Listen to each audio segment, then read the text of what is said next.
Chapter 115.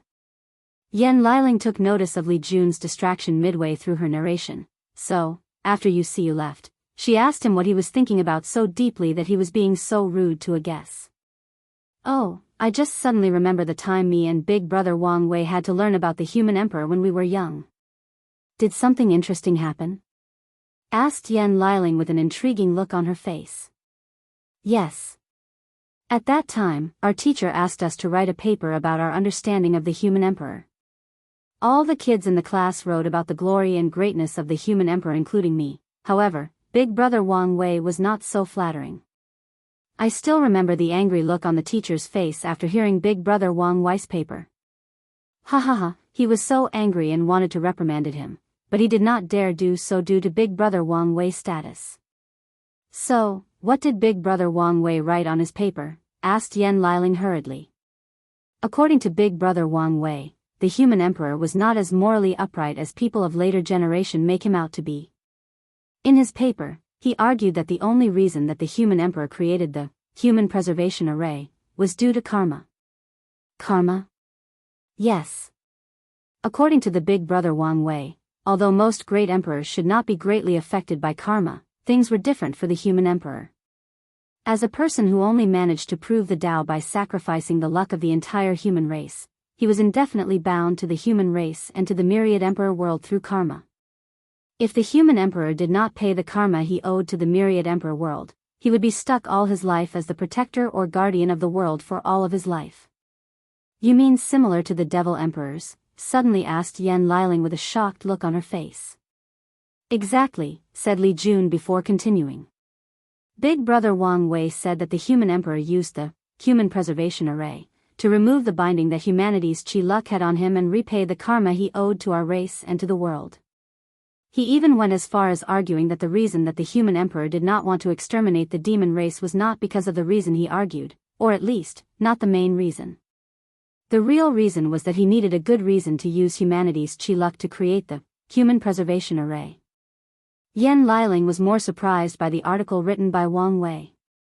However, the more she thought about it, the more reasonable she found it. After pondering for a while, she asked, it made sense given the fact that even his title was granted to him by heavenly Tao itself. He is the only great emperor to have such an honor. However, why did Big Brother Wang Wei dislike the human emperor so much? It's not that he disliked him, more like he was wary of him for some reasons. I remember that Big Brother was somewhat shocked when he learned that the human emperor chose the name Qin for the first dynasty. During that time, he was obsessed with finding out the origin of the human emperor. He spent a lot of time in the sect's Tibetan scripture pavilion searching for information about the human emperor. Yan Liling nodded and did not think too much about it. She knew that Wang Wei sometimes behaves weirdly. And just like Li Jun, she also knew that some geniuses have weird quirks compared to other people. Suddenly, she asked, wait, from what I know, Big Brother Wang Wei was proven to be a genius at a very young age, so why was he in the same class as other children of the sect? Shouldn't he be studying by himself, or asking a tutor to teach him personally? Oh, that was because Aunt Yu Yan did not want Big Brother to become cold and arrogant. As such, he forced him to attend the sect lessons together with the other children of different branches. Yan Liling nodded, then the two of them started talking about different topics, then, they suddenly heard a voice. Attention to all passengers, the next stop Rainbow City will arrive in about 30 breaths. Please prepare to descend the crawling dragon construct. After the voice repeated itself 3 times, it stopped. Immediately afterward, both Li Jun and Yan Liling got up and walked to the closest scale of the construct and waited. Meanwhile, they overheard a conversation between a couple next to them. Why didn't you buy a permit for the Soaring Phoenix construct instead? Asked the woman. Honey, competition has been fierce these days at work and I could not afford a noble permit for the Soaring Phoenix construct, responded the man. What about the merchant permit? I tried to buy one, but all the seats were already bought. And I knew that you did not like to travel in the common aisle, so I could only do the next best thing and travel through land in the crawling dragon construct. After hearing her husband's explanation, the woman snorted at him and decided to ignore him for a while. Meanwhile, The man smiled wryly while scratching the back of his head. After a few breaths, the construct stopped and the designated scales opened. Both Li Jun and Yan Liling smiled at the couple's conversation and descended while holding arms with each other. After leaving the launching station, Li Jun looked at the brightly lit city in front of him and at the station behind him. He sighed and said, "I'm going to miss all these new inventions when we return home." "Well, you don't have to worry about transportation since we have teleportation formations back in our world. You can go anywhere instantly," replied Yan Liling. "Do you think it is the same experience riding a crawling dragon construct and teleporting instantly?" Yan Liling did not say a word. "Furthermore, you should understand that our daily life has been fundamentally changed and improved by Big Brother. It is not the same thing back in our world." After being silent for a brief moment, Yan Liling then answered, "Didn't Big Brother Wang Wei promise to bring back all these changes to the domains controlled by our sect?" "Yes, that's true. But I have a feeling that things will simply not be the same." "You do not need to worry too much about such a thing," replied Yan Liling. "After all, we are cultivators. Only by being in tune with nature, with heaven and earth, with the Tao can we walk further in our path." Li Jun pondered her words, then nodded in agreement. Afterwards, the two of them went on a date throughout this beautiful city known for its wonderful sceneries. Meanwhile, back in the palace, after the meeting, Wang Wei entered his cultivation room and activated all the formations. He sat cross-legged and started cultivating. On his divine altar, 365 divine veins could be seen perfectly carved. This means that Wang Wei had reached the peak of the divine altar realm and was only one step from breaking into the supernatural realm. Wang Wei looked at the divine veins on his altar and started thinking. As a person who cultivated an emperor's scripture, he cultivated a Tao foundation. To be precise, with the help of the Origin Path scripture, he cultivated the perfect Tao foundation. From the information he has read back in the sect, all the other techniques that cultivated the Tao foundation are not perfect. After carving the 365th divine vein, a crack will appear on the cultivator's divine altar. Many emperor lineage will have ways to fix that crack, but even after fixing it, it will still leave some marks no matter how small it may be. This symbolized the fact that nothing under heaven and earth is perfect except maybe heaven itself. The only people that can achieve perfection are the ones blessed by heavenly Tao, hence the reason that the Origin Path scripture allowed cultivators to achieve perfection. This was a reward by heavenly Tao to Emperor Qiyuan when he spread the method of cultivation to the world. This was one of the merits granted to him. Despite this, not all cultivators can actually achieve a perfect Tao foundation after cultivating the Origin Oath scripture. Certain talents are needed for that. According to what Wang Wei knows, in the past few generations, only him, his father and great elder Yan Mei managed to cultivate a perfect Tao foundation. Even his grandfather failed to accomplish such a thing. As for Wang Wei, he was not satisfied with just having a perfect Tao foundation and wanted something more, something better. And he succeeded when he broke through the 13th layer of the body refining realm and had an ever-expanding divine sea. As such, he called his foundation Transcendent Perfection or Transcendent Tao Foundation. Now that he had entered the peak of the divine altar realm, he began to ponder how to achieve such transcendence. Since he did not have a precedent to follow, Wang Wei had to create his own way. After many years of contemplating, he found a method and decided to try it now. More importantly, he had a hunch that he would succeed. Chapter 116.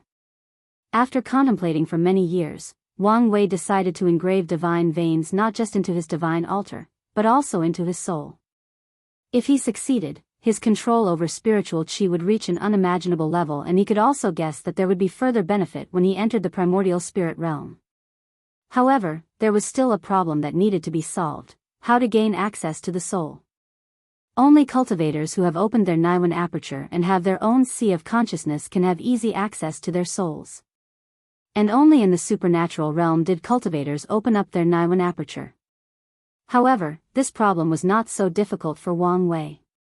As a person who knows how it feels like to live solely in the form of the soul, he has a great deal of understanding about it. As such, Wang Wei closed his eyes and concentrated. He imagined himself before he was reincarnated back on Earth, when his body was destroyed and he was left with only a soul floating in the vast and limitless space. After an unknown amount of time, Wang Wei found himself in a small and dark space. In the middle of the space was a cloud-like fluffy thing floating there. Instinctively, he knew that this was his soul.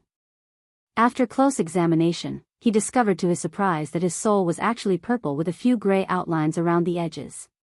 According to the information he learned, souls are usually white as a symbol that all beings are innately pure and good. A soul can also change color. For example, a red and dark soul represents that a person has committed countless sins and is heavily entangled by karma. There are soul cultivating methods that also turn the soul into a different color. However, the color is usually golden. As for a purple-colored soul, he has never heard of it. He guessed that the gray outlines had to do with his fate puppeteer physique or the fragment of fate law, but he was clueless for the purple color. Suddenly, Wang Wei remembered how the clone of the battle-maniac emperor once said that his soul had the quality of paragon. Maybe that is the reason for his soul being purple. After scanning his memory again, Wang Wei realized that his soul started to change color when he absorbed all the blue lights that were floating in the endless void when he was swallowed by the space crack back on Earth. At that time he was so focused on reaching the next blue spot that he did not really pay attention to this detail. Wang Wei secretly blamed himself for how much of an idiot he was for not realizing that these blue spots were extraordinary and that his soul was probably more mysterious and enigmatic than he previously thought. According to knowledge he knows about the soul, an ordinary mortal soul cannot last long after leaving the body. The soul is yin in nature, while the sun is yang in nature. If a soul were to touch the yang sun, it would be obliterated immediately. Not to mention the fact that the soul needs energy or nutrients to sustain itself, which the body provides. Only cultivators' souls in the primordial spirit realm can sustain themselves without the need of a body. And that is only because at that time, the soul has transformed into a primordial spirit. However, even then, the soul or primordial spirit can only last a few months before fading away, unless other measures are taken. Only cultivators in the saint realm can actually abandon their bodies and survive only as a soul entity. As for Wang Wei, he could tell that he spent a very long time floating in space or void after being swallowed by that space crack. It was only after reviewing his memory that Wang Wei realized that he might have spent eons floating in that endless voice. And only his will and desire for survival that made him ignore the passage of time, otherwise, he might have been driven crazy before he reached his destination. And those blue spots not only provided Wang Wei's soul with a terrible amount of lifespan, but also strength to be able to exist in such a terrible environment for such an extended period of time. And it seems that the blue spots also provided his soul with an incomparable quantity and quality. After pondering these things, Wang Wei suddenly stopped as he noticed something odd or different about his soul. So, he went back to his memories again and checked right before he entered the bright light, right before he reincarnated in the myriad emperor world. He realized that his cloud-like soul was actually massive in size, especially when compared to the current size of his soul now. It was almost like comparing planet Earth with the size of the Milky Way galaxy. After frowning for a while, he guessed that most of his soul had probably decreased in quantity after going through the process of reincarnation. Or even better, this might be the reason that he kept the memories from his past life. Wang Wei theorized that he himself might have decided to sacrifice the quantity of his soul in order to retain the memories from his past life. Unfortunately, he could not remember anything after entering the bright light. Well, luckily, my soul's quality still remained, thought Wang Wei after sighing for a while at his tremendous luck. In fact, Wang Wei was not that sad about this loss despite what he said. There is a clear correlation between the soul and the body. As strong as one is, the other has to be strong enough to bear the other. If Wang Wei was born with such a powerful soul, his body would not be able to bear it and cause him a great deal of trouble. Of course, his soul would slowly strengthen his body until he can actually carry it, just like a strong body will strengthen the soul. However, in the process, Wang Wei would probably be quite miserable. With such a powerful soul, his body and mind would not be able to function properly and he would be labeled as intellectually disabled. And with how strong his soul was, it would have taken thousands upon thousands of years to strengthen his body to the level that he could function properly. And that's just a mild estimate. After taking a deep breath to calm himself down, Wang Wei began the process he needed to do in the first place. With a sudden thought, he began to engrave divine veins on his soul, just like he did on his divine altar. Of course, he did not inscribe random veins on his soul. No, as he was aware of the fact that divine veins will in fact be combined together into origin pattern on the ancient lamps in the supernatural realm, he organized his soul divine veins to perfectly fit or connect with the ones in his divine altar.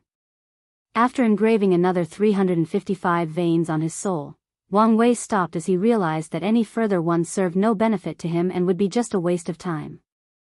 Any more veins would affect the creation of his origin pattern and also provide no further increase in strength. After finishing his engraving, both the divine veins in his soul and his divine altar shined together, and a profound connection was formed between them. Wang Wei opened his eyes and he saw the world completely different from before. For one thing, he could physically see spiritual qi floating and dancing in the air with his eyes. The spiritual qi seemed to be alive and noticed Wang Wei's presence and flew towards him and entered his body without him even asking. He felt that he had a tremendous affinity with spiritual qi. And with this affinity came a terrifying control. In order to test his theory, Wang Wei secretly left the palace to an inhabited mountain. He activated all his 720 divine veins and controlled the spiritual qi around him. Instantly, Wang Wei flew straight into the sky with steadiness and without pause. And his speed was actually quite fast. Although he could not actually reach Mach 1 like supernatural realm cultivators, he could still fight properly in the air.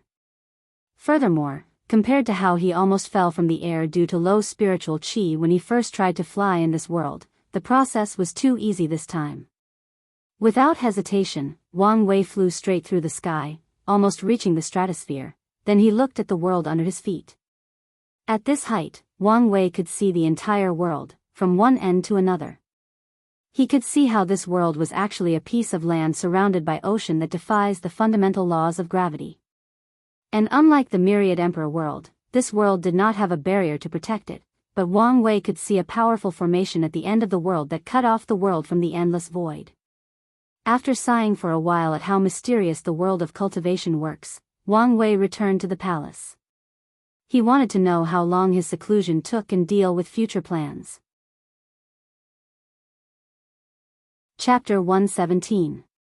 While Wang Wei was in retreat to create his transcendent Tao foundation, many of the other heaven chosen of this trial took notice when a new fortune dynasty was created. Great Zhou Dynasty, Royal Palace. Ji Song wore a yellow dragon robe with a crown on his head. His muscular body and hard face emanate a powerful and bloody aura. He was sitting on a chair carved with dragons when he suddenly felt a change occurred in the eastern region. He connected to the luck of his dynasty and watched how the great Xia dynasty was founded with tremendous amounts of luck. He clenched his teeth so hard that the dragon throne he sat on was deformed, and through gritted teeth, he said, "Wang Wei." Immediately afterward, a terrible killing intent enveloped the entire meeting room. Many officials thought they had done something wrong and immediately knelt in the ground asking for forgiveness. All of them except one, First Prince Ji Su. Or in this case, Prime Minister Ji Su. After seeing his younger brother's reaction, he guessed what happened and said out loud, "Your Majesty, calm down." His voice contained a little bit of his spiritual power and Ji Song immediately came back to his senses, thus removing his killing intent. However, this was just on the surface. Deep in his eyes, the killing intent was so intense that it wanted to devour not just his enemy, but himself as well. Ji Su also noticed this and he frowned. He could tell that his brother's situation right now was not ideal. If he continues like this, he most likely will develop heart demon towards Wang Wei. After seeing his younger brother calm down, Ji Su then said, "Are you calm now?" Ji Song just nodded. "Then we can prepare for our next expedition, the Great Wu Dynasty. Why not attack the Great Xia Dynasty? They have just become a dynasty and are still weak. It is the perfect time to attack and destroy them," responded Ji Song with boundless bloodlust in his eyes. "Songer," responded Ji Su in an informal manner. This is not the time to make decisions based on your personal vendetta. The Great Xia dynasty is located all the way east from the three central dynasties. Do you know how many kingdoms and dynasties are between us and them? How long do you think it will take to reach there with our armies? Can you guarantee that the other dynasties will not take advantage of us marching eastward to sneak attacks in the back? You need to set your priorities straight and remember the main reason that we came here. As for sacred son Wang Wei, you will have your opportunity for revenge. Now, focus on our attack against the Great Wu dynasty. After hearing his brother's words, Ji Song took a deep breath to relax and nodded in agreement. Meanwhile, all the ministers on the floor secretly sighed in relief. Although His Majesty is often both brave and wise militaristically and politically, sometimes, he can become rash and stubborn to an abnormal level, especially when it comes to things related to the former Eastern Reign Kingdom. During those times, it is up to the Prime Minister to talk some reason to His Majesty, otherwise, no one can stop him from acting the way he wants. After seeing his brother regain his bearing, Ji Su secretly sighed in relief. In fact, he lied to his brother. Or to be exact, he did not tell him the whole truth. The reason that he did not want his brother to attack the Great Xia dynasty was due to the fact he feared that his brother might lose again. As such, he wanted his brother to conquer the easier Great Wu dynasty. With the vast territory of both dynasties, he can absorb enough luck for him to reach purple gold. After that, even if his brother lost against sacred son Wang Wei, he will not fail this trial. Although it would be ideal if his brother could absorb luck after conquering the entire world, thus resulting in his chi luck reaching peak purple gold. However, he is just fine with just his luck breaking through purple gold from peak purple. With the foundation of their great Zhou imperial dynasty, they can still help his brother further increase his luck by sacrificing a certain price. Great Shu dynasty, a Taoist temple. Many ministers of the dynasty were reporting to a young handsome man named Feng Heng, who was wearing a Taoist robe with a yin-yang symbol all over it. National teacher, over the past decade, more than 300 temples have been created all over our territory. We have also taught the people on how to read and recite scriptures, and to go to the temples and seek enlightenment. However, the people seem determined to pray and offer incense despite the law we passed down. After hearing this, Feng Heng frowned and started thinking deeply. The sect has strict regulation for not accepting incense and faith. Anyone who breaks this rule will be severely disciplined. Then, he suddenly remembered that his teacher told him that it was all right. He said, as long as they do not interfere with the operation of the temples, just leave them be. After that, a brief meeting about the situation of the dynasty took place before all the ministers left the temple. Immediately afterwards, Feng Heng noticed something in the east and used the luck of the Great Shu dynasty to observe. Great Xia dynasty, he muttered with a pensive look on his face. Meanwhile, after leaving, some of the higher officials started talking to themselves. Ever since national teacher Feng Heng arrived, our workload has decreased dramatically. As long as we do the bare minimum and ensure the safety and livelihood of the common people, everything else is fine. You are totally right. Not just us have changed, even His Majesty has greatly changed. He is no longer so ruthless, brutal, and cold. Hey, during those times, I woke up not knowing whether I would return home to see my family again. I remember that Xia Zhan was whipped to death for objecting to His Majesty for wanting to increase his harem by another 10,000 concubines. Shoo, do not talk about His Majesty behind his back like this. You do not need to worry. His Majesty has entered seclusion in order to fully become a Taoist monk. He has not attended an official meeting for more than 5 years now. Hopefully, things remain this way forever. After that person said this, all the other officials laughed out loud, then secretly looked around them to see if anyone was watching them before hurrying to go home. Great Wu Dynasty, Imperial Palace. Sun Wen was sitting on his dragon throne with a look of pride and arrogance, like everything and everyone was under his control. Sun Wen, with a majestic voice, asked, what was the result? One official stepped up and answered, the nobles have accepted your Majesty's bargaining. They will each choose a beautiful daughter from their main branch and send them to the palace. However, they demanded that His Majesty sign a sole contract before they could fulfill their end of the deal. Sun Wen frowned after hearing this, then waved his hand. Immediately afterward, someone handed the contract to him. After taking more than 1 hour reviewing every inch of the contract, he smiled happily and signed it with his blood. After that, the court meeting was over and all the officials left the room, leaving only one person, third Prince Su Jialong, who is currently known as the Legion Commander of the Great Wu Dynasty. "Big brother, why do you have to play with these nobles like this?" asked Sun Jialong.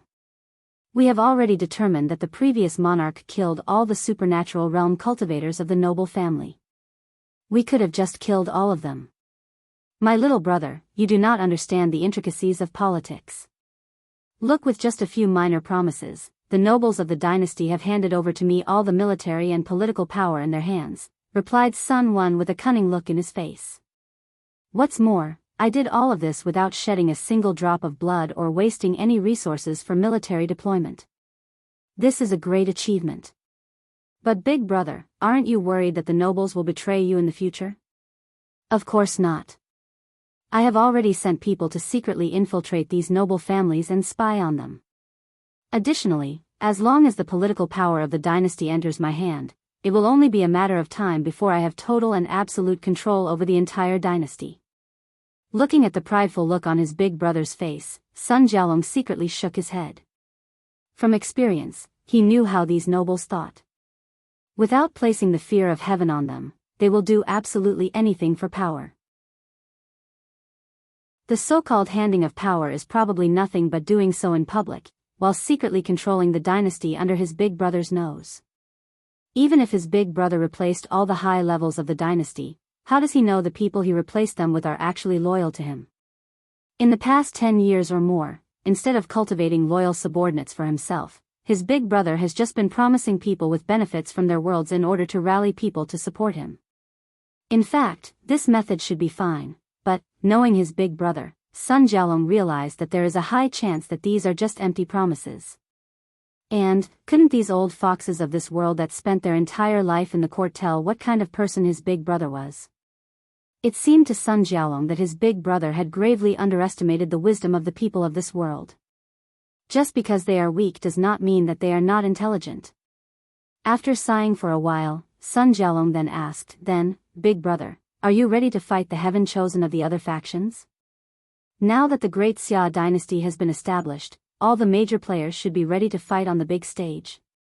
After hearing his little brother's words, Sun Wen looked at him with weird eyes, then shook his head. "Little brother, this is the reason that I say you are not tactically minded. Why should I fight with them personally?" "Big brother, what do you mean?" "Before coming to this trial, I have secretly contacted the Death Order Palace and formed an alliance with them," responded Sun Wen with a devilish smile on his face. However, Sun Jialong on the other end, was frowning after hearing this. As such, he asked, "Doesn't that violate the unwritten rule of not secretly assassinating each other's heaven chosen? If the person doing the assassination belonged to the younger generation, then, of course it does not violate the unwritten rule," replied Sun Wen with a smirk look on his face. After this, Sun Jialong sighed and left the courtroom, heading back to his own manor. Afterward, Sun Jialong sat cross-legged and started pondering the situation of the Great Wu Imperial Dynasty. As a matter of fact, their dynasty is currently in dire straits. Their imperial dynasty has cultivated 4 great emperors, but one of the biggest hidden secrets of the dynasty is the fact that only the founding emperor of their dynasty was actually a true great emperor. All the other 3 were in fact pseudo-emperors. Which means that despite having acquired the heaven will, their Dao hearts were not strong enough to bear it. As such, these pseudo-emperors are even weaker than the weakest of true emperors. As a matter of fact, even the emperor scripture that they created is in fact incomplete. So, technically speaking, the Great Wu Imperial Dynasty only has 1 emperor scripture. Sun Jialong knew that the reason for this situation is due to the fact their dynasty places too much emphasis on using schemes and plots. In any situation, the first instinct of their people is to use schemes to kill their enemies. And if that does not work, then they will fight. And if the enemy prove to be more powerful than them, then they would run away or strategically retreat. Many of the people of the dynasty noticed this problem and ought to change. They believed that in the future, the people of the dynasty should behave more bravely and upfront, just like the martial great emperor, the first emperor of their dynasty. However, the majority of people disagreed. They argued based on the fact that their own way has produced more than 3 great emperors.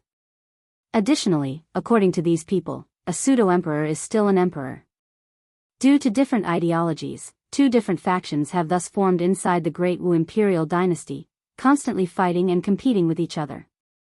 After thinking about these things, Sun Jialong sighed and took out a sword from his space ring. The sword looked dull and rusted, like it would be broken or fall apart the next moment. On the sword, the character for human was inscribed vividly on it. After looking at the character, a fierce light flashed across Sun Jialong's eyes as he had just made a very important decision. "I'm sorry, but this is all for the future of the Great Wu dynasty," muttered Sun Jialong under his breath. Chapter 118. When Wang Wei returned back to the palace, he was happy and relieved to discover that only half a month had passed during his retreat. As such, he immediately called a court meeting. Inside the meeting hall, all the ministers looked at Wang Wei sitting on the dragon throne. All of them had awe on their faces as they could feel that His Majesty was even more powerful than half a month ago. All of them wondered when cultivation became so easy. Of course, these people did not know that the reason that Wang Wei took so little time for his breakthrough was first due to his powerful soul. Second, it was because his cultivation room was the center or eye of the dragon vein that ran throughout the entire dynasty's capital. The dragon vein is actually a special kind of spiritual qi vein necessary for creating a fortune dynasty, while other spiritual veins are mainly used for places of cultivation. The more spiritual veins a place has, the more spiritual qi that said place contains. On the other end, without a place with a dragon vein, it is impossible to create a fortunate dynasty. This is one reason that Wang Wei had to wait until he conquered the capital before establishing his own dynasty. Meanwhile, during the court meeting, Wang Wei took a while to review all that happened during his retreat. After a few minutes, he said, "So, we are ready to start expanding our territories?" "Absolutely," answered Grand Commandant Li Jun, "Your Majesty, you can just give the order and our army will respond immediately." Wang Wei nodded and looked at one of his ministers. "What about the officials needed to take over different cities and states after our conquest? Is there enough people available?" The official who was part of the cabinet as the Minister of Education stepped forward and said, "Yes, according to your orders, we have trained copious amounts of scholars that are knowledgeable in government politics and management. However, Your Majesty, the majority of them do not have any actual experience." "Humph, what do you mean not enough experience? Didn't you send them to different small villages around our territory to learn and experience proper management?" answered another member of the cabinet, the Minister of Finance. "How can a few villages compare to governing a city, county, or even state?" retorted the Minister of Education. "Well, all I know is that you people in the education department are responsible for a quarter of the entire dynasty's spending in the last 2 years. I do not know what kind of plan you have, all I can say is that we do not have any money for it." After saying that, the Minister of Finance snorted coldly, while the Minister of Education looked at him like he was the enemy that killed his family. If it was outside, there is a high chance that these 2 people would fight with each other. Upon seeing the tense atmosphere of these 2 people, someone finally said something. It was the Empress, Dong Lifan. "Minister of Finance, there is no need to worry about the treasury of the dynasty. With the rapid expansion of our territories, there will be countless wealth coming our way. As for you, Minister of Education, after our territories expand, you can send the reserved officials to their post immediately. However, after a few months, a reviewer can be spent to examine how well they are doing their jobs. The one who did a good job can stay at their post, while the ones who fail can have their salary decreased and given a warning. After 3 warnings, these people can be sent back to the academy as teachers." After hearing this, both ministers snorted at each other while nodding to the Empress. Although they do not like her, they have to admit that she is quite politically savvy. Many people did not like it when His Majesty broke convention 2 years ago and allowed the Empress to hold power in the court. Although there have been many female rulers in this world, the idea that only male can be emperor has been ingrained on the bones and soul of the majority of people of this world, especially scholars. However, seeing that Wang Wei did not care about their rejection, and Dong Lifen had proven numerous times that she is capable, they still showed her some modicum of respect. After seeing that the problem had been resolved without his interference, Wang Wei smiled and said, "The Empress' decision is correct. The next few years, Great Xia will be in a state of constant war and conquest. There will be no time to allow people to slowly adapt." After saying this, he looked at the Minister of Agriculture and asked, "Do we have enough grains for our military exploit?" "Yes, Your Majesty. There is enough grain for more than 5 years of constant fighting without affecting the lives of the people. Moreover, we have enough reserve to feed the entire dynasty for 2 years in case an emergency were to happen." After that, Wang Wei looked at Chancellor Yan Liling, who also reported her preparation. "There are plenty of pills refined by the alchemy hall. However, the pills are not enough for all the soldiers to use, only the officers with a certain rank. Furthermore, with constant refining over the past 2 years, the majority of spiritual medicine is almost all used. As you know, it takes a long time for spiritual medicines to grow, unlike normal ones. However, the shortage should also be relieved after we conquer a few more kingdoms." Wang Wei secretly nodded as he could always count on his team when it comes to doing things properly. The next person he looked at was the head of the refiner hall. After seeing the gaze that locked him in, the head of the refiner hall smiled wryly and said, "Your Majesty, our situation in the refiner hall is actually more dire than the alchemy hall. Due to the fact that we publicized puppet constructs and origins artifacts during the past 2 years, the entire dynasty is in great need of all kinds of spiritual materials. Whether it is woods, metals, or rocks. We overused most of the spiritual ores that we had available in construction. I hope that when the Grand Commandant conquers the first kingdom that he placed more emphasis on these materials first and send it back to us in order to relieve our pressure in the refiner hall." Li Jun nodded after hearing this, which made the head of the refiner hall quite happy to the ire and envy of the other officials. However, both Li Jun and Wang Wei ignored these people. Afterwards, Wang Wei asked Grand Censorate Wang Ju, "Did Su Ai manage to infiltrate the Great Shu dynasty?" "Yes, Miss Su Ai did succeed in her infiltration," replied Wang Ju calmly. However, things seemed more complex than previously anticipated. "Oh, how so?" "His Majesty, according to the information we received, Taoism has greatly developed throughout the entire Great Shu dynasty. As Taoism focused on being pure and indifferent, not a lot of people are in fact interested in attending brothels. As such, our source of information is greatly reduced. What's even worse is the fact that the emperor of the Great Shu dynasty has denounced worldly affairs and entered seclusion to become a Taoist monk. From then on, all the court meetings took place in a Taoist temple habited by one of your Majesty's peers. Our agents dare not enter the temple. Furthermore, the officials of the Great Shu dynasty have a great deal of respect for him, so they do not easily speak about him in public or in private. However, we did get some information. His name is Feng Hang and he is the Dao child of the Tai Profound Gate." Wang Wei looked pensive after hearing this news. He was not surprised by the fact that this person was from the Tai Profound Gate as he had already guessed such. The Tai Profound Gate is a pure Taoist sect in the Myriad Emperor world who has cultivated 7 great emperors. Their founder, the absolute beginning Great Emperor, is considered one of the greatest emperors ever cultivated in the Myriad Emperor world. However, the reason he paid so much attention to this heaven chosen was not because of his background, but because he always felt there was something wrong with this guy. Despite only meeting once through the luck dragon of the Great Shu dynasty, he always had a weird feeling towards this guy. After pondering for a few seconds, Wang Wei then asked, "Anything else?" "Yes," answered Wang Ju before continuing. "A few days ago, we received news that a delegate from the Great Zhou dynasty was heading towards the Great Shu dynasty. However, we currently do not know the reason for such a visit.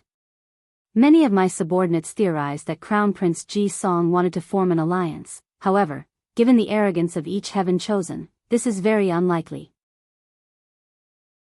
Wang Wei nodded in agreement with Wang Ju.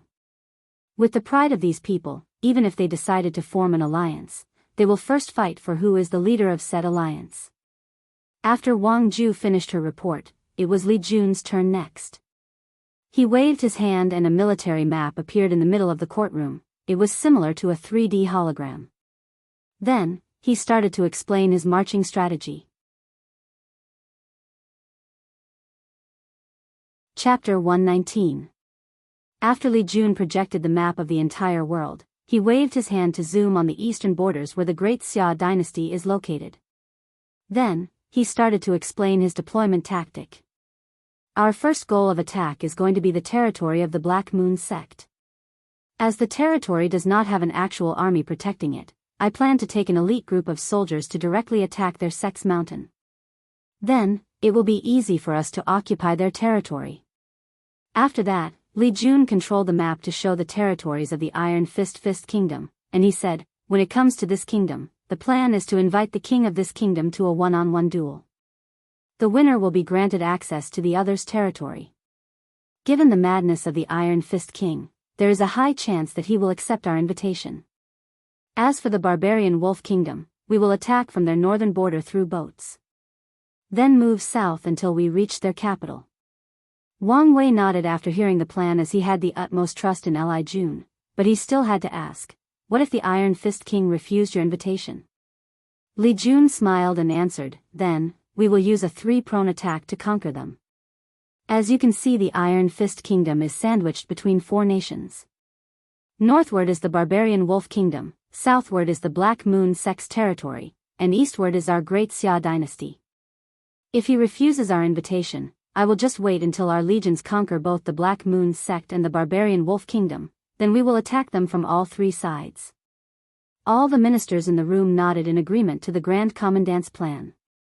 Suddenly, Wang Wei said, if the Iron Fist King accepts the invitation, after his defeat, do not immediately kill him and ask him if he wants to surrender to me. Li Jun was a little surprised by the request, then he understood the reason. The Iron Fist King is actually a very charismatic person. As a king, he persuaded his entire kingdom to be as mad as him and indulge in the act of war as a form of pleasure. Although the Iron Fist King is actually a terrible ruler, he would make a terrifying general if leading an army of his own. Especially if he is provided with the resources of the Dao opening sect. Li Jun became excited after thinking about this possibility. At first, he was going to let one of his numbered generals to fight the Iron Fist King because they had already broken through the Divine Altar realm, but now, he changed his mind. Li Jun then nodded in excitement, then finished his military briefing. Soon afterward, the official court meeting was over and everyone left with the exception of Empress Dong Lifen. Wang Wei did not waste time and took out the conferred god list and the imperial seal, placing the seal over the empress title, thus handing over the control of the dynasty's Qi Luck dragon to Dong Lifen. Under the help of Wang Wei, Dong Lifen's orange Qi dragon blended with the dynasty's luck and started studying it. In fact, Wang Wei was not surprised that Dong Lifen had an orange dragon for luck given her talent. As a matter of fact, if she was born in the Myriad Emperor world, her luck would have probably rivaled his and all the other heaven chosen fit to fight for the heaven mandate. Wang Wei guessed that if Dong Lifen returned to the Myriad Emperor world with him, the Eternal Dream sect will offer the Dao opening sect a bunch of rare resources in order to acquire her. That's how valuable her dream manifestation soul talent was. While Dong Lifen was engrossed by the power of luck, a gray light flashed through Wang Wei's eyes, then his soul secretly connected with Dong Lifen. Then, he started to experience how she connected, controlled, and understood the dynasty's luck. Dong Lifen suddenly felt something weird, however, after checking and not finding anything, she left the doubt in the back of her mind. She finally found a way to establish a Dao foundation. She did not want to waste time on meaningless things. After a few hours of studying, Dong Lifen's spirit was worn out and Wang Wei removed her connection to the dynasty's luck. With a smile on her face, the empress bowed to Wang Wei, then returned to her palace with a smile on her face. Meanwhile, Wang Wei closed his eyes on the throne for a few hours after Dong Lifen left. When he opened his eyes, he checked his own Qi dragon. The dragon was still black, however, under its neck, a few scales had turned back to purple. Wang Wei had a wide smile on his face. It seemed that his plan was working better than he imagined. Of course, most of the credits should be given to how talented Dong Lifan actually is. Meanwhile, Li Jun only took a few horse to travel from the capital all the way to the borders. After arriving, he met with General 3, who was waiting for him. He directly asked, "Is everything ready for deployment?" "Yes, Grand Commandant." Li Jun nodded, then headed outside the barracks. There, he saw a gigantic wooden phoenix construct waiting for him.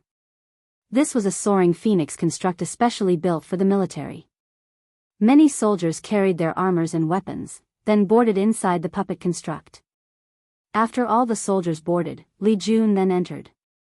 Soon afterward, one of the soldiers located in the beak of the phoenix bit his tongue to drop his blood on a formation, then he poured his origin chi in another place, then countless runes and patterns enveloped the construct. Unlike constructs used for civilians that operate on origin stone for energy to function, the ones in the military used origin chi instead. After the soldier finished pouring his origin chi, the phoenix construct flapped its wings and flew into the air.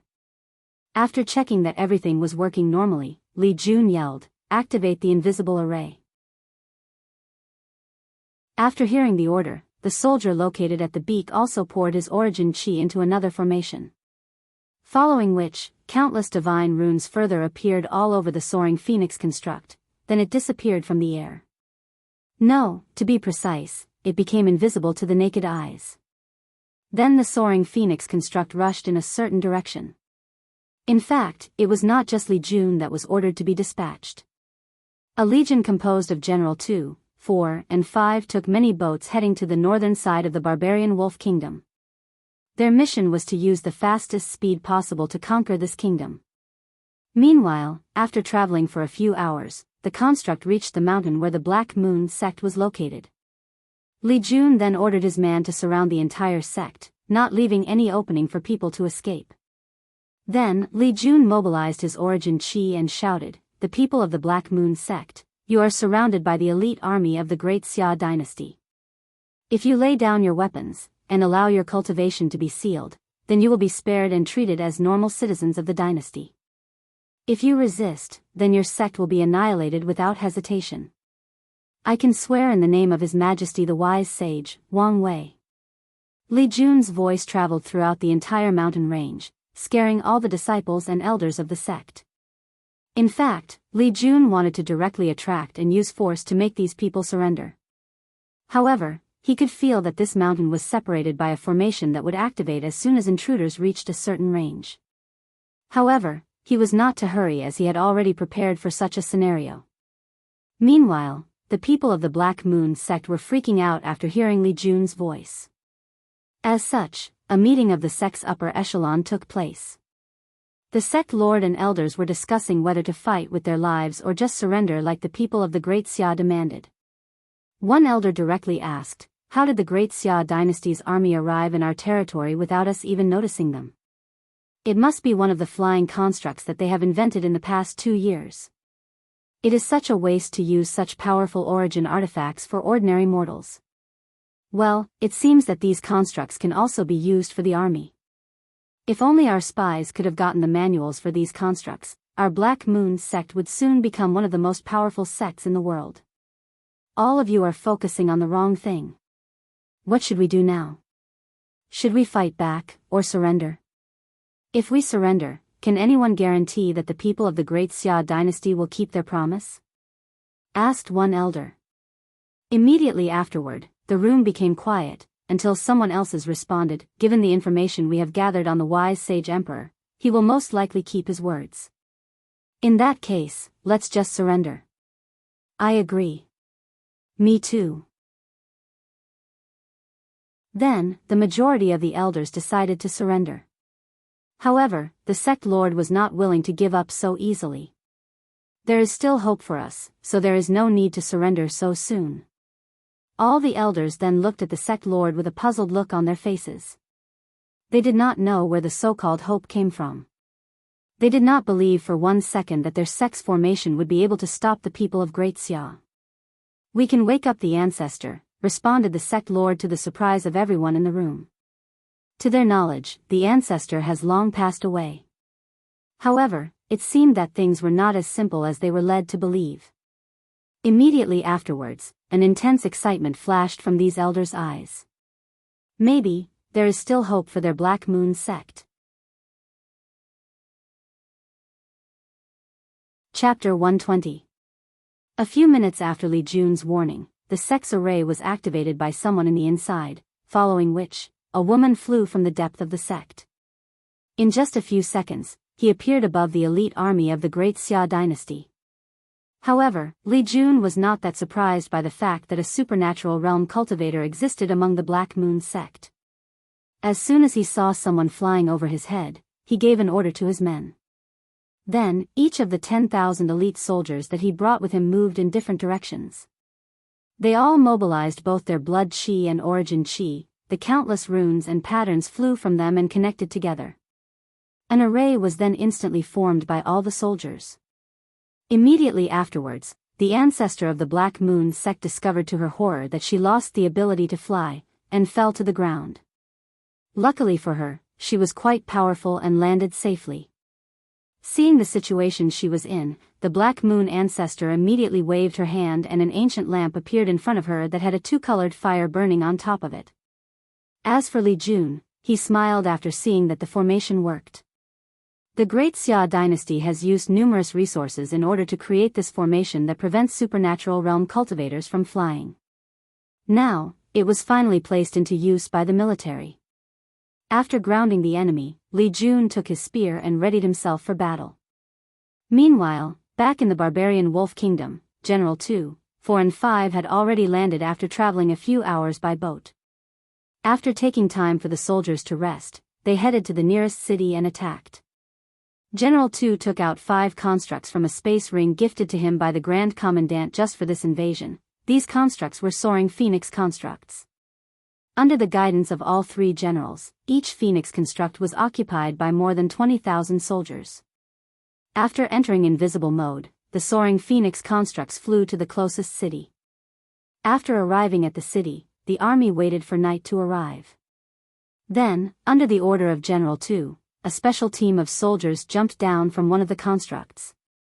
This team was wearing a very special armor that allows them to blend into heaven and earth and remain invisible. After landing inside the city, the special team of soldiers divided themselves into 2 groups. One group headed to the city's wall, while the other headed straight for the city lord's mansion. As the Fates Shadow under Grand Censorate Wang Ju had already acquired a map of all the major cities in the barbarian wolf kingdom, this special team had detailed information about the entire city. After one group reached the city walls, they attacked and killed all the guards there. Then, they opened the door for the rest of General 2's army. As for the other group, they also infiltrated the city lord's mansion and started killing all the guards. City Lord Xiao Jing woke up to the sound of screaming. Without waiting for him to properly dress himself, he rushed to his study room while ignoring his wife. Immediately, he tried to activate a hidden formation that would allow him to communicate to the capital and asked for help. Unfortunately for him, there seemed to be something blocking his use of the flying pigeon hex. Xiao Jing sighed after seeing this, then he sat on a chair waiting for something.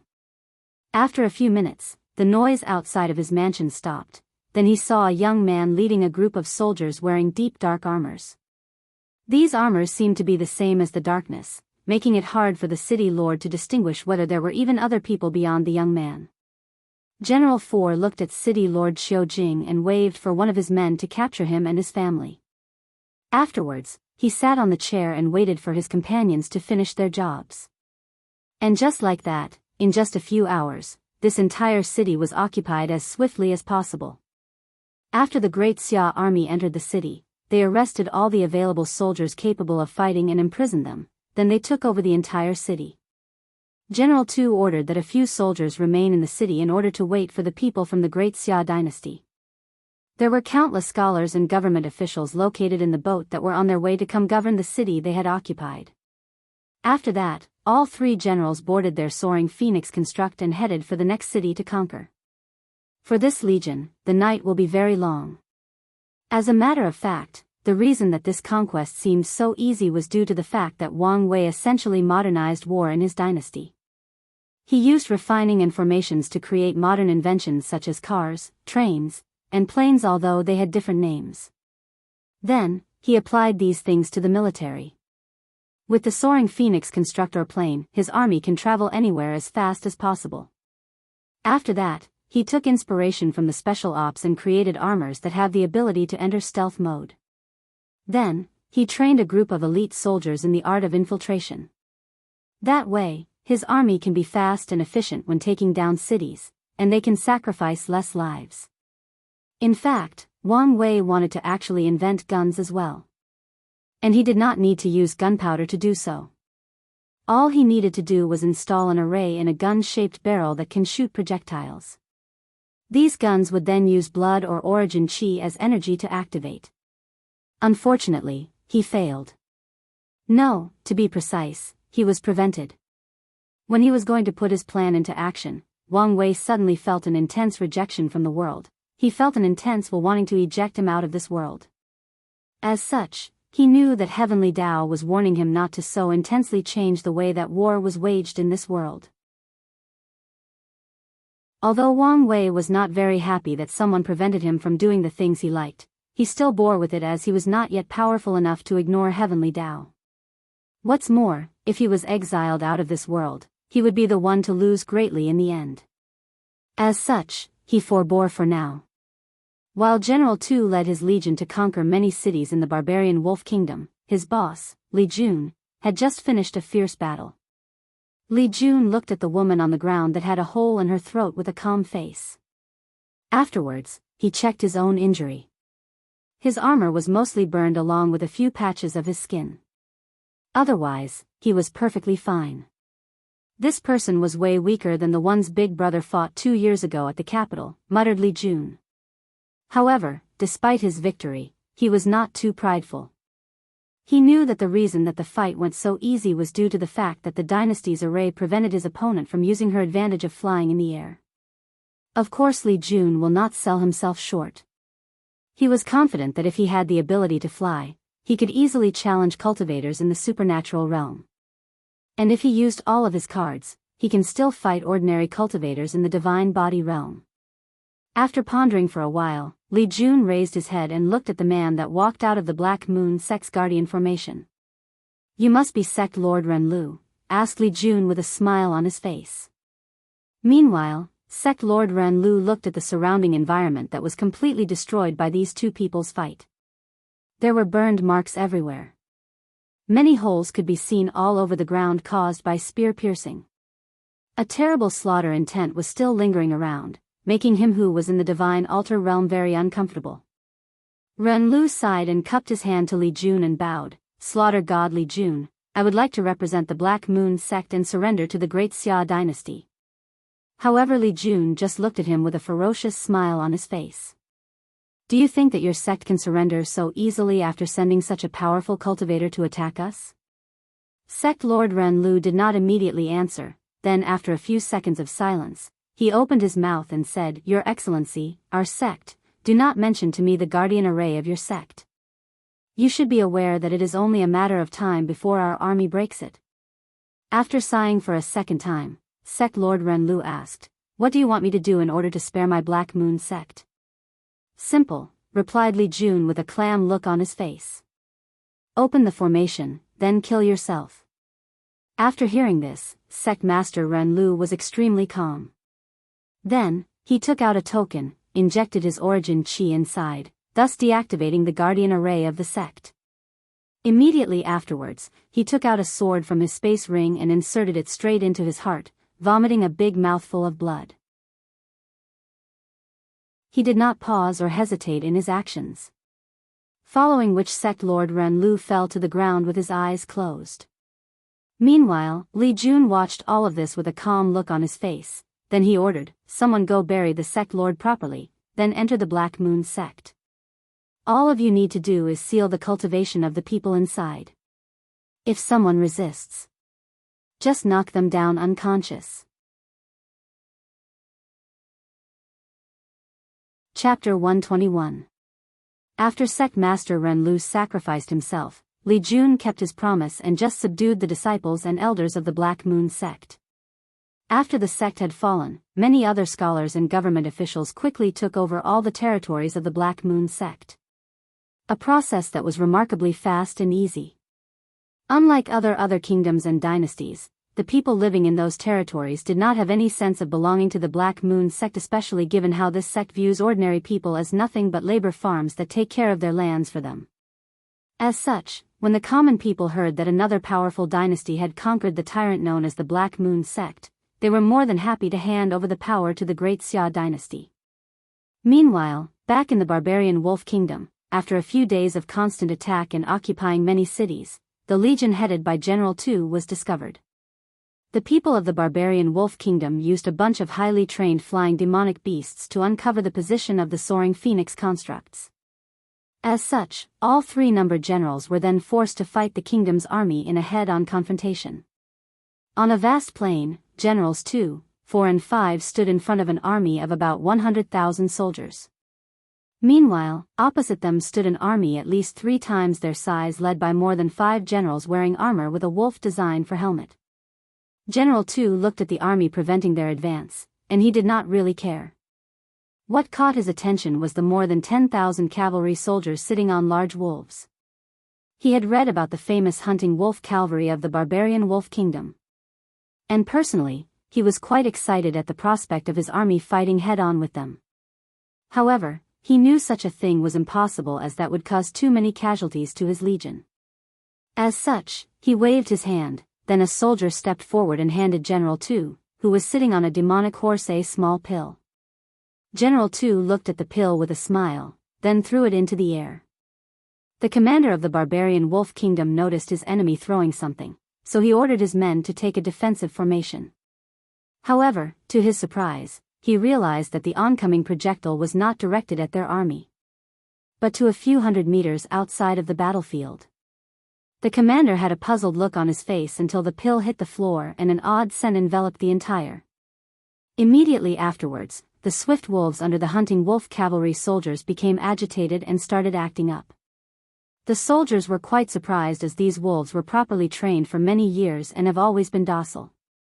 As such, they immediately used secret methods to calm them down and controlled them. However, it was to no avail.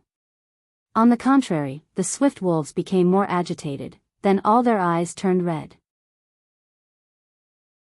The wolves started to collectively howl in the sky, then, without hesitation or care for their rider, they rushed in the direction that the pill landed. With more than 10,000 wolves rushing together, the cavalry's formation was instantly destroyed. The majority of riders were thrown off the back of their companion, then trampled to death by the pack. As the wolves rushed for that pill, they left a trail of blood and death behind them.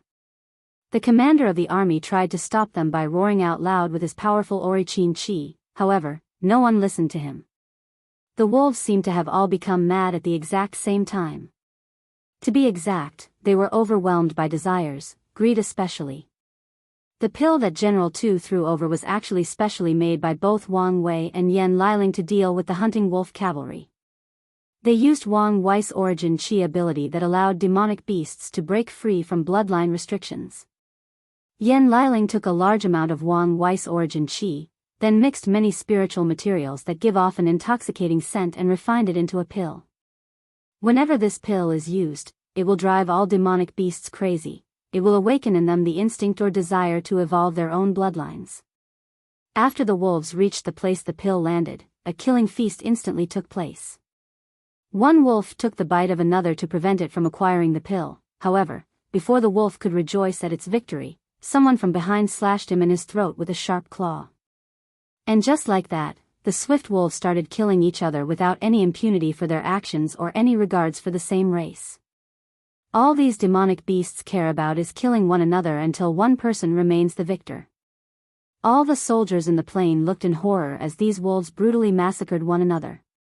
There was blood, limbs, organs, and brain matter scattered everywhere. After a few minutes, the bestial brawl was over. And as expected, there was no final winner. The majority of the wolves were dead, and the ones still remaining alive were in no shape to battle. After seeing this, the morale of the barbarian wolf soldiers was terribly low. The hunting wolf cavalry has always been a symbol of might and invincibility throughout the kingdom. And yet, they suffered such a terrible defeat. What's even worse, they were not defeated in battle, and there was no glory in such a defeat. Because only a single pill took out such a prestigious legion. The commander of the kingdom's army realized the situation of his men and was prepared to do something to raise morale. Unfortunately, General Tu did not provide him with the opportunity. As soon as the wolves finished their slaughter, he ordered his army to march forward. Under order, all the soldiers of the great Xia dynasty started moving forward. With each step they took, they would strike their spears into their shields, creating a clashing sound. Clang! Clang! Clang! The sound was very rhythmic as it echoed throughout the vast plain. As the dynasty soldier approached their enemy, they had created a terrifying momentum for themselves. The soldiers of the barbarian wolf kingdom suddenly felt that someone was slowly squeezing their hearts, making their breathing unstable. If it was not due to the strict military discipline, many of them would have long run away as they watched the sound of death slowly approaching them.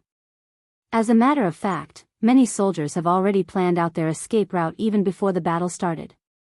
As the two armies crashed, it was a one-sided slaughter. The great Xia soldiers were faster, stronger, and had better armor than the barbarian wolf soldiers. What's more, their troops' morale was at an all-time high. As such, the soldiers killed anything or anyone that stood in their way. With a shield in one hand and a spear in the other, they stabbed any person that was not wearing similar color armor as them. With coldness and ruthlessness in their eyes, the great Xia soldiers marched over their enemies' dead bodies, leaving a trail of carnage in their wake. In fact, Generals 2, 4 and 5 were not surprised by this outcome. One of the benefits that Wang Wei has received in this world is the ability to train powerful armies quickly through martial arts. In the myriad emperor world, most armies are made up of cultivators. Wang Wei is even aware of armies made up entirely of supernatural realm cultivators.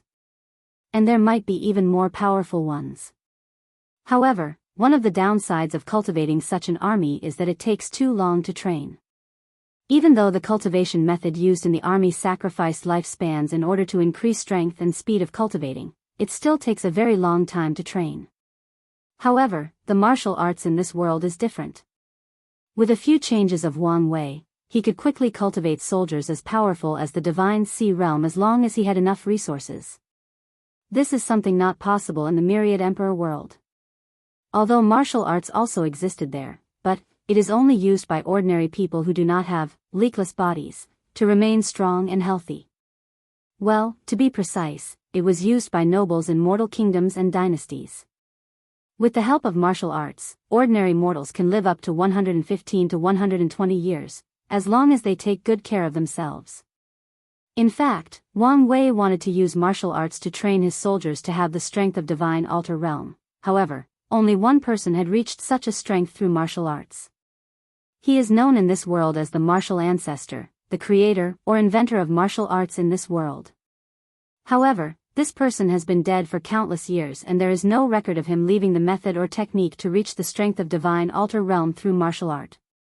Wang Wei has been searching for information about him throughout the world, hoping that he would find his legacy. As for the reason he did not create the method himself, it is because it would take too much time and he deemed it not worth it, as this martial art method would probably only help him a little in the early stage of his cultivation. The battle between the great Xia dynasty and the barbarian wolf kingdom was still ongoing. After seeing the terrible defeat of his army, the barbarian wolf commander ordered his other 4 generals to interfere in the battle. However, General 2, 4 and 5 intercepted these people and began a fierce fight with them. Despite being outmatched 5-3, General 2, 4 and 5 still managed to easily kill their opponent, as only 2 of them were in the divine altar realm. After this victory, General 2 led the great Xia army straight to the barbarian wolf's capital. Just like that, a month passed by. Wang Wei was sitting on his dragon throne while having a meeting with a few officials when brand new information was sent from the front lines. "Are you saying that some outside force interfered in our conquest of the barbarian wolf kingdom's capital?" asked Wang Wei with a frown in his face. "Yes, His Majesty," replied one of the Fates' shadow under Grand Censorate Wang Just control. "Who is it?" demanded Wang Wei. "Well, it's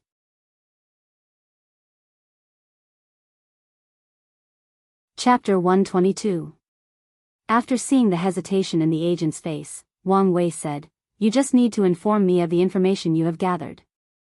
You do not need to think about anything else." After hearing this, the agent sighed in relief before answering. According to the information sent back from the frontier, General Tu and his legion had already conquered the majority of the barbarian wolf kingdom, with the exception of the capital. However, as soon they were about to breach the city, 5 unknown and powerful divine altar realm cultivators appeared and prevented them from succeeding. Immediately afterwards, we sent some of our elite agents from the Fate's Shadow to investigate the origin or source of these people. Our findings was that they are most likely from the noble alliance of our dynasty. After the agent said this, the room immediately became silent. All the ministers had their eyes wide open, with some having fear in their eyes. The cunning ones could tell that something major was about to happen. "Most likely?" asked Wang Ju with a frown on her face. The agent lowered his head before answering, "We can confirm that they are indeed responsible for this. However, before we could gather enough evidence, the other parties seemed to have noticed and destroyed all links that tied them with the people of the barbarian wolf kingdom." After hearing this, many officials realized that things become complicated. Without evidence, His Majesty cannot just randomly kill these nobles. After all, this dynasty is one that runs with rules and laws. There needs to be some sort of order or process when doing things. After pondering for a while, Wang Wei said, "Go give my order to the royal guard captain to imprison all the nobles of the capital." All the officials were shocked, then many of them knelt on the ground and said together, "Your Majesty, you cannot." "Why?" replied Wang Wei with a calm look on his face. "According to the laws of the dynasty, all people need a reasonable crime for them to be arrested," replied one of the ministers kneeling on the ground. "From what I remember, my words were the law in this dynasty," replied Wang Wei with a nonchalant look on his face. After hearing this, cold sweat started to fall down these ministers' backs. Despite not releasing any aura, all the ministers in the room suddenly felt a heavy pressure pressing on them coming from Wang Wei. This was his natural aura cultivated as person in high position, as ruler of an entire dynasty, in charge of the lives of billions of people. The room became quiet. Over the years, these officials have grown accustomed to His Majesty's calm, collected, and relaxed demeanor. Unlike the majority of emperors of this world, His Majesty Wang Wei was truly a wise sage as he allowed his officials to express their opinions, to criticize his actions when necessary and to point out his shortcomings. However, as a result of this, many of the officials forgot the fact that His Majesty was in fact a very powerful cultivator who forged his throne with iron and blood. And in the great Xia dynasty, his words are still absolute. After realizing this, all the officials remained silent and dare not say anything again. After a few minutes of silence, Empress Dong Lifen opened her mouth and said, "Your Majesty, you are right in saying that your words are absolute. However, it is better to use a softer method dealing with this situation. After all, you still have a reputation to uphold. Your Majesty might not care about reputation, but a good reputation can be of great use when dealing with newly conquered territories, especially to calm down and reassure the people." Wang Wei had a pensive look on his face after hearing this, then he nodded.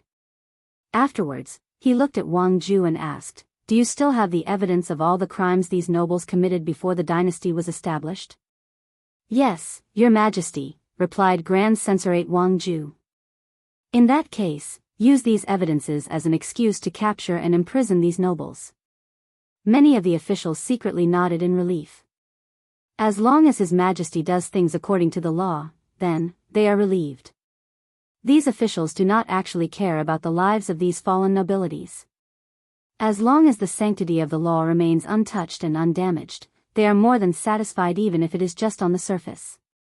Suddenly, one of the officials that was still standing stepped up and said, "Your Majesty, what should we do about the transcending mortality realm cultivator?"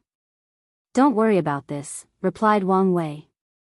Then he gazed at the commander of the royal guard, which was an army designated solely to protect the royal family and the capital. "Tell the captain to leave the Zheng, Leng, and Chang as the very last noble family to capture." The commander of the royal guard bowed, then left the palace to do as His Majesty ordered. Meanwhile, in the former Duke Xing residence, Patriarch Xingyong was crazily destroying everything in his room. He threw teapots and cups at the walls, he punched through all the tables and ravaged all the books around. Then he looked at the other two people sitting in front of him and said, "Are you too stupid? Do you want our three ancient noble families to be destroyed?" "You are overreacting, Xingyong," said Patriarch Lengzan. "That's right. This new emperor is all about respecting the law.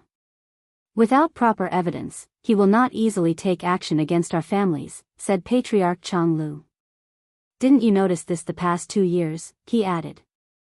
"No matter what secret method our noble alliance uses, as long as we do not leave any evidence, at best, the officials will just impose a few meaningless taxes on us." After calming down a bit, Patriarch Xingyong looked at these two like two idiots and said, "That is only because we did not do anything that greatly infringed on the benefit of His Majesty." Xingyong took a deep breath to calm himself down, then sat cross-legged on the floor. "Why did you guys do this anyway? It could not be just to antagonize His Majesty?" Patriarch Changlu was silent for a moment before answering. "It's because the royal family of the barbarian Wolf Kingdom offered us more than 70% of their family's wealth. Originally, the royal family asked us to sabotage the Great Xia from the inside," added Patriarch Lengzan. "However, knowing how powerful the Great Xia dynasty has gotten the past few years, we refused." After hearing this, Xingyong sighed and did not say anything else. As such, the room became quiet for a few minutes. Only the sound of inhaling and exhaling could be heard. "You do not need to worry too much, Xingyong. Nothing will happen to our alliance," said Lengzan. However, before he even finished his words, someone barged into the room while panting heavily. Xingyong's anger that has just subsided flared up again and he roared, "I thought I told you not to interrupt me when receiving guesses in the study?" "But Patriarch, there is terrible news."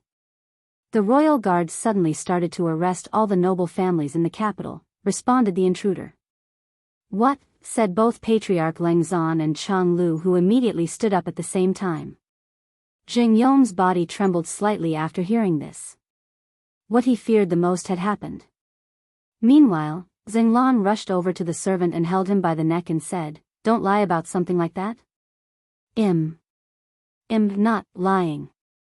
As such, Xinglan released the poor man after hearing this. After that, he started walking back and forth in the room while muttering, "What to do, what to do, what to do." Then he immediately looked at Xingyong. Even Changlu did the same as they both realized that they had made a grave error in judgment. As for Xingyong, he took a deep breath to calm himself down and said, "Do not worry, I will take care of everything. However, you guys need to lay low for a while." After saying this, he completely ignored the other two and headed to another room in his mansion.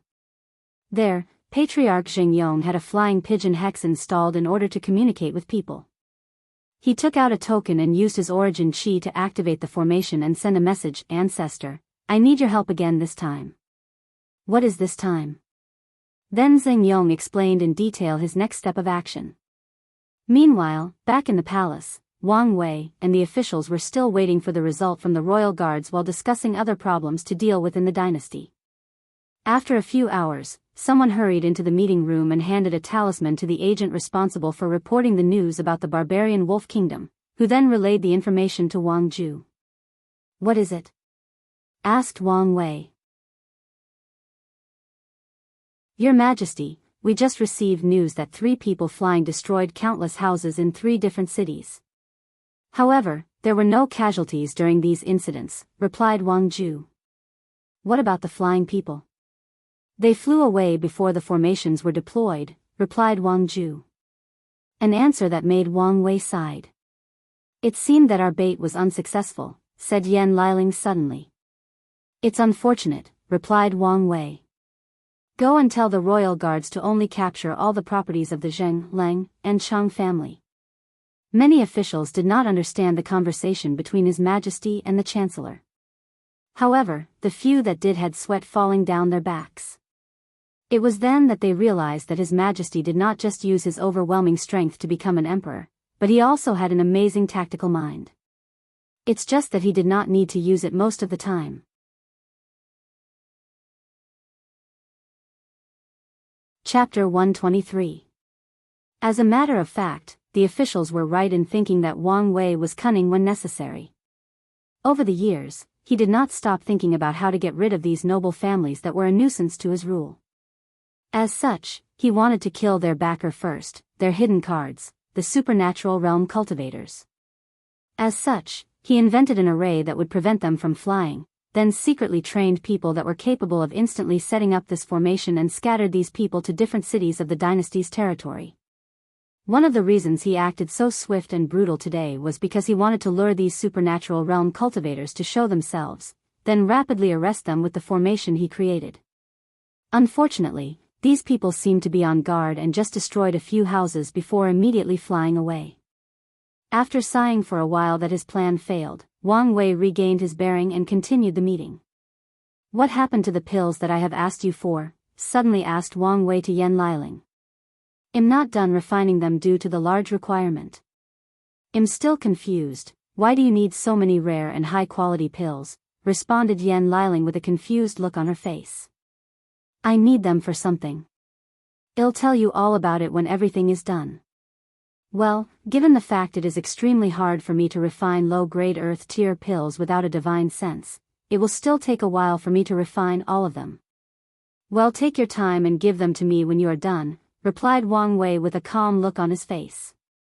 Yan Liling just nodded and did not ask any further questions. However, someone else did. "Your Majesty," said one official. "What do we do with the war in the barbarian wolf kingdom?" "Send reinforcement immediately," responded Wang Wei without hesitation. "Tell General Tu that he has less than a week to breach the capital city." Everyone nodded and the court meeting of the day was officially over with all the ministers leaving. As usual, Empress Dong Lifan stayed behind to talk to Wang Wei. When the room was empty with the two of them left, she got up from her throne and bowed to Wang Wei and said, "Thank you, Your Majesty, for listening to my advice today." As smart as Dong Lifan is, she could tell that His Majesty had no plans to just brutally kill all the nobles without any reasons or official statement. However, when Wang Wei showed that he changed his mind after hearing Dong Lifan's plea, it provided her with more power in the court. It showed to the officials that the Empress had the ability to influence the Emperor. With the ability to influence the Emperor came the power to influence the entire dynasty. As such, there is nothing that officials fear and respect more than an Empress that can whisper to the Emperor's ear. After all, what if the Empress started to talk badly about any of them to His Majesty?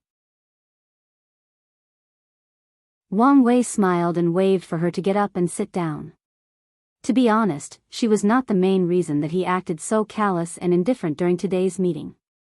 Over the years, in order to properly govern his dynasty, Wang Wei has been using the concept that the law is above everything and should be followed and respected.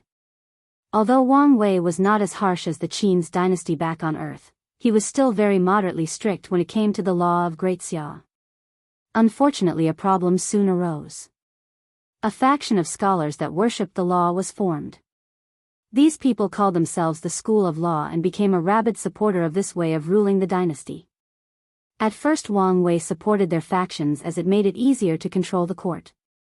However, recently, these people seemed to have gotten over their heads and started to play with the notion that even the emperor should be bound and restricted by the law.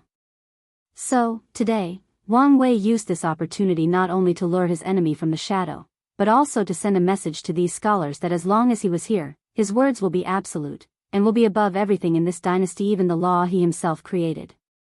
As for Dong Lifan's act of acquiring more power, he just provided an opportunity. In that situation, any of his ministers could have spoken and he would have listened. The fact that she spoke first and took this opportunity showed that she is politically savvy and knows when to take action. As for the reason that neither Wang Ju nor Yan Liling spoke, it was because none of the people cared about the struggle for political power. For one, they had plenty of power already in the Great Xia dynasty. Secondly, and more importantly, they are just travelers in this world. For them, the experience in this small world will one day become nothing but a fond memory that they reminisced about in their very long and fulfilling life. After sitting down, Wang Wei and Dong Lifan then began their study of the dynasty's qi luck. After a few hours, the Empress left happily as usual and Wang Wei checked his Qi dragon. He smiled after noticing that a quarter of it had already returned to the color purple. Afterwards, he headed straight for a sealed room in the palace. After opening this secret room, Wang Wei saw countless puppets standing there without moving. All these puppets had human shape and emanated a powerful aura. After checking the room, a vicious smile appeared in Wang Wei's mouth before sealing the room and leaving. Meanwhile, back in the Black Moon Sect's territory, Li Jun was sitting inside a military barracks while reviewing papers. After the Black Moon Sect surrendered, he quickly brought people over from Great Xia to occupy the territories. After more than a month of hard work, all the people of this new territory became aware of the rules and regulations of Great Xi, including the benefits like free schooling and access to their own fertile lands as long as they pay their taxes. As such, it was quite easy for them to accept the new rule. After reviewing his paper, Li Jun looked at General Wan and asked, "What about the duel letters? Did the Iron Fist King accept the challenge?" "Yeah, Grand Commandant," responded General Wan. "The Iron Fist King said that the duel can take place at the border of our territory 3 days from today." Li Jun nodded, not that surprised by the outcome. He did not just randomly make this plan. He did so after a deep and careful analysis of the history and character of the Iron Fist King. Suddenly, Li Jun noticed a hesitant look on General Tu's face. "As such," he said, "if you have something to say, just do it." "Commandant, I'm just worried that the Iron Fist King will go back on his words. That all of this is just a trap against you." Li Jun nodded and did not admonish his subordinate for being so cautious. "As such," he replied, "given the character of the Iron Fist King, the chance of him going back on his words are very slim. However, even if he did so, it will not matter. The reason that I used this method to settle our territories was in order to be fast and efficient.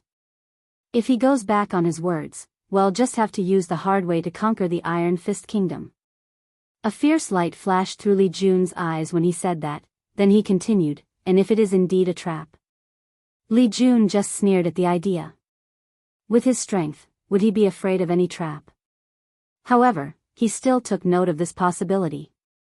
He has also learned a great deal of things after the incident back in Black Wing City. As such, he decided to take a few elite soldiers to accompany him during this duel just in case something beyond his calculations goes wrong.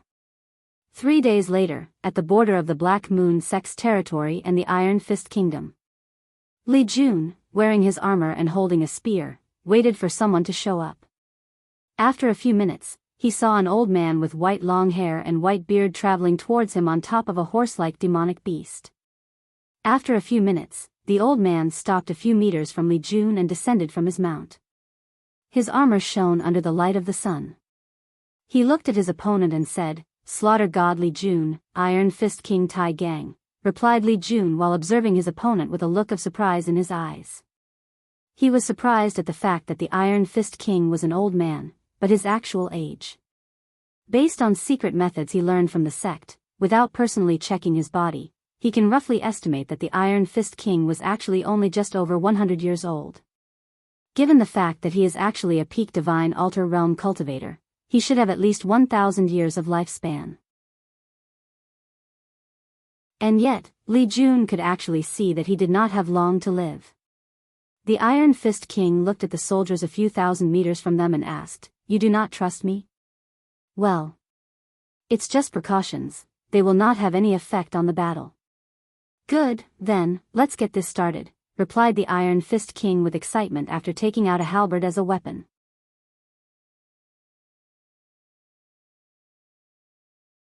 Chapter 124. Li Jun rushed towards the Iron Fist King and stabbed him. His spear turned red and headed straight for the Tai Gang's head. However, the Mad King was not to be outdone. Without hesitation, he swung his halberd to block the oncoming attack. Bang! The two weapons clashed together, creating a powerful shock wave that destroyed the ground around them. Despite this, the two of them did not move an inch. After the first attack, the two of them continued to rapidly clash against each other. The air trembled and sparks could be seen when their two weapons met each other. From a distance, the the soldiers could only see two shadows overlapping with each other. The weapons of the two of them also left only afterimages, signifying the fact that the two of them were moving faster than the ordinary eyes can capture. At first, the Iron Fist King could match with Li Jun, but after more than 10 clashes, he started to feel the pressure. Each strike of Li Jun seemed to become heavier and heavier. By the 30th clash, the Iron Fist King started to move backwards. With each step he took back, he managed to neutralize some of the force from Li Jun's spear. However, he knew that this was not a real solution to his situation. By the 40th clashes, the Iron Fist King started to expire profusely. His breathing was rapid, his steps were weak and his arms trembled with each swing. More importantly, his vast origin chi was running out faster than he expected. He looked at the normal and relaxed behavior of his opponent and sighed. These extraterrestrial demons are as strong as I anticipated, thought the Iron Fist King in the midst of battle. He knew that this was not the way to go, so he changed tactics. When Li Jun attacked him again, he did not collide head-on. Instead, he moved his halberd sideways and blocked the attack. Then, he used the recoil of the attack to move a few meters away from his opponent. Li Jun looked at the Iron Fist King a few meters away from him and did not chase after him. After all, his purpose was to subdue him, not kill him. As such, he will also allow his opponent to use all his cards and defeat him with absolute strength to show the difference between them. After taking a few seconds to breathe heavily, the Iron Fist King managed to regain some strength and stamina. More importantly, all the 270 divine veins inside his body absorbed the spiritual chi around him to replenish his origin chi. The Iron Fist King was surprised by the fact that his opponent allowed so much time to recover, but he did not care about the reason. As long as he managed to have a satisfying battle, he did not care about anything else. After recuperating his strength, the Iron Fist King decided to use a different method. He raised his halberd in the air and swung down. With a swish sound, a more than 30 meters vertical slash headed straight towards Li Jun. The slash destroyed anything that was in its way, the ground and the air. When Li Jun noticed the green slash coming his way, he did not falter. His spear turned red and directly pierced the slash. Boom! An explosion occurred after the two attacks touched each other. The ground around Li Jun exploded into countless pieces with debris flying everywhere. However, Li Jun did not care about this. What he cared about was the fact that this was not a normal attack, but a spiritual one. After clashing with the slash, countless images suddenly appeared in his mind. He saw the death of all his concubines, his companion Yan Liling, his mother and father. He even saw Wang Wei's death. For a brief moment, a deep fear suddenly enveloped Li Jun, fear of losing the people closest to him, fear of being alone in the world. However, after a brief moment, these images disappeared. As a person who passed the pagoda trial, Li Jun has a powerful Dao heart and willpower. What's more, his spirit is way more powerful than the Iron Fist King. The Iron Fist King watched with a frown how his opponent easily destroyed his attack.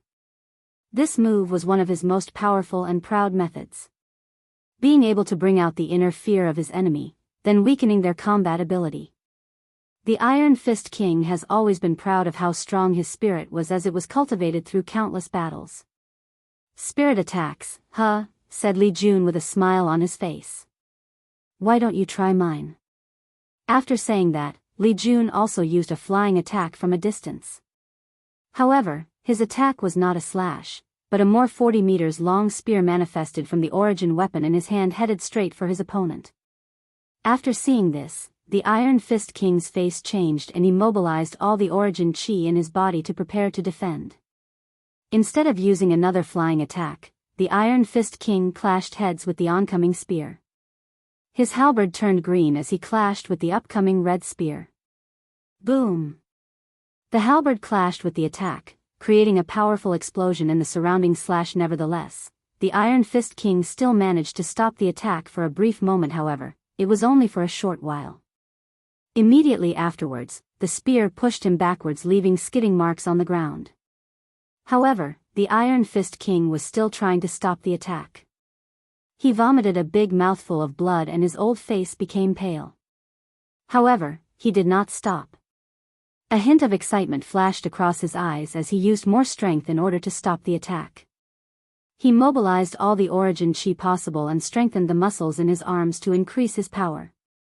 This method was somewhat useful. With this newfound power, the spear slowed down dramatically, but it still did not stop completely. As such, the Iron Fist King was miserable. He threw up countless mouthfuls of blood. His armor was mostly destroyed and he seemed to have aged considerably. After being pushed for more than a few hundred meters, the spear was stopped and disappeared.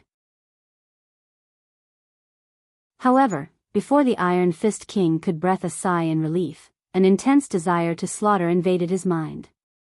He secretly cursed as he realized that he was affected by a spiritual attack. The Iron Fist King's eyes suddenly turned red as he felt his mind slowly being swallowed by the desire to kill. He tried to fight the urge by himself, but it was to no avail. As such, he tried physical pain to wake him up. He clenched his teeth and hands until both his mouth and palms were bleeding. This pain seemed to be useful, so the Iron Fist King sought to use this method. Without hesitation, he stabbed the pointy end of his halberd straight into his thigh. He screamed out loud in agony. However, the intense throbbing pain managed to distract him from his desire to kill. Immediately afterward, the Iron Fist King knelt in one knee to support himself. Despite his act of self-mutilation, the Iron Fist King realized that even this level of pain was not enough to completely free himself from Li Jun's spiritual attack of slaughter. As such, he started to twist the halberd that was still stuck on his raised leg. Blood squirted out his thigh as the Iron Fist King screamed out loud. However, he did not stop for even a second. After a few minutes, he stopped his actions as he could feel that he already got his bearing back. The intense urge to kill all things in existence slowly faded away until it was completely gone. The Iron Fist King breathed rapidly as he felt exhausted both physically and spiritually. He looked at Li Jun with a little bit of fear in his eyes. However, immediately afterwards, his fears were replaced by a desire for battle even though he was not in the shape to fight right about now. "Your plan will not succeed," suddenly said Li Jun, who watched all the Iron Fist King's actions with a calm look on his face. "What do you mean? I figure out the reason why you are so young, yet you have so little lifespans left. You used battles between life and death to break through the cultivation realm quickly," said Li Jun while placing his spear on his shoulder. "Is there something wrong with that?" "Well, there is. If you do it once or twice, it will be fine. But, if you do it constantly, you will use your lifespan to pay for each breakthrough." The Iron Fist King's eyes lit up after hearing this. He has been pondering the reason for his rapid aging. He thought it was because there was something wrong with his cultivation technique, but it seemed that it was not the case. The Iron Fist King then sighed after realizing his mistake. Then he asked, "What do you mean that my plan will not work?"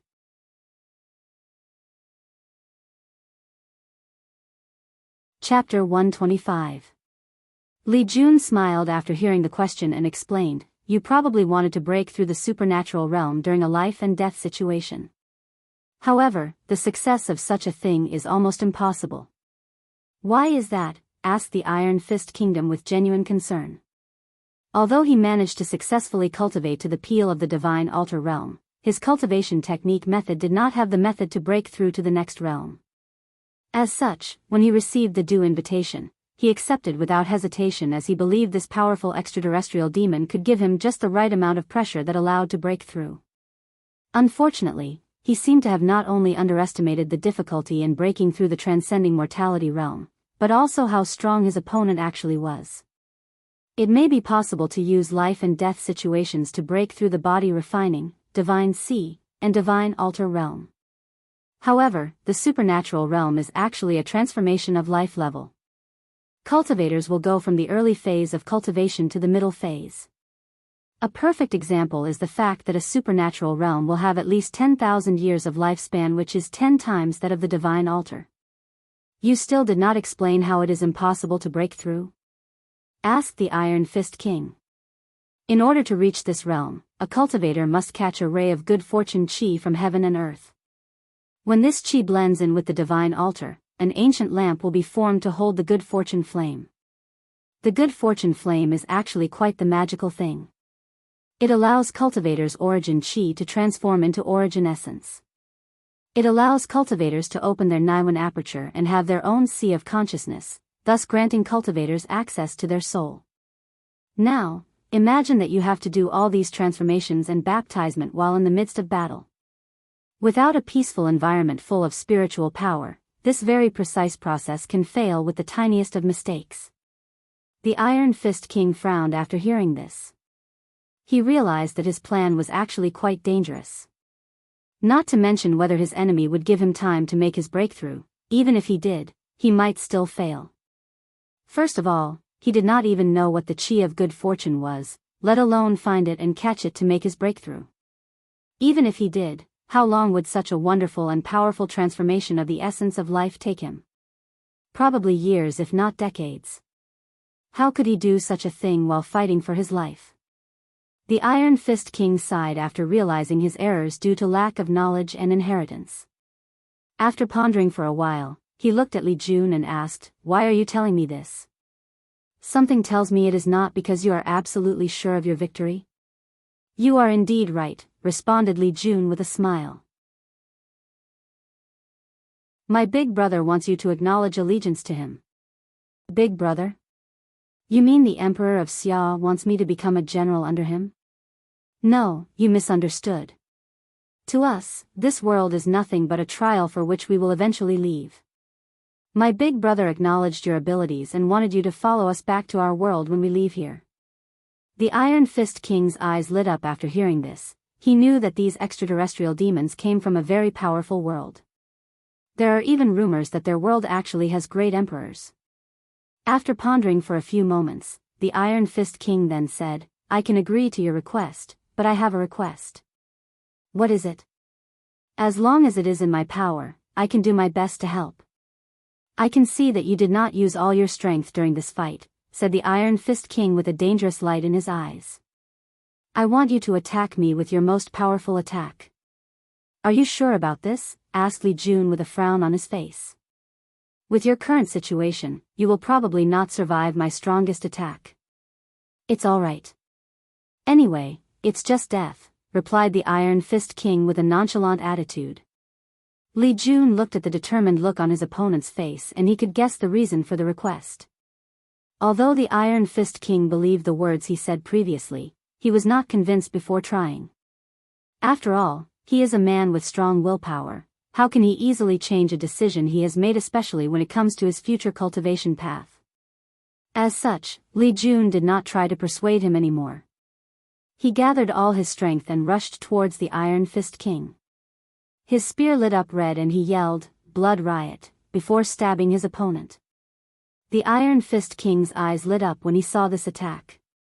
A sudden dread of death overcame and he could feel like he would die if he was hit by this attack.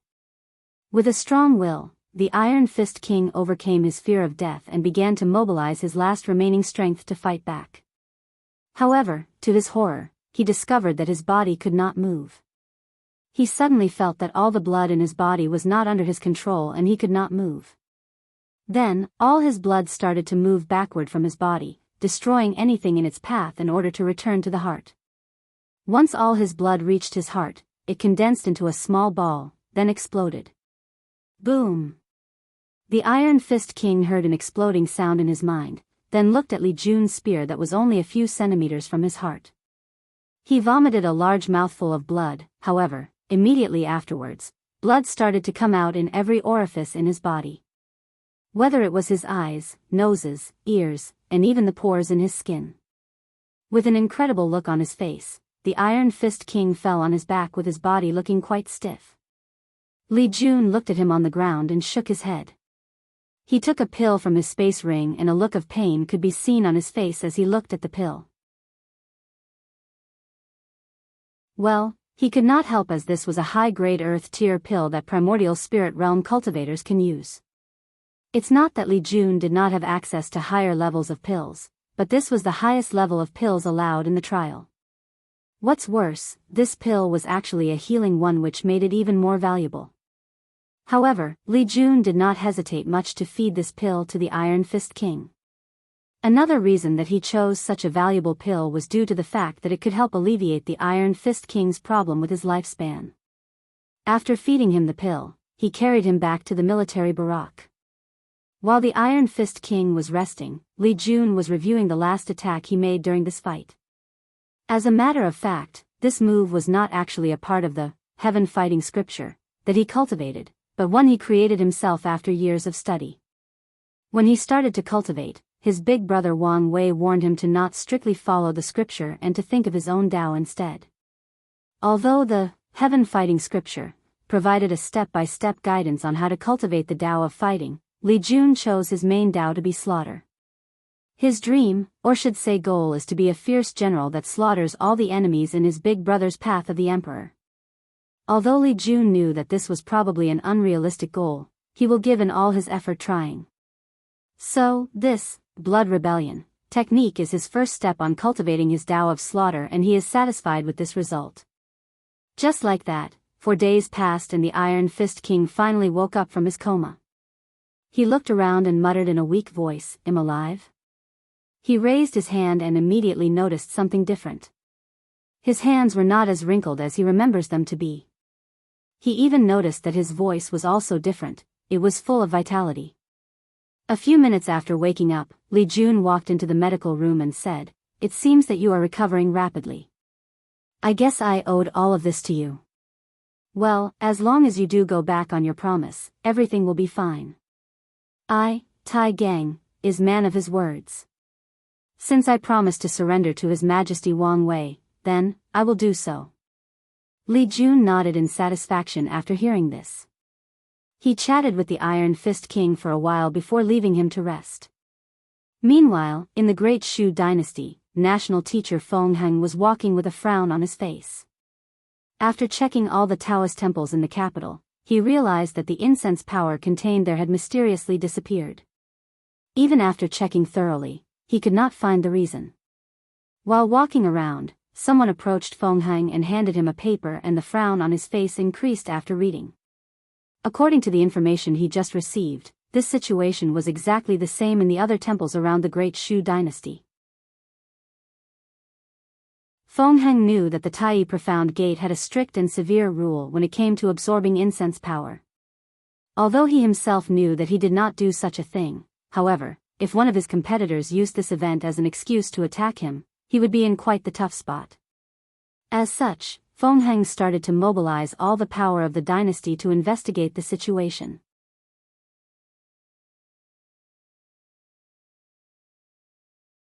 Chapter 126. After giving his orders, Feng Heng returned to his own main temple. When he reached his cultivation room, he suddenly saw a middle-aged man standing there waiting for him. The middle-aged man had a calm and serene look on his face. His eyes radiated a profound wisdom that made anyone who approached him instantly have a good impression of him. Despite the man's unusual temperament, this was not the thing that caught people's attention when first meeting. His most noticeable or recognizable trait was his short black hair. Unlike most people who keep their hair long, this man had very short hair. Although it was to the point of being completely bald, it was quite close to it. However, this short somehow accentuated his calm and peaceful vibe. Feng Heng looked at the man with a surprised look on his face and asked, "Master?" The man just nodded to Feng Heng, who rushed to meet him with an exciting smile on his face. "Master, you seemed all right now." "No, you seemed better than all right." "Yes. I have found something that stabilized my primordial soul." "Really?" "Huh, who would have thought that such a small world would have such a powerful thing," responded Feng Heng, genuinely happy for his master. "Yes, who would have thought," nodded the middle-aged man. "Disciple, how are things going recently?" "I just received an envoy from the Great Zhou Dynasty asking us to not interfere in their battle with the Great Wu Dynasty." "So, what are you going to do?" "I'm going to accept. After all, remaining neutral was our original plan. However, the people of the Great Wu Dynasty need to pay certain prices to buy our neutrality," responded Feng Heng while looking out a window in his room. Feng Heng's master nodded after hearing this, then he suddenly asked, "Something seemed to be on your mind. What happened?" "Master, I just discovered that a large portion of incense power was absorbed in the temples throughout the dynasty. I'm just worried about this." A gleam of light flashed from Shifuyu's eyes after hearing his disciple's words and asked, "Did you find the culprit?" "That's the problem, Master. I have not found anything despite personally searching with, well, you know what." Shifuyu nodded as he understood the meaning behind his disciple's words. "Do you think that one of your competitors in the sect did it?" "It's unlikely. As the Dao child of the sect, I am the only one chosen to participate in this trial." "Disciple, you are too tender. Do you think your competitors will easily give up the position of Dao child? Even if they cannot attend the trial, with the supporters they have, they can easily sneak in a few of their subordinates into this world in order to cause you trouble." Feng Heng frowned after hearing this and started thinking. The Tai Profound Gate way of choosing a successor is different from the Dao opening sect. While the Dao opening sect was decided purely based on strength, Wang Wei being the only exception, the Tai Profound Gates process is more complicated due to it being a religious sect based on Taoism. Besides strength, its successor, aptly named Dao Child, is chosen based on the amount of people supporting them in the sect and, more importantly, their understanding of the sect's philosophies and teachings. In the Tai Profound Gate, this is called Dharma Heart or Dharma Perception. One of the reasons that Feng Heng was able to become the Dao Child was due to his profound Dharma perception. And the reason he had such a deep understanding of Taoist Dharma was because his master, Shifuyu, personally explained it in great detail to him. As such, Feng Heng has a great deal of respect for his master. Not only because of his powerful origin, but because of his profound understanding of Taoism. After his master pointed out the possibility of his competitor sending spies to try to sabotage his trial, he realized that this was actually a possibility. Even if he failed this trial, his status would not be affected that much. As the sect's Dao Child, he is the heaven chosen selected to fight for the heaven will in this generation. One failure is not enough for him to be disposed of his position. However, if he was ever caught in possession of incense power, then he would be in a difficult situation even if he did not personally absorb it. After thinking about this, Feng Heng decided to spend more resources focusing on finding the spies his competitor sent in this world. At the same time, Shifuyu nodded with a smile after this. Great Zhou Dynasty, Imperial Palace. Ji Song sat in his dragon throne and looked at the envoy that had just arrived back from the Great Shu Dynasty. His bulging muscles could be seen from his dragon robe and he emanated a majesty at all times. "So, what was the result?" he asked. The envoy trembled a little after hearing the question before answering. "Your Majesty, they agreed to not interfere, but they have some demands." "What demands?" asked Ji Song back, who had anticipated this outcome. The envoy took out a paper with a list of the demands and intended to hand it over to someone that would then give it to his Majesty. However, the paper suddenly flew from his hand and landed on Ji Song's hand, who immediately started reading it. After taking a brief overview of the list of demands, Ji Song frowned for a little while before going back to normal. The list mostly demanded population. Although the quantity was quite large, it did not go over his bottom line. As such, he readily agrees with the terms. Immediately afterwards, he stood up from his chair and said, "Now that everything is ready, let's start the war with the Great Wu Dynasty. I never like these cunning snakes. I will personally lead the battle for this war." After saying this, Ji Song ignored the dissuasion of his ministers and headed straight for the military barracks. Meanwhile, Prime Minister Ji Su sighed and did not say anything regarding this matter. Back in the Great Xia Dynasty, the Iron King Fist, who has just healed from his injury, was sitting in a soaring phoenix construct flying back to the capital to meet Wang Wei. "Is it true that people can become great emperors in your world?" asked the Iron Fist King with a cunning gleam of light in his eyes. Li Jun noticed this gleam and he could understand the reason behind this, but he did not say anything, but just smiled and said, "It's true. Our world has given birth to countless great emperors. I wonder what it is like to be so powerful," muttered the Iron Fist King under his breath. After a few hours, the two of them reached the capital and went to see Wang Wei, who was sitting on his dragon throne. After entering the meeting room, the Iron Fist King looked at the officials around and ignored them. He glanced lightly at Wang Wei before bowing. Tai Gang has seen His Majesty.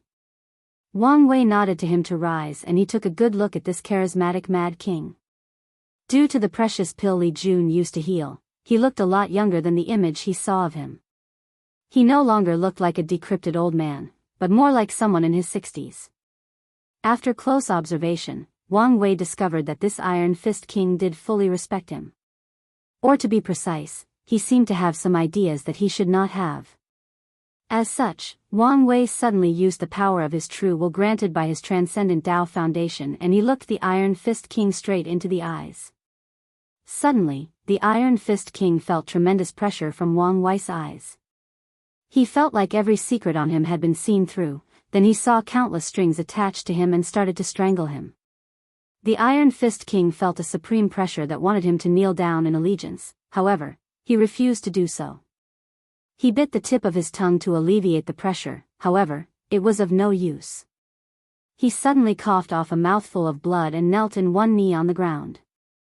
However, he was still resisting the pressure, the supreme will that enveloped him. However, to his horror, he discovered that his divine altar started making creaking sounds, and more new cracks started appearing. He could feel that his divine altar would be destroyed if he resisted anymore, but he refused to give up. As a man who can easily accept death, being crippled was nothing to him. Nevertheless, the Iron Fist King still felt humiliated. Not at the fact that he was forced to kneel down, but at the fact that his opponent just needed one look to make him into this severe situation. After resisting the supreme will for a few seconds, the Iron Fist King was eventually forced to his knees. He sighed and stopped resisting. He realized the vast difference between him and these extraterrestrial demons. He quickly erased the ambitious thought he had in his mind. Or at the very least, bury it deep until he has the strength to do so. Wang Wei nodded after seeing this and said, although your foundation is weak, you have a strong will and you are also a person who knows when to bow to circumstances. Well, welcome Tai Gang to be a member of my group.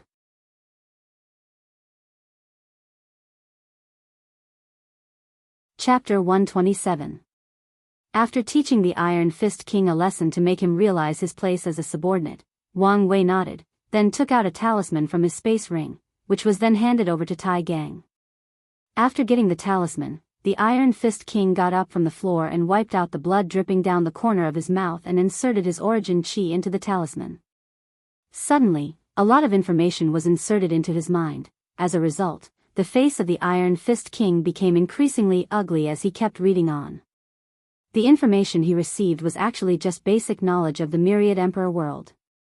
For example, the body refining realm had 12 layers instead of the 9 he previously believed. The highest amount of divine veins was actually 365. As for the 270 he had, it was the bare minimum required to break into the next realm. However, people who did that had the worst foundation possible among cultivators. Although the talisman explained that having a bad foundation does not always equate to strength, as some people have terrible foundations but their strength are unimaginable. Nevertheless, without a strong foundation, the future of these people will always be limited. It is impossible for a normal foundation, body refining 9th layer, to break through the saint realm. At the same time, it is almost impossible for a saint foundation, 10th layer, to reach the supreme realm. Although the Iron Fist King tried to find solace in the fact that this information mentioned the fact that it was almost impossible to achieve, meaning that there were exceptions to this rule. He knew that this was a long shot. As such, despite showing a calm look on the surface, his rapid breathing and accelerated heartbeat showed otherwise. Wang Wei noticed the Iron Fist King's reaction and said, "You do not need to worry about these things. When we return home, as my subordinate, you are guaranteed the method to achieve a supreme foundation. As for the more powerful Dao foundation, you have to use the 6 points to acquire one. This will depend on your capability." After hearing this, the Iron Fist King took a deep breath and bowed to Wang Wei. This time he did not bow slightly, but did a 90-degree bow and said, "Thank you for the opportunity." Despite losing to Li Jun and acknowledging his surrender, the Iron Fist King was a proud man who believed that he was not in any way inferior to these extraterrestrial demons. He believed that the main difference between him and these foreign guests was the fact that he did not have the same amount of resources and opportunity granted to them by birth. However, after reading all the information on that talisman, he realized that things were not as simple as he believed them to be. The difference between the people of this world was not just resources, talents, or opportunity, it was a vast difference in civilization. The world that these foreigners came from have way more knowledge and understanding of not only the cultivation path, but of the ways of heaven and earth. Adding to their long and preserved history, these people have countless inheritances left from their predecessors. Meanwhile, this warring kingdom world has a recorded history of about 2 to 5 million years. If it was before, the Iron Fist King would have thought that this was a long period of time. However, according to the information he just read, cultivators in the Supreme Realm can actually live that long. In fact, there is a high chance that the person who passed down the cultivation method of this world is still alive somewhere out there. After dealing with the Iron Fist King's affair, Wang Wei began to discuss the affairs of Great Xia. He looked at Li Jun and asked him to report the situation of the war. According to recent reports, Generals 2, 4 and 5 have breached the barbarian Wolf Kingdom capital, thus effectively conquering the whole kingdom. The people of the Black Moon Sect's territory have also surrendered without any problem. To be precise, they have welcomed us with open arms. In the past few days, we have conquered the Iron Fist Kingdom, however, there have been revolts all over the territory. But, now that the Iron Fist King is awake, we should be able to quell the anger of the people and settle the territory once for a while. After saying this, Li Jun looked at the Iron Fist King, who just nodded in agreement. Wang Wei was satisfied as always with Li Jun's work and nodded in approval. Well, now that our territory is so vast, the current division may not be enough. Wang Wei suddenly stopped his words and looked in the corner and roared out loud, "Who dares to intrude in this court's meeting?" Everyone was surprised by the sudden roar and looked in the same direction as His Majesty, but there was nothing there. As such, many people became puzzled, while some people believed that His Majesty had made a mistake. Of course, with the exception of Li Jun, Yan Liling, and Wang Ju. They knew that it was impossible for Wang Wei to make a mistake. However, even they could not detect anything after looking. After seeing no one answered his call, Wang Wei instantly mobilized his powerful fleshly body and threw a punch. His skin and muscle vibrated rapidly and the vibration traveled into the air directed at the corner. Boom! The entire palace trembled and an explosion took place. Cracks started to appear everywhere in the palace, forcing many palace maids and eunuchs to cry in fear. Afterwards, someone flew from the palace. The person or shadow hit many walls and pillars on his way until he reached the palace's courtyard and landed on his knees. The shadow threw out a big mouthful of blood and organs. His clothes were broken and numerous dust stains could be seen on it. The only place intact was the mask that this shadow was wearing. Soon after the shadow landed, Wang Wei and a group of officials appeared and surrounded the shadow. "Who are you?" asked Wang Wei. "Just an ordinary assassin," replied the shadow with a weird voice that prevents anyone from distinguishing whether it is male or female. "If an ordinary assassin can easily infiltrate the royal palace and reach more than 20 meters close to me before I even noticed, then I really wonder what extraordinary assassins are capable of," replied Wang Wei with a sneer on his face. The shadow spit out a mouthful of blood and asked, "I'm curious on how you were able to notice me." "I mean, even the divine body realm lady over there did not find me." "It was because I felt the fluctuation of your soul," replied Wang Wei calmly. "Now that I answered your question, it's your turn to respond to mine. Who are you? Who sent you?" However, the shadow just got up from his one knee and did not answer the question.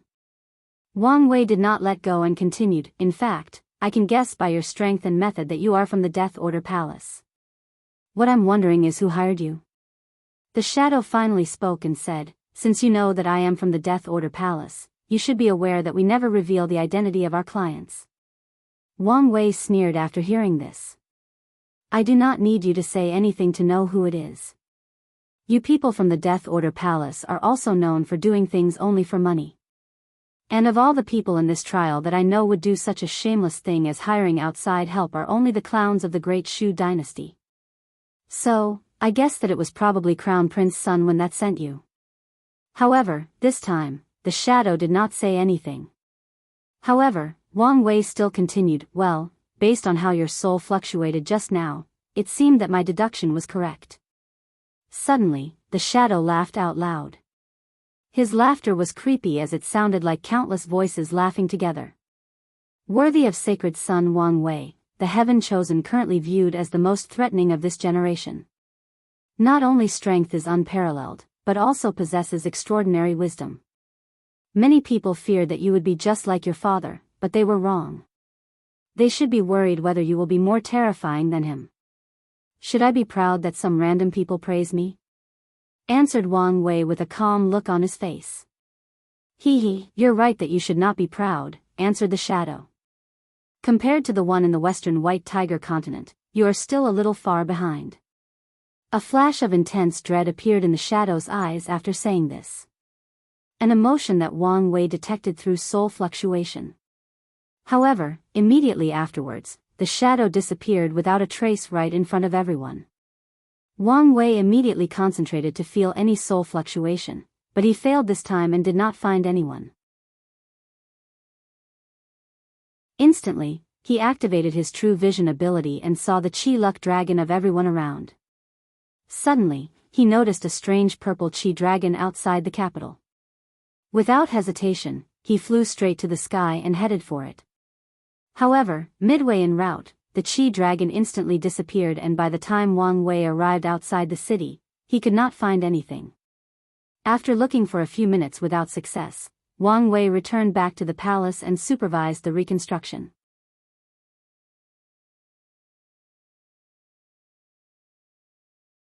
Chapter 128. After returning to the imperial palace, Wang Wei supervised the reconstruction of the destroyed parts. With the help of countless cultivators that can easily carry tons of weight, the entire palace was reconstructed in just a few hours. Back in the Dragon Throne, all the officials had a severe look on their faces. The emperor had just been assassinated, and yet, no one realized this, yet alone reacted fast enough to prevent this. The commander of the royal guard knelt in front of Wang Wei asking for him to be punished. In fact, Wang Wei did not blame him. Even he himself realized the assassination once the person got so close to him. So, how could he blame the commander? However, seeing the way he was blaming himself, Wang Wei could guess that he probably would not accept it if he did not punish. As such, he deducted half a year of salary and sent him to the frontier to open territory and promised to reinstate his position after he acquired enough merits. In fact, many people blame themselves for failing to prevent this assassination. However, the person most affected was in fact Wang Ju. As a person in charge of intelligence and assassinations, and a cultivator in the divine body realm, she did not even notice the presence of the shadow. Her job is in fact to protect Wang Wei from situations like this. In the Dao opening sect, every generation of shadow is not only in charge of gathering information for the sect master, but also to protect them from dark plots and schemes. The shadow's job is to do the dirty work of the sect master and to protect him from other people who do dirty work. Wang Ju knew from a very young age what her duty was, and she has managed to do this job quite well, until today, that is. Today, Wang Ju realized her inadequacy. This generation of heaven chosen are not only growing rapidly, but they are also very powerful. They already have the power to fight the divine body realm while in the divine altar realm. Today's event made Wang Ju realize that her talents might not be enough to keep up with this generation's heaven chosen. Maybe, one day in the future, someone else will take over her position. After thinking about this, she sighed and placed these thoughts in the back of her head. However, a frown was still on her face throughout the meeting. Meanwhile, Wang Wei first discussed how to calm down the people after the assassination. After all, it is easy to notice how the palace was destroyed. Many of the citizens were currently worrying about the situation. The next major discussion was about the next opponent that the great Xia have to face, the Fang divine dynasty. Well, Wang Wei can see how prideful and narcissistic the ruler of this dynasty is just by the name. However, unlike other enemies he faced, he has to take this one seriously as it is headed by one of the heaven chosen from that is participating in this trial. Grand Censorate. Grand Censorate. Wang Ju, yelled Wang Wei. His Majesty, responded Wang Ju. Did you say something? I'm asking you to explain the details of the Fang divine dynasty. Yes, as you wish, nodded Wang Ju, who took a deep breath to regain her bearing. The Fang divine dynasty is run by Empress Fang Lijuan, a member of the divine clan. She is this generation's divine child of the Fang family who was chosen to participate in the trial. As a matter of fact, there is another member of the divine clan in this world. As far as we know, the two of them seem to be in an alliance. However, this was not unexpected as the divine clans are usually part of the divine Dao League. After Wang Ju finished her introduction, the majority of officials were in fact puzzled. As such, one person bravely asked. I'm sorry, Grand Censorate, but I'm very confused. What is the divine clan? Are they gods?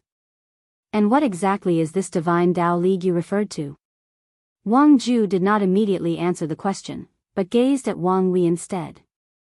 After seeing him nodding with his head, she then explained, the divine clans referred to a family that has cultivated a great emperor. Then, the great emperor left his Dao and his blood to pass down to the next generation. As a result, the members of the divine clans are thus born with a bunch of extraordinary abilities derived from their bloodlines. So, they are like the blood human race of this world, said another official. Afterward, all the members of Wang Wei's group looked at this person with a speechless look on their face.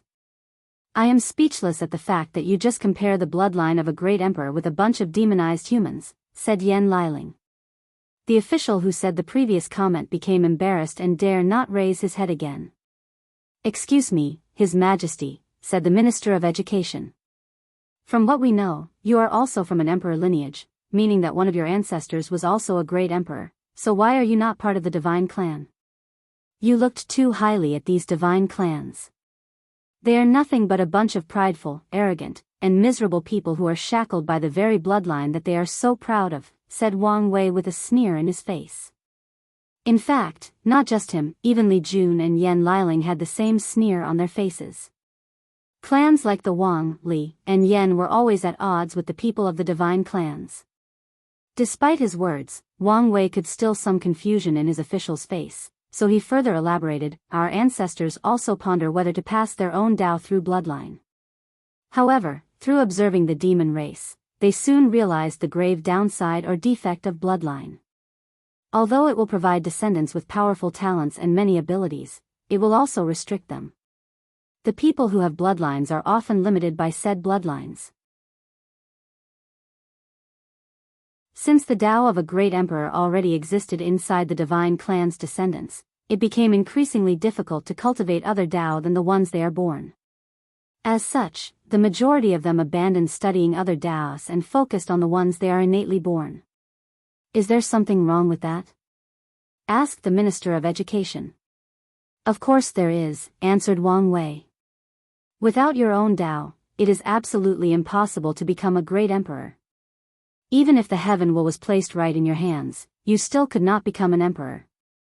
The consequences of this is the fact that the majority of families belonging to the divine clans have only one great emperor, which is their ancestor that started the clan in the first place. A select few have cultivated a second emperor, however the numbers of these families can be counted in one hand. The officials finally understood what the so-called divine clan is all about. However, despite how His Majesty despised these clans, the majority of these officials had a look of envy and yearning in their face. Wang Wei's secret shook his head after seeing this, then he continued to explain, these divine clans are doomed to be exterminated or weakened with the passage of time. After billions of years, they have long understood the downside of their bloodlines. However, they still refuse to change and adapt to the time. Instead, they bonded together by forming the Divine Dao League. Through years of intermarriage, they have strengthened their alliance, and preserved the power of their bloodlines. Unfortunately, this method has only slowed down their weakening of their power. With each generation, they became more and more irrelevant. I do not know how many years the Divine Tao League did not have a proper heaven chosen to represent them in the Heavenwell battle. However, it seems that this time, they have more than one. After analyzing the information regarding the Fang Divine Dynasty, the official came up with the plan to postpone the war to a month later, as they had just finished conquering 3 kingdoms and had not fully taken control of them. After a month, Li Jun and the 5 named generals will reunite and attack the Fang Divine Dynasty together. Then, the meeting was over and everyone left with the exception of Wang Ju, who was kept behind by Wang Wei. He looked at his head maid and motioned for her to approach him. Wang Wei started caressing her hair, just like his mother used to do to him, then said, "I understand your struggle. You have been with me even since I could walk properly. So, you do not need to worry about being replaced.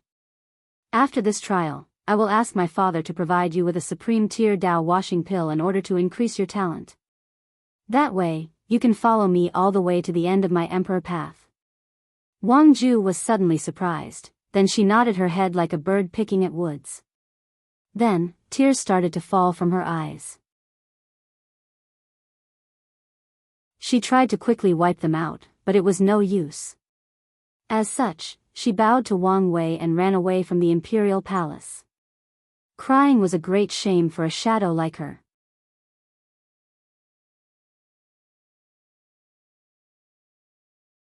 Chapter 129. After heading the Fate's shadow headquarters, Wang Ju locked herself in a room, refusing to meet any of her subordinates. The truth of the matter was that today's failure affected her more than she let on. The reason being the fact that the little rivalry between the Dao Opening Sect and the Death Order Palace. The title or position of Shadow is not just some random position of the sect with no power. On the contrary, the Shadow is considered the Een of the sect Masters Yang. As such, the Shadow is privy to tremendous amounts of knowledge and information that even some supreme elders are not aware of. Some information can be very well considered taboos of the world. As such, every generation of Shadow will have countless restrictions placed on them in order not to reveal these secrets. On top of that, the Shadow will go through a ceremony in which they bind their life to the sect master that they served. If the sect master died for some reason, the current Shadow will be responsible to hand over all his subordinate and power to the next chosen Shadow, then commit suicide to accompany the sect master in the afterlife. There is only way to dissolve this bond, and that is for the Shadow to defeat the sect master that it served in a direct duel. The reason for this was actually the origin of the Shadow. This method of binding the Shadow was used by the sect to keep their secrets and properly control their intelligence agency and prevent them from defecting to the enemy sect. As such, long ago, the Shadow did not have the opportunity of freedom, until the Shadow Ruler Emperor. Thinking about the Shadow Ruler Emperor, Wang Ju sighed. This was indeed an amazing emperor of the sect. He was the only emperor from the sectarian faction of the Dao Opening Sect. Not a lot is known about the Shadow Ruler Emperor besides the fact that he was an orphan adopted by the sect to train as an intelligent agent. Through numerous competitions, he slowly rose to the highest position of Shadow and started to serve the sect master at that time. According to the sect's record, he was a fine Shadow and was extremely good at his job. Until he did something no one expected. He demanded a fair deal with the sect master of the sect right before the Heaven Mandate battle. Back in that time, the position of Shadow was not nearly as high as today. As a matter of fact, most Shadows were nothing but dead men raised by the sects, ready to sacrifice their lives for the sect at any given moment. So, when a Shadow demanded that he actually fought the sect master, right on the verge of the Heaven Mandate battle, many people were shocked, then outraged that a lowly slave raised by the sect dared to challenge their master. Many people called that the Shadow was executed immediately. However, some elders at that time convinced the others to just allow this fight to happen as a way to show the superiority of the sect master and squash the ambitions of future Shadows. So, the fight was set. However, to the horror of all the high levels of the sect master of that time was decimated. According to records, the fight was not even a close one as the Shadow easily defeated the sect master of that time. In fact, if the sect master did not activate the restrictions placed on the Shadow, he might have died in that battle. After this fight, the high level were shocked and terrified. You have to know that the sect master at that time was their most powerful cultivator, chosen to fight for the heaven will of that generation. However, he was defeated so easily. As such, many people of the sect wanted to immediately kill the shadow to prevent a future enemy. With the powerful restriction they had placed on him, it was still possible to do this. However, not all people felt that way. A few people believed that the shadow was raised by their sect and belonged to one of them. Instead of killing, it is better to remove the restriction on him, then allow him to represent the sect in the heaven mandate battle instead of the sect master. The disagreement between the two sides got so bad that it reached the point that a civil war was about to happen in the Dao opening sect. However, on the brink of the war, a powerful elder appeared and stopped the fighting. The elder then reprimanded all the upper echelons of the sects for forgetting the teaching of the ancestors. He reprimanded them on how over the years, the sect have gotten arrogant due to the fact that they are considered one of the most powerful sects in the world. And if such arrogance did not stop, then it is only a matter of time before the sect is ruined in the hands of future descendants. After that, the elder sided with the more reasonable faction and removed the restriction of the shadow and allowed him to represent the sect to compete for the heaven will. Wang Wei remembered how intrigued she was when she read this part of history. She always wanted to know who was the person that suddenly appeared out of nowhere. The records did not mention any name, just referred to him as the elder. However, Wang Ju believed that the origin of this person was extraordinary as he could actually be all the upper echelons of the sect. Being able to reprimand all those supreme realm true monarchs, then let them listen to him, this person must not have high status, but also be very powerful. Wang Ju guessed that this person must be one of the immortal venerable or Dao ancestors that the sect have kept a secret. When Wang Ju was in the shadow training camp, she learned of their existence. However, the information she knew was also disturbingly vague. So, she knew that by only reaching a certain level she would be privy to these secrets. Back to the story of the shadow. When the heaven will battle arrived, the shadow went on to suppress all his peers. His appearance was a shock to many of the heaven chosen of that generation when they realized that the person representing the Dao opening sect was the shadow known to do the dirty works of the sect. However, none of that mattered because the shadow managed to prove the Dao and become known as the Shadow Ruler Emperor. After this event, a new sect rule was created that allowed the shadow to challenge the sect master in order to remove their restriction and change from shadow to sect master. Of course, Wang Ju has no desire to challenge Wang Wei for the position of sect master. As a matter of fact, she is technically not really the true shadow as this position is still in the hands of the person serving sect master Wang Tian. The reason that she remembered this story right now was because of what Wang Wei said to her today. The Shadow Ruler Emperor was treated terribly back then by the sect, however, he still remained loyal. After he became emperor, the Shadow Ruler could have forsaken the Dao opening sect, or turned hostile to them, but he did not. So, when Wang Wei said those words today, it showed that he treated her like her family instead of just a subordinate. And it also made her realize that the loyalty of a shadow to the sect master is not a one-way street like she believed, but a tunnel that connects them both together. Just those soothing words were enough for Wang Ju, but she did not expect that her young master even promised to give her a Dao washing pill. She knew how precious that pill was as it requires a total of 9 million years to make, not to mention all the precious materials needed. In order to refine such a pill, an alchemist has to place his furnace in a formation and let countless years pass in order for it to be finished. And most alchemists would not even live long enough to see the pill finished due to the long time required. And what is the purpose of this pill? Well, as the name suggests, it is to allow the Dao to wash away a person's body and increase their talents, whether it is their sensitivity to spiritual qi, the strength of their body, and more importantly, their understanding. This pill is only used by the sect when there is no heaven-chosen talented enough to represent them in a generation. With this, the sect can turn an ordinary genius into a heaven-chosen with a talent close enough to people with special physique. Even then, according to the sect's rules, the sect master cannot directly decide who to provide this pill to. The decision must be made when more than 3/4 of elders agree to the same person.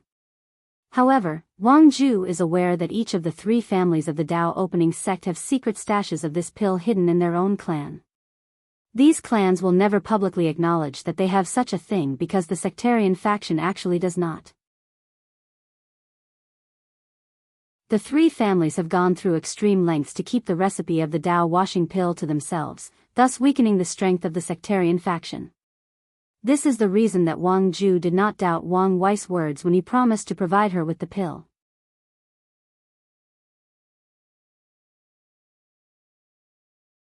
Chapter 130. While Wang Ju was dealing with her own emotional discovery, Wang Wei was drinking tea and relaxing in the imperial garden. Wang Wei was thinking about the assassin's words. The person mentioned that he was not as powerful as someone from the Western continent. Based on the fear he felt from the assassin's soul fluctuation, he guessed that this person must have had a run-in with a very powerful heaven chosen, one that had a deep and lasting impact on them. Given the information he has read, Wang Wei guessed that the assassin was referring to the heaven chosen born in the Di clan, Di Tian. Di Tian was a genius born with the power of reincarnation. As a result of this, after his birth, many Supreme Realm powerhouses who had reached the limit of their lifespan believed that they could find the way of immortality from the power of reincarnation. Although it is known that only great emperors are immortal, many cultivators who are desperate are not willing to just accept such a fact. As such, many people believe that their chances lied in the Tao of reincarnation. So, many true monarchs attacked the Di clan after the birth of Di Tian created a powerful vision of samsara, the cycle of reincarnation. Unfortunately for these cultivators, the Di clan is a powerful emperor lineage in the Western continent that has cultivated 5 great emperors. Technically speaking, the Di family is more powerful than Wang Wei's Wang family as they have cultivated one more emperor. As such, the birth of Di Tian was followed by countless slaughter. As a matter of fact, these cultivators knew exactly how powerful the Di family was and how deep their background was. Unfortunately, the Western White Tiger continent is inhabited by countless devil cultivators. And these devil cultivators are as ruthless to themselves as they are to other people. So, no matter how many of them died, they still rushed to the Dis family emperor formation without hesitation. The battle lasted 3 days until the Di family discovered a way to hide the reincarnation power emanated from Di Tian. Even then, ever since that day, the Western continent has not been peaceful. Unfortunately for the devil cultivators in the Western continent, although they are vast in number, the Di family is still the overlord of the continent. This event took place 3 years before Wang Wei was born, and it shook the entire myriad emperor world. The truth of the matter was that Wang Wei did not care that much about the assassin's words. The reason he was thinking about its words was to determine whether to place more surveillance on Di Tian after he returned home. Wang Wei never believed for a second that he was invincible. However, he always believed that he would be the last one standing. No matter whether Di Tian truly is more powerful than him now, he still believes that by the time of the heaven will battle, he will have surpassed him. Of course, Wang Wei also understood that the path of the emperor is full of ups and downs, that nothing is set in stone. No matter how confident a candidate is, he or she will never say with absolute certainty that they can become emperor.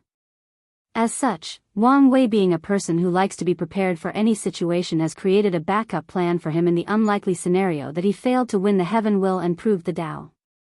And that plan is actually simple enough: seal himself to wash away his karma. Wang Wei believed that after cultivating the ancient desolate body refining scripture to the highest level, even if he failed in the heaven will battle, he can still survive. Afterwards, all he has to do is seal himself for countless generations to wash away his karma, then fight in another generation. And if he fails again a second time, then he will repeat the process again. Wang Wei believed in his firm Tao heart that his willpower will not be destroyed like his grandfather after experiencing many failures. And if he fails to survive the heaven will battle, well, Wang Wei has a plan for that as well.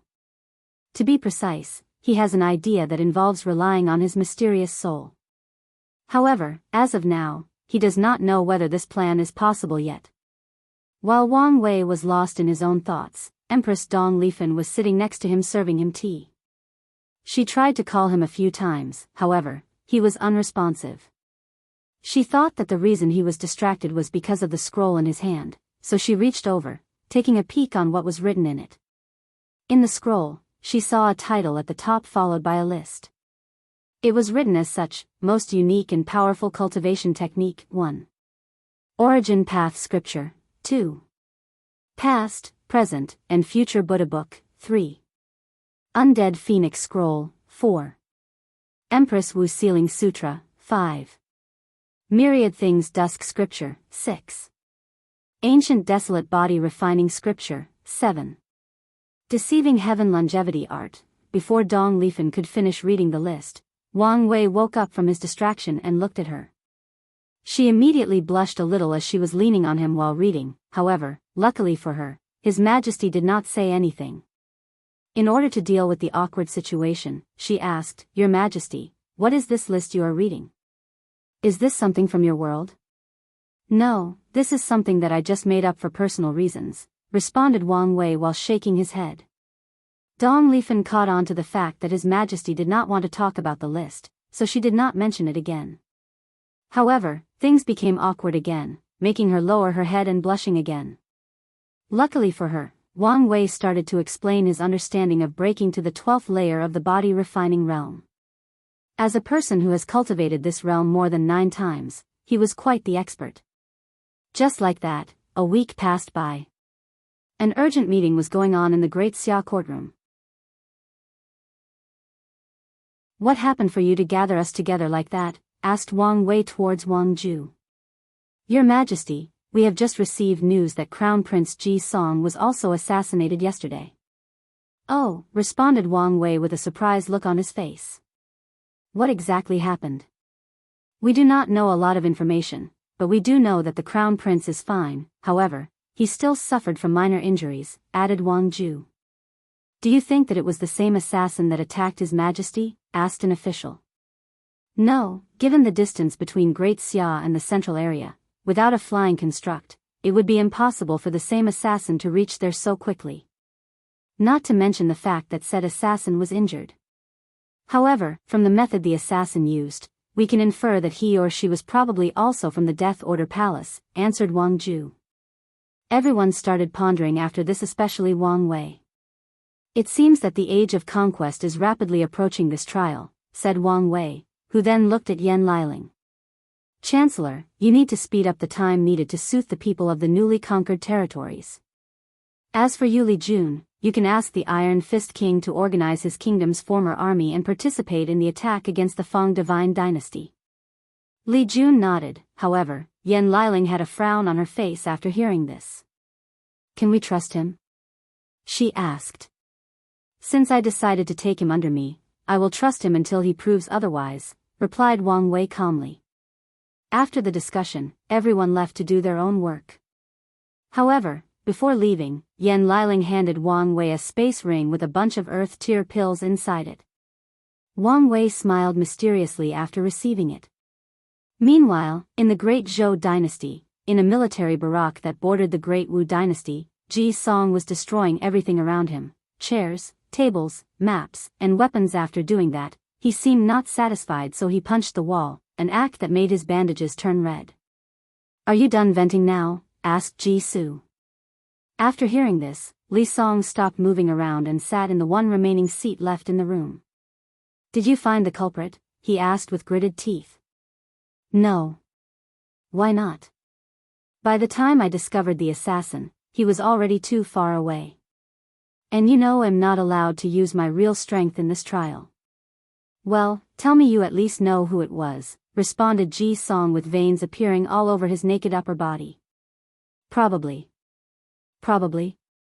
Well, do you or do you not now?" Ji Si sighed and said, "We have received news from our informants that Wang Wei was also attacked a week ago. They have overheard that the assassin came from the Death Order Palace under the order of the Great Wu people. Given that you were attacked a week afterwards, it is very likely that this was not a coincidence, but a premeditated attack." After hearing this, Ji Song clenched his teeth and said, "Damn those snakes of the Great Wu Dynasty, and damn those rats of the Death Order Palace. I mean, isn't their participation a violation of the hidden rule?" "I'm afraid not," answered Ji Su. The hidden rule stated that people of higher cultivation from the Death Order Palace could not assassinate the younger generation of other sections. However, competition of the same generation was allowed. After hearing this, Ji Song became even more angry. However, he restrained himself this time before saying, "Back then, we should have completely annihilated the Death Order Palace."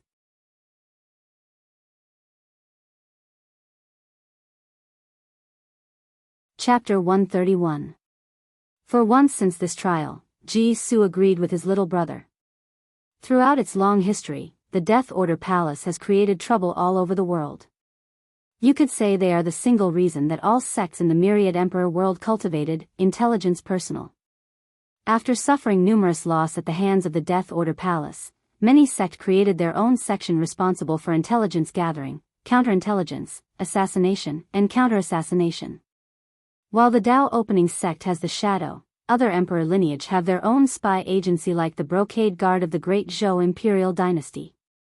The reason that Ji Song said those words was because the Death Order Palace was almost destroyed. Back in the ancient emperor era, the founder of the Death Order Palace was the founder of the Assassination Dao. During her generation, all the people of the world suddenly discovered that all the major heaven chosen did not appear when the heaven will battle arrived. She suddenly appeared, easily killed at the cannon fodder in the battle, took the heaven will, proved the Dao and claimed the name of Unseen Emperor. After investigation, the cultivators in that era discovered that all the heaven chosen of that era were secretly killed by the Unseen Emperor right before the heaven will battle commenced. Unfortunately, it was too late. By then, she was already the winner. And just like that, the process of the Unseen Emperor proving the Dao was the easiest beside the Heavenly Sun Emperor. The Unseen Emperor was in fact an assassin for a mortal kingdom before starting on the path of cultivation. She used to assassinate the political rivalry of the kingdom she served. In order to commemorate her origin, she created the Death Order Palace after proclaiming herself emperor. The second emperor of the Death Order Palace was very different from the first. He did not believe in hidden assassination. He believed that a true assassin should have the power to kill their enemy in frontal combat even without hiding in a corner to sneak attack. His whole Dao evolved around the idea that I'm going to assassinate you and I'm telling you beforehand, so try to stop me. So during his heaven will battle, he showed up and faced all the heaven chosen of his generation head on. However, no one could stop his dagger. After proving the Dao, he took the name of Untouched Emperor. The reason for the Death Order Palace's almost extinction was because of the Untouched Emperor's son named Wu Ming. After the Untouched Emperor proved the Dao, his son participated in the heaven will battle of the next generation. An emperor having descendants after proving the Dao was actually a very rare thing due to the fact that they belonged to a higher dimension of life. So, most of their descendants will either turn into ugly and disturbing monsters, or will have terrifying talent. This was the case for Wu Ming.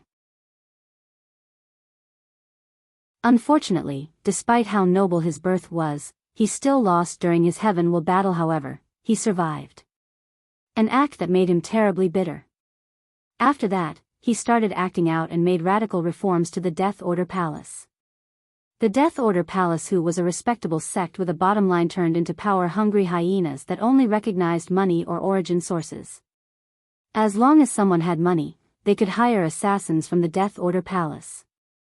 It reached the point where even mortals could hire assassins as long as they had origin stones or sources. Because of this, a reign of terror began in the myriad emperor world.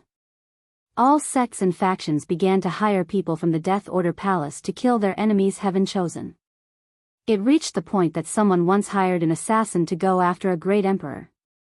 That great emperor was furious and decided to destroy the Death Order Palace. Unfortunately, that emperor could not deal with the two-emperor formation of the palace and left in anger and shame. In fact, there is a reason that this great emperor did not have the power to even break the array of the Death Order place. Due to the reign of terror created by the constant assassinations, the majority of great emperors born during that time were actually pitifully weak due to the fact that the majority of true heaven chosens were long killed before they could grow up.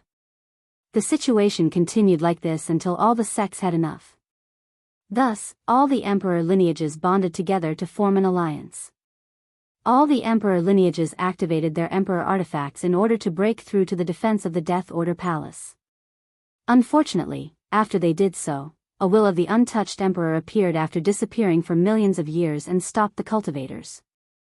The emperor did not do anything to the sects, as he only came to right the wrong that his son had committed. As for the cultivators of that time, they knew that they could not destroy the palace with the arrival of the untouched emperor. However, they refused to back down so easily. They demanded that the Death Order Palace sign a treaty that prevents their older generations from assassinating the younger generation of other sections. Otherwise, they will destroy the palace at any price. The untouched emperor nodded in agreement, so, under the witness of heavenly Tao, the treaty was signed, thus sparing the Death Order Palace from extinction. After this incident, the Death Order Palace remained low-key and abided by the treaty. While the Ji brothers were discussing the Death Order Palace, a similar conversation also took place somewhere else. In the endless void, close to the warring kingdom world, many true monarchs sat cross-legged in the emptiness arguing about something. "Are you not going to say anything?" asked retired Prince Ji Han, who had replaced Ji Chang after he returned back to the Great Wu imperial dynasty to heal his injuries. "Say what?"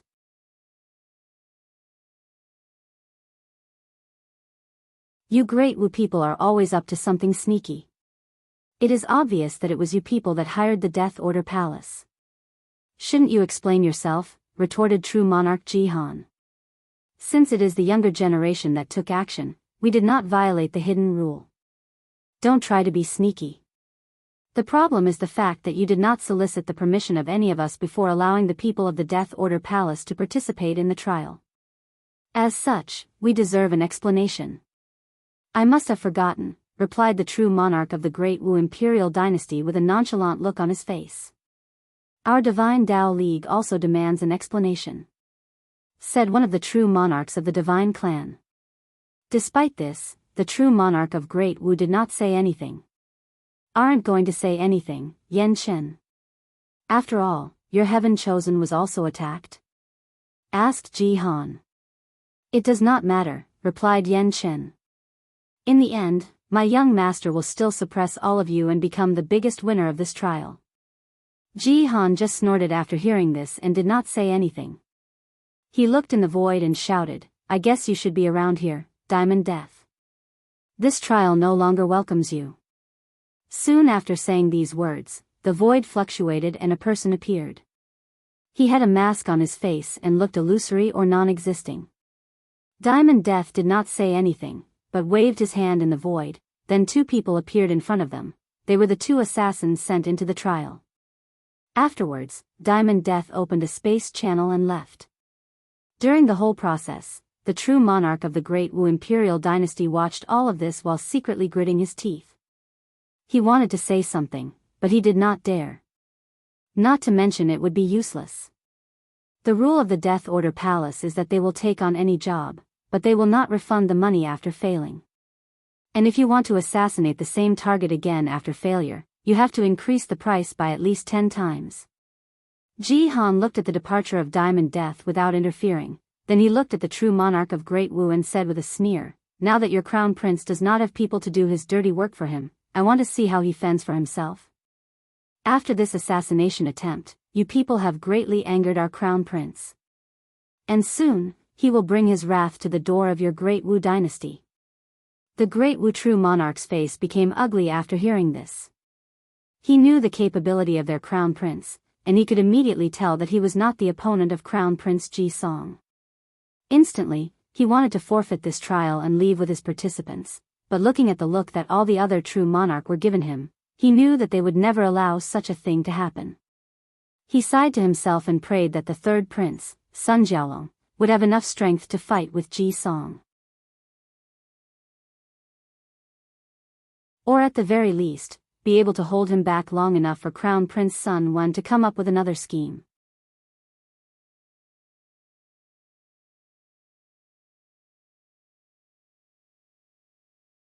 Chapter 132. In the Great Shu dynasty's border, Ji Song was still fuming over the fact that someone tried to assassinate him. However, he did not throw a temper tantrum like previously. Suddenly, he thought of something and asked his brother, "You said that Wang Wei was also attacked?" "That's right. Did he get injured?"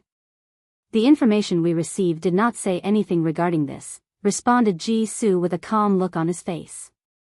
He was not injured, right? Replied Ji Song while looking deeply and intensely in his big brother's eye. However, Ji Su did answer him this time. This can only mean two things, continued Ji Song with a sharp look on his face. He is either stronger than me, or his perception is way above me. Well, not just me, but even you, a divine body realm cultivator. After a few seconds, Ji Su said, it's probably the latter. After all, he is known for his powerful soul. After hearing this, Ji Song clenched his hands, making all the huge muscles in his arm bulged. However, he did not act out this time around. Instead, he looked in the direction of the Great Wu dynasty with a fierce killing intent in his eyes. After that, Ji Song popped up a few pills in his mouth, donned on his armor and started his conquest of the Great Wu dynasty.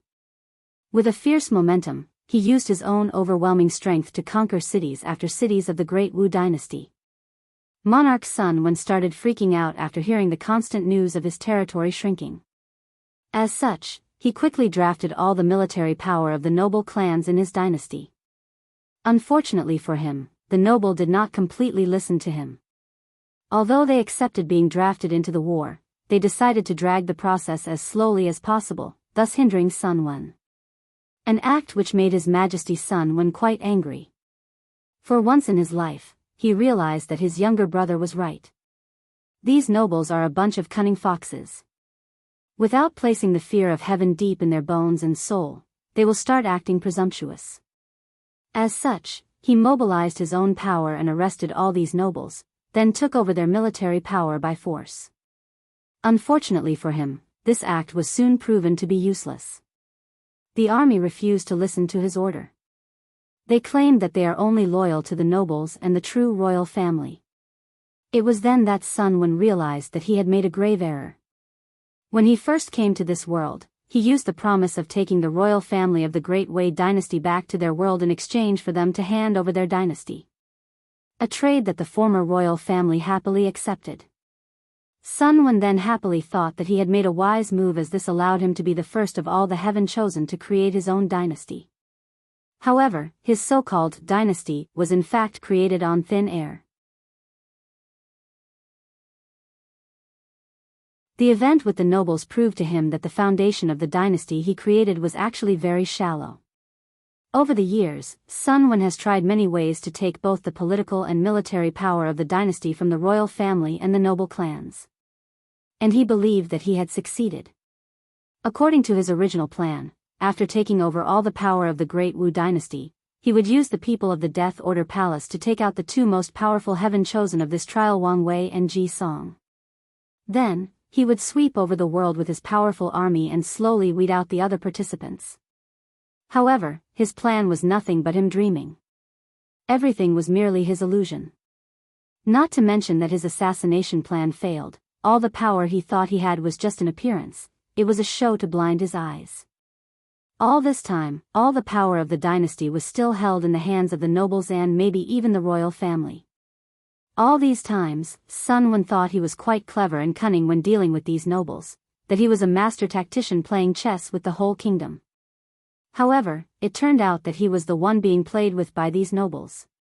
After coming to this realization, Sun Wen became even more aggrieved. By this time, it was already too late for him to reorganize the army to be able to fight against the rapid advancement of Ji Song. So, without a choice, he asked his brother Sun Jialong to lead the army that was especially trained by them and a group of freshly recruited peasant army to defend against the Great Zhou attack. Unfortunately, this was just a stopgap measure, and one that can barely reach said standard. Sun Jialong was no match for Ji Song, let alone their half-baked army. So, the advancement of the Great Zhou continued, albeit at a slower pace than before. And just like that, a few weeks have passed. Another war started in the eastern region. After calming the people of the territory, Li Jun, the 5-number general and the Iron Fist King, who was now referred by his name Tai Geng, were starting their conquest of the Fang Divine Dynasty. Their advancement was even more rapid than the Great Zhou people. With puppets or constructs that are based on modern military equipment and strategy also inspired by modern warfare, the process was fast, easy, and efficient. As such, in just half a month, the Great Xia dynasty conquered more than a quarter of the Fang divine dynasty's territory. Of course, this was due to the fact that this time, Wang Wei decided not to slowly let the people adjust to the rules of the Great Xia before continuing to conquer more territory. The plan that Wang Wei decided was to quickly swallow the Fang divine dynasty, then slowly digest it by soothing the people and putting down rebellions. However, the rapid advancement of the Great Xia dynasty was brought to the attention of their ruler, monarch Fang Lijuan. Fang divine dynasty, imperial palace, a court meeting took place. One official said with a sweet and melodious voice, "Goddess Empress, the situation of the border is quite perilous. We need to take actions as soon as possible. Can you tell this goddess the reason that we have lost so much territory in such a short amount of time?" Responded a nice voice, however it was full of coldness and alienation. The voice came from monarch Fang Lijuan. She was sitting on a dragon phoenix throne, which is a throne carved with both dragons and phoenixes intertwining with each other. Despite the artistic beauty of the throne, it paled in comparison with Fang Lijuan's beauty. She was wearing a red phoenix gown with a crown on her head. She had skin as white as the purest jade, and eyes that shined brighter than the most beautiful of jewels. However, those eyes were cold and indifferent. And it was not the kind of cold from a person devoid of emotion, but the coldness from despising everything and everyone around. In Fang Lijuan's eyes, everyone was beneath her. She exuded a noble temperament, a temperament that said that she was born above everything and everyone, a sacred and divine temperament. After asking the question, the female officer who previously spoke handed a scroll to the goddess empress, as that was the way Fang Lijuan liked to be addressed, that explained how the Great Xia army used constructs to rapidly transport their army to anywhere in their territory. She was surprised by how novel and ingenious this idea was for a small thousand world like this one that does not have teleportation for transporting troops. "This Wang Wei is not a simple role to come out with such a smart idea," said the empress with her cold voice. "However, this should not be enough for our territories to be lost so quickly." "You are correct, Goddess Empress. Another reason is the fact that we do not have anyone who could stop General Li Jun from breaking through our cities," replied another female officer. "Wait a minute," said Fang Lijuan. "Are you saying that Wang Wei did not show up? And this Li Jun was the one who led the army against our dynasty?" "That is the case, Goddess Empress. So, what you are saying is that a quarter of this goddess dynasty was occupied without Wang Wei, the opponent that I am supposed to compete against, showing up?" The room instantly became quiet after the empress asked this question. The majority of people lowered their heads and dared not face those cold and indifferent eyes. After a few minutes of awkward silence, one official mustered the courage and said, "Goddess Empress, you should not underestimate Li Jun, as he is the successor of the Li family. He has grown up with sacred son Wang Wei since they were young and are closer than brothers. More importantly, he possessed the 20th heavenly physique, the battle maniac body." After hearing this, Fang Lijuan started thinking.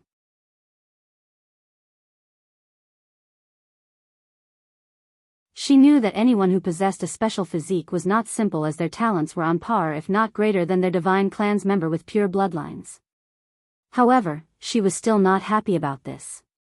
Fang Lijuan felt that she was underestimated by Wang Wei, and she will never allow anyone to look down on her.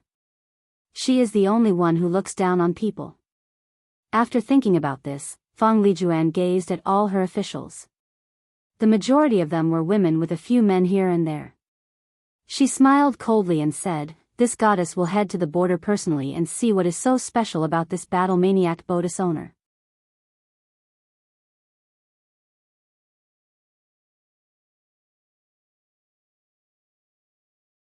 Chapter 133. Fang Lijuan was standing on top of a city wall looking at the Great Xia resting outside. She looked at a handsome man in a black armor that had a terrifying fighting intent in his eyes. However, Fang Lijuan could feel that the terrible fighting intent was slowly transforming into a slaughter will.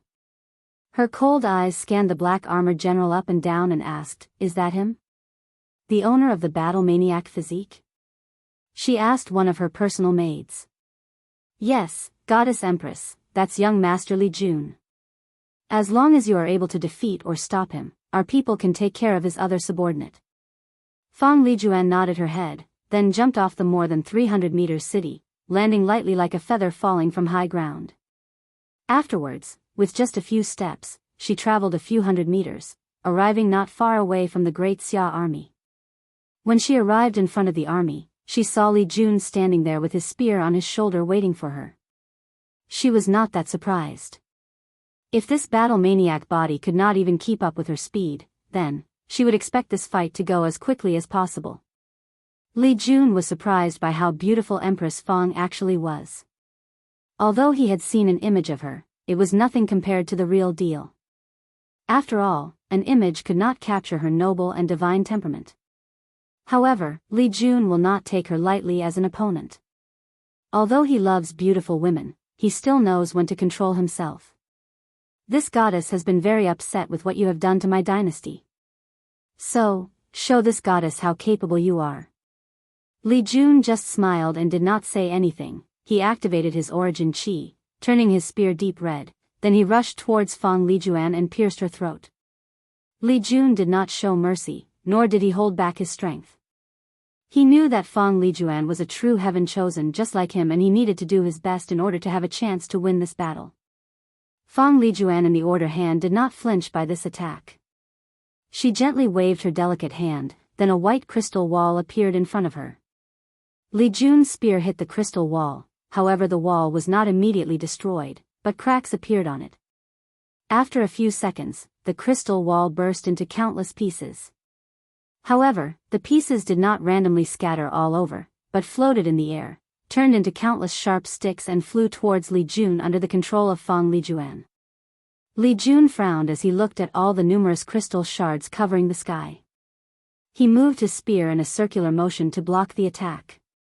The pointy crystal shards fell on Li Jun like drops of rain.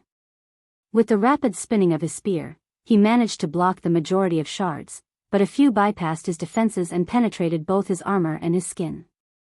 However, Li Jun ignored such minor injuries.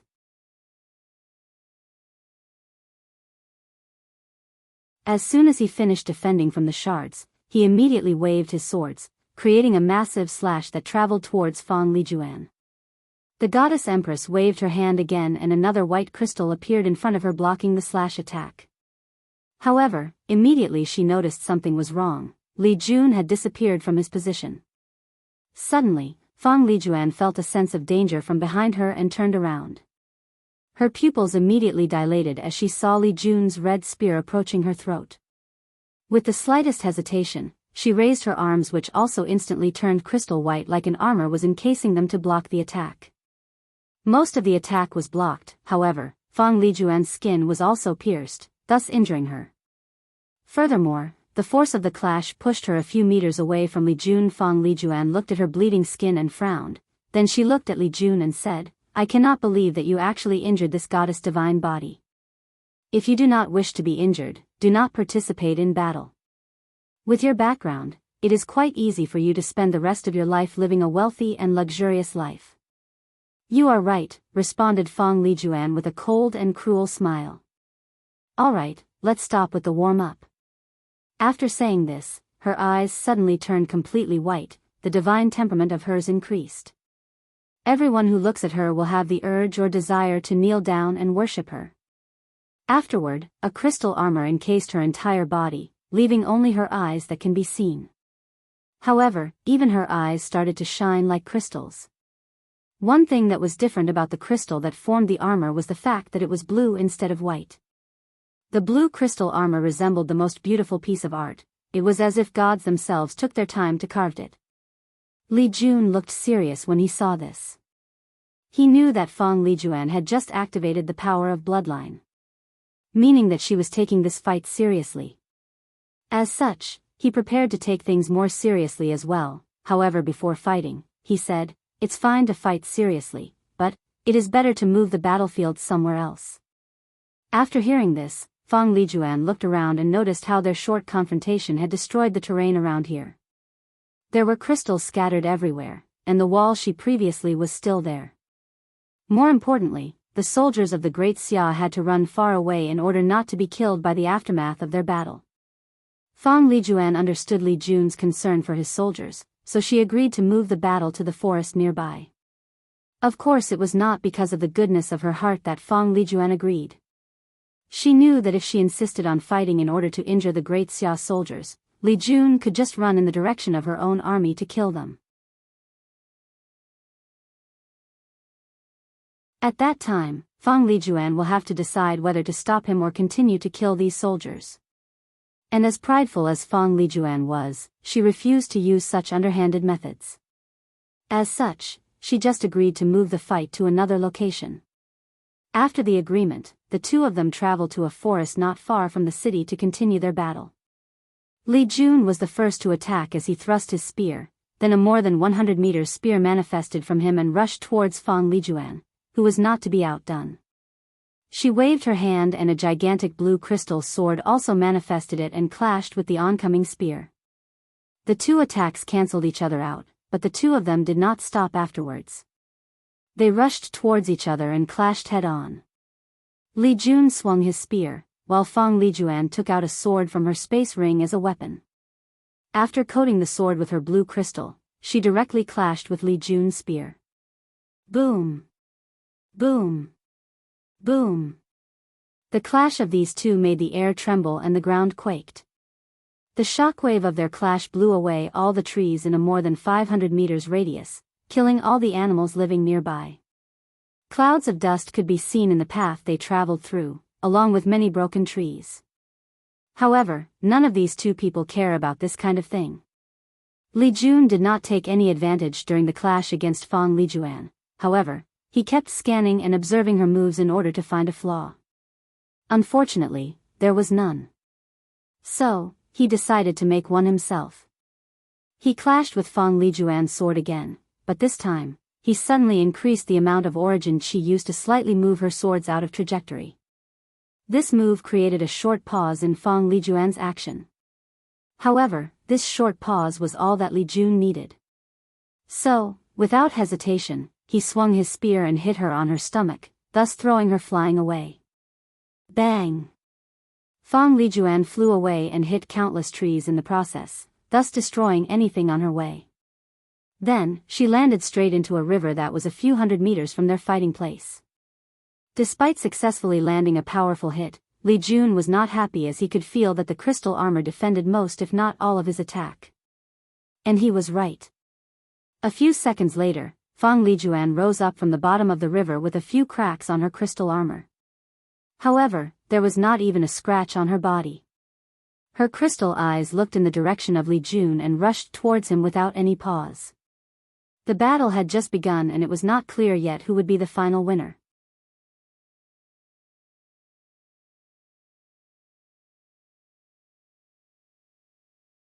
Chapter 134. By the time that Fang Lijuan had arrived in front of Li Jun, the cracks on her crystal armor had already healed completely. So without pause, she attacked him again with her sword. The two of them clashed against each other again, further destroying what little was left of the forest. Li Jun wanted to use the same tactic he did before, however, Fang Lijuan did fail for the same trick twice. As soon as Li Jun increased his strength to try to move the direction of her swords, she also increased hers to counterattack the force generated by her opponent. However, it was more than this.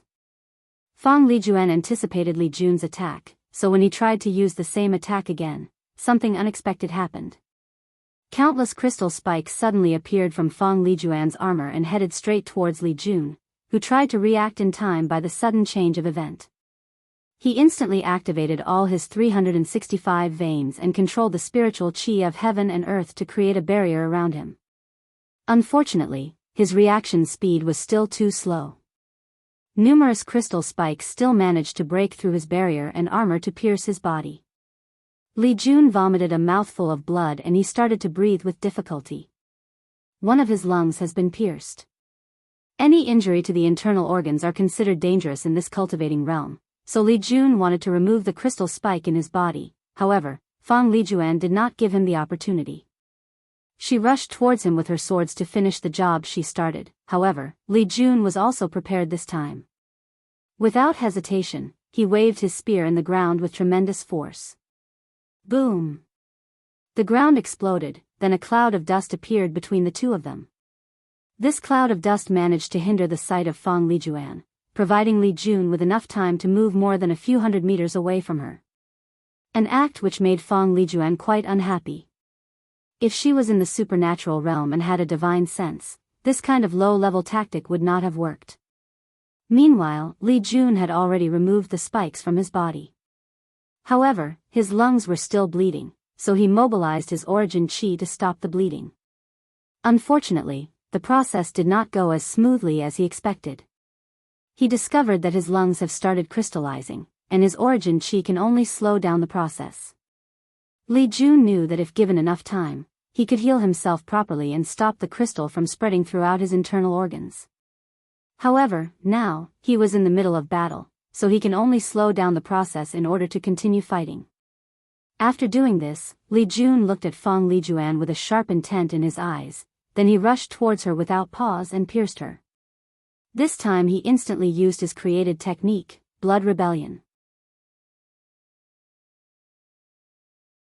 Fang Lijuan sneered under her armor and thought that this was the same attack from the previous rounds. However, when she was about to swing her sword again, she discovered to her horror that blood was no longer under her control.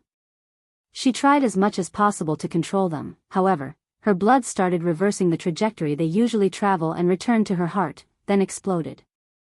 Fang Lijuan knew how severe such an attack would be, so he immediately turned her heart into a blue crystal to protect it. Fang Lijuan then threw a big mouthful of blood, staining her beautiful armor all red. Although she managed to minimize the effect of the explosion through crystallizing her own heart, she was still injured. Afterward, Fang Lijuan looked at Li Jun full of coldness and killing intent. She was furious beyond words. She has never suffered from such injuries in her life. As a member of the Fang divine clan, she was born with the purest of bloodline. As such, she easily swept her peers with her overwhelming strength. Throughout the entire Divine Tao League, there are only a few people of the same generation that can compare to her. However, she was still confident that those people could not injure her like this. Although she has been injured before, these were nothing but skin injuries. In that last attack, if she did not react quickly enough, she might have died. Thinking about this, a great fear suddenly enveloped Fang Lijuan, followed by shame and anger. Meanwhile, Li Jun could guess what she was thinking through her eyes, and he shook his head. This is the difference between these divine clans and other aristocratic family like the Li and Wang. They did not pamper their descendants and used brutal means to train them.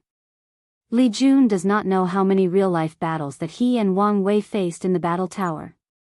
Many times they have come close to death. However, judging by the way that Fang Lijuan reacted, Li Jun could tell that this was the first time that she actually came close to death in a fight. In Li Jun's opinion, this method of cuddling their descendants is actually very harmful to them. When many of them come across death for the first time, the usual reaction is to be scared and break down. However, given the look on Fang Lijuan's face, he guessed that she might be one of the few good seedlings of the divine clans as she managed to put away her fear so quickly. Suddenly, a crystal path appeared under Fang Lijuan's feet, bringing her into the sky. Then she looked down at Li Jun with fury in her face. Then waved her hand. Countless crystal swords appeared in the sky, almost covering the clouds in the sky. Furthermore, these crystals were not blue, but green.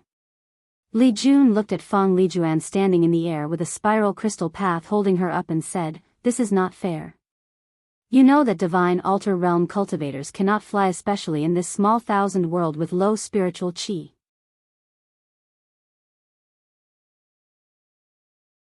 However, Fang Lijuan just snorted coldly and responded, "There is no such thing as fairness in a fight. Furthermore, it is not this goddess' fault that your ancestors did leave you people with no bloodline abilities." "You are right about fighting not being fair," replied Li Jun. "However, I will not get into an argument with you about bloodline." After saying this, Li Jun stepped into the air by creating places for his feet to step on. This was the method Wang Wei used to fly, and it was taught to Li Jun. After reaching the same height as Fang Lijuan, Li Jun had a smirk on his face when he saw the surprised look on her face. However, deep inside, he was a little worried. After using this technique, he realized how much origin chi it required to maintain it, not to mention the stamina requirement to always maintain a balance in the air. You should know that Li Jun has cultivated the 9 nirvana blood chi, up to 7 nirvanas, making his divine chi extremely large compared to his peers, and his origin chi is also large in quantity. However, according to his estimate, he probably won't last more than 2 hours fighting in the air like this. So, Li Jun wanted this battle to end as soon as possible. With a wave of his spear, he controlled the spiritual chi around him and turned them into countless weapons: swords, sabers, spears, guandao and halberds. With a wave of his spear, all the weapons rushed towards his enemy. And Fang Lijuan did the same. With the wave of her hand, all the crystal swords clashed with the oncoming attack. Bang! Bang! Bang! All these weapons clashed together, then exploded. The aftermath created powerful shockwaves that traveled for miles on. All the surrounding grounds were destroyed, the clouds in the sky were blown away. Even the Fang Divine Dynasty city that was a few thousand of meters away trembled slightly from the shockwave of the battle.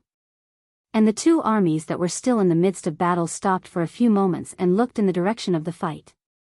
All they could see was that countless weapons were falling down from the sky like the heaven was raining weapons, followed by powerful explosions. Even at this distance, the soldiers could feel the power of these attacks. Many people suddenly realized why these people decided to have this battle so far from them. Meanwhile, after a few minutes, the attack of these two heaven-chosen finished, and the clouds of dust created by their attack also blew away. Both Li Jun and Fang Lijuan were on the ground, breathing heavily. Li Jun had countless cuts on his body. His armor was mostly destroyed, revealing his injured muscular body. He stood there with blood slowly falling from the few crystal swords that pierced his body. As for Fang Lijuan, she was in even worse shape. Her crystal armor was also broken with pieces scattered all over, and she knelt in the ground with one knee. Her beautiful and divine face grimaced with pain while blood slid from them.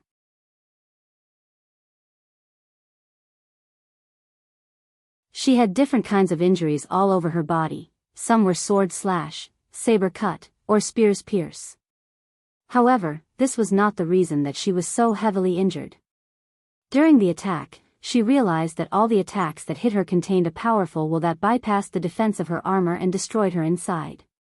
She realized that this was her opponent's fighting will. However, even trying to use her crystal ability to increase the defense of her inner organs proved to be futile.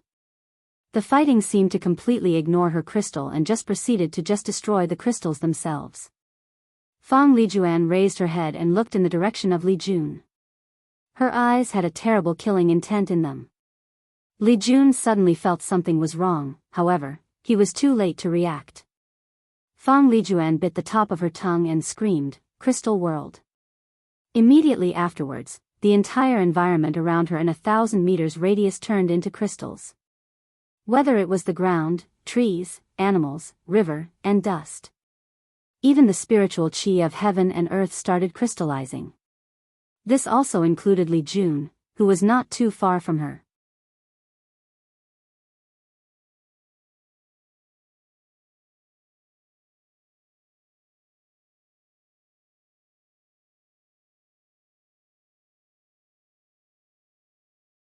Chapter 135. Li Jun's face became ugly after seeing Fang Lijuan's attack. Instantly, he realized that this must be a bloodline's secret technique that is only used when a person is in dire circumstances. He also knows that only a person with the purest of bloodline can do such secret technique, and a price must also be paid. Unfortunately, knowing all of this does not provide any help to Li Jun. As soon as he saw the approaching crystals, he tried to move out of the way, but he was not fast enough. Li Jun suddenly notices that his feet were frozen or crystallized. Then, in just a few breaths, all the blood, muscles, and bones of his legs were also crystallized. He mobilized all origin chi to prevent the process. However, to his horror, even his origin chi started to crystallize. In that brief moment of resistance, the crystallization process had already reached Li Jun's divine chi. all the vast ocean of origin qi in his body started to also turn green. As such, Li Jun did not have a lot of time to think of a solution. So without hesitation, he activated all his divine veins and started to rapidly absorb the spiritual qi of heaven and earth. This method had little effect as it slowed down the crystallization process of the divine sea. Li Jun knew that the reason that this method worked was because of his perfect Tao foundation. As such, he looked at his divine altar that resembled the battle tower and he sighed. The reason that he and Yan Liling could achieve a perfect Tao foundation was all because of Wang Wei. In order for a person to achieve a perfect Tao foundation, they need two things: enough talent and an absurd level of control of origin qi. In order to have a perfect Tao foundation, a cultivator must perfectly carve the divine veins in his altar. However, the divine veins are small and complicated. It is very hard to control origin qi to such precision. Li Jun knew that he did not have such ability, however, his big brother allowed him to reach such a level. Wang Wei refined a little game that allowed a cultivator to inject their origin qi in a cube-shaped origin artifact, then they have to control their origin qi. The first few levels asked the cultivator to make some normal shape like square, triangle, and so on. At a higher level, cultivators have to control their origin qi to become as thin as wings of cicadas, then as small as strings a few millimeters. Then, after reaching that standard, they have to make all kinds of strange and complex geometrical shapes that are interlinked together. Li Jun remembered how terrible that game was.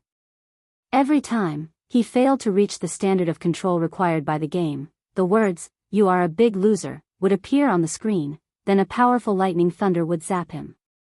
Forget how painful the lightning was, Li Jun always felt that this game was mocking him the way it called him a loser.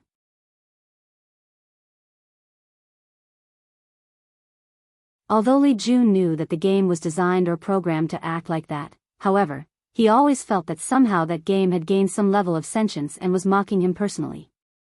So, he would throw it on the ground every time he failed, but picked it up immediately in order to prove to it that he was not a failure. So, just like that, with years of practice, Li Jun managed to reach the standard required to forge a perfect Tao foundation.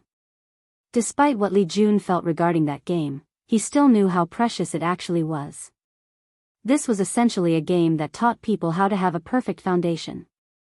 In fact, even if someone never reached such a high level, just being able to exercise control over origin qi made it an invaluable asset to the sect. So, when Wang Wei invented it, all the high levels of the sect were alarmed and arguments about how to properly use it happened for a while. Before this game, all the people of the sect only believed that only people with a certain level of talent could achieve the perfect Tao foundation. However, this game proved that talent was not absolute. That hard work and persistence can also allow people to have high achievement as well, given that an opportunity is provided to them. As such, most people wanted to use it as a way to train disciples. However, the Wang family did not want to hand over such a precious thing so easily, despite the fact the other three factions placed pressure on them. In the end, with the interception of Wang Wei, the Wang family decided to refine the game for the other factions, but the refining method will stay in the hands of the Wang family. Of course, the other families had no choice but to accept this condition, as when they tried to refine similar products, the final result was too far from the one that Wang Wei personally refined. All of these thoughts appeared in Li Jun's mind in just a blink of an eye, before he concentrated on how to deal with his current situation. Although his perfect Tao foundation slowed down the crystallization process of his divine sea, the same cannot be said for Li Jun's inner organs. In just a short time, intestines, stomachs, and kidneys. He spewed out a mouthful of blood. However, chunks of green crystals came out of his mouth instead. Without hesitation, Li Jun mobilized his slaughter intent to fight the crystallization process, and this method was useful. However, this method was also just a stopgap measure that slowed down the process. So, Li Jun began to use his slaughter will to fight against the green crystals. He focused all his spirit in order to muster all the strength possible. Unfortunately, it was still useless. In just a few seconds, the crystallization had reached his lungs, spleen, and heart. From the outside, Li Jun's entire body beside his head had turned into a green crystal. He looked like a beautiful sculpture. Despite the fatal situation he was in, Li Jun did not panic.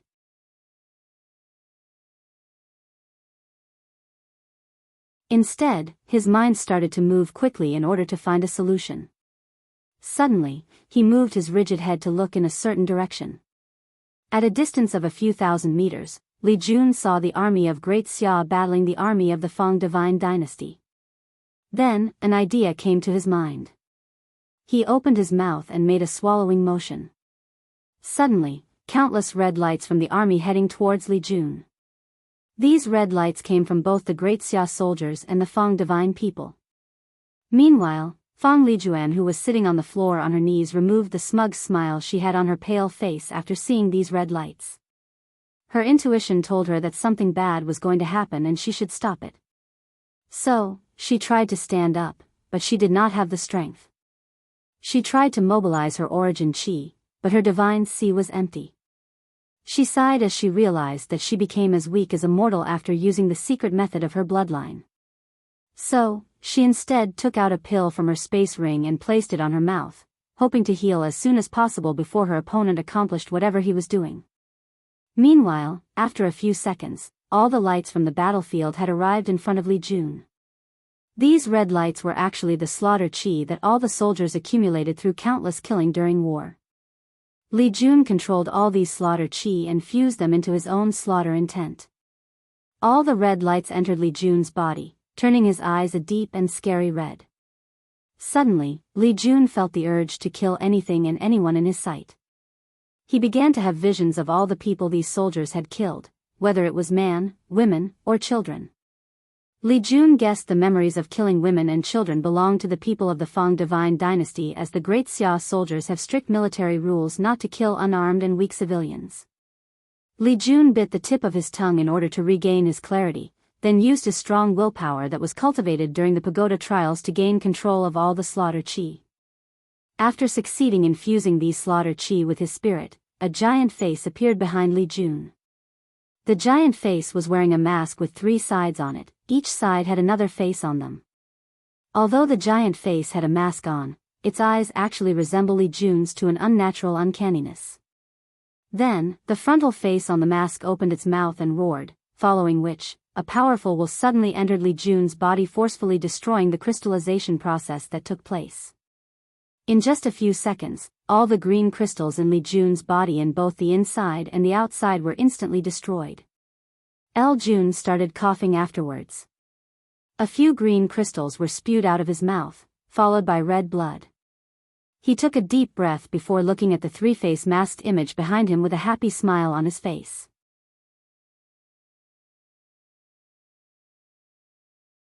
With a wave of his hand, the 3-faced mask head turned into a deep red-black spear. Then, Li Jun threw it with all his force towards Fang Lijuan. The spear rapidly traveled through the air while making whistling noise before piercing straight through Fang Lijuan.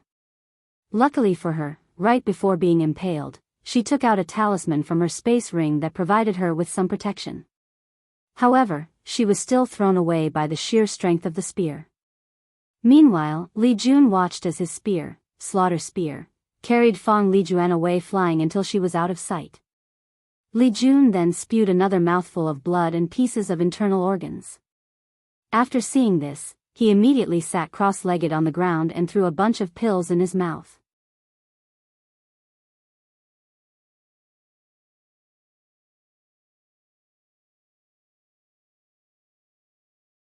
Chapter 136.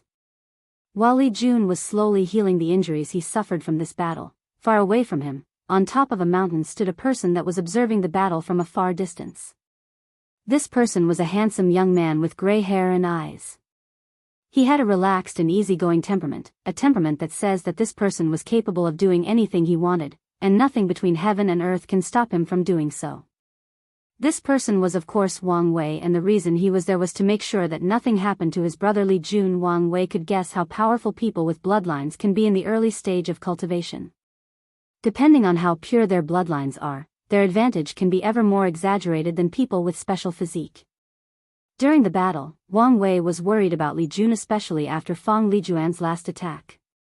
He was ready to intervene at any time, and he almost did. However, seeing the non-panic look on his little brother's face, he gave him the benefit of the doubt and let the battle continue. And it seemed that he was right to do so. Not only was Li Jun able to find a way to counter Fang Lijuan's secret method, but he also grew more powerful during the moment of life and death. Wang Wei sighed while looking at Li Jun, who was sitting cross-legged to heal his injuries.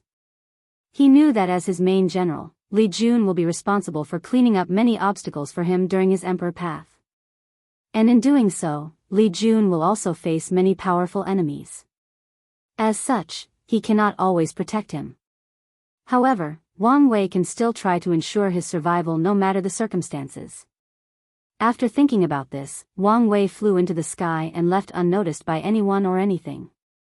Meanwhile, after healing for more than an hour, Li Jun opened his eyes and exhaled a black gas from his mouth. He stood up and clenched his teeth. He could tell that he was only back to 40% of health, however, this was more than enough for now. Without hesitation, he headed straight for the Great Xia army a few hundred meters in the distance. Once he arrived, he saw that the battle had just finished. Many soldiers were carried to the infirmary to treat their wounds. Li Jun frowned after seeing the situation as he noticed that the amount of casualty was unusually high for this battle. Was the Fang Divine Dynasty's army so powerful? Muttered Li Jun to himself. After that, he headed straight to the main military barrack to meet the 5 generals. After entering the barrack, the upper echelons of the army were quite happy to see Li Jun. So, they quickly asked him about the result of the earth-shaking battle that just took place. Her Majesty Fang Lijuan will not be a problem to our expansion from now on, replied Li Jun with a calm look on his face. More importantly, what happened here? Why are there so many casualties?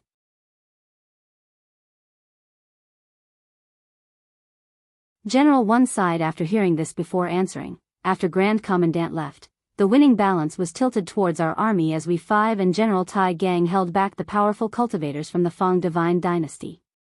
However, something unexpected happened midway through the battle. A horde of demonic beasts suddenly came out of nowhere and started attacking both armies without any reserve. We temporarily stopped fighting against the Fang Divine Dynasty to focus on the demonic beasts, however, there were too many of them. If it was the Iron Fist King, I mean General Tai Gang, who led a suicide charge against the horde, our casualties would have been much more. Of course, the greatest credit has to go to Chancellor Yan Liling to use a powerful pill forcing the demonic beasts to kill each other. We might have not survived. It was after hearing this that Li Jun noticed Yan Liling sitting somewhere in the corner of the room. He smiled at her before continuing the meeting. However, Yan Liling was not bothered as she knew the proper time for them to talk to each other.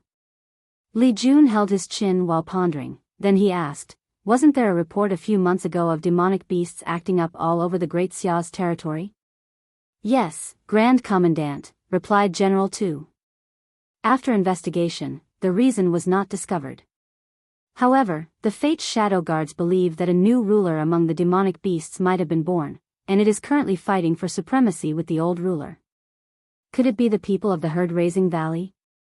Though Li Jun to himself. However, he did not focus too much on this issue as he had more important things to do. What happened to the people of the Fang Divine Dynasty? After the demonic beasts attacked, they suffered a great deal of casualties. So, they returned to the city and used the walls as a barrier. However, after the demonic beast left, the Fang Divine Dynasty's army quickly left the city as well, answered General 3 this time. Li Jun nodded after hearing his news, then he gave his order, now that Fang Lijuan will not be a problem temporarily, we need to occupy as many territories as quickly as possible. Tai Gang, you are in charge of the army during this expedition. Afterwards, all the people in the room left to execute their orders. Meanwhile, Li Jun started to cuddle with Yan Liling. Why are you here? Asked Li Ju with a smile on his face. I was worried about you, and it seemed that I was right to worry. Looking at your pale complexion, you are probably more injured than you let on. After saying that, she took out a few low-grade earth-tier pills and handed them to him. Li Jun swallowed all of them without hesitation. Where did you get so many earth-tier pill? Asked Li Jun. Big brother Wang Wei wanted me to refine them for him, but I kept a few after handing the majority to him. Li Jun nodded, then began to enjoy this rare peaceful time with his companion.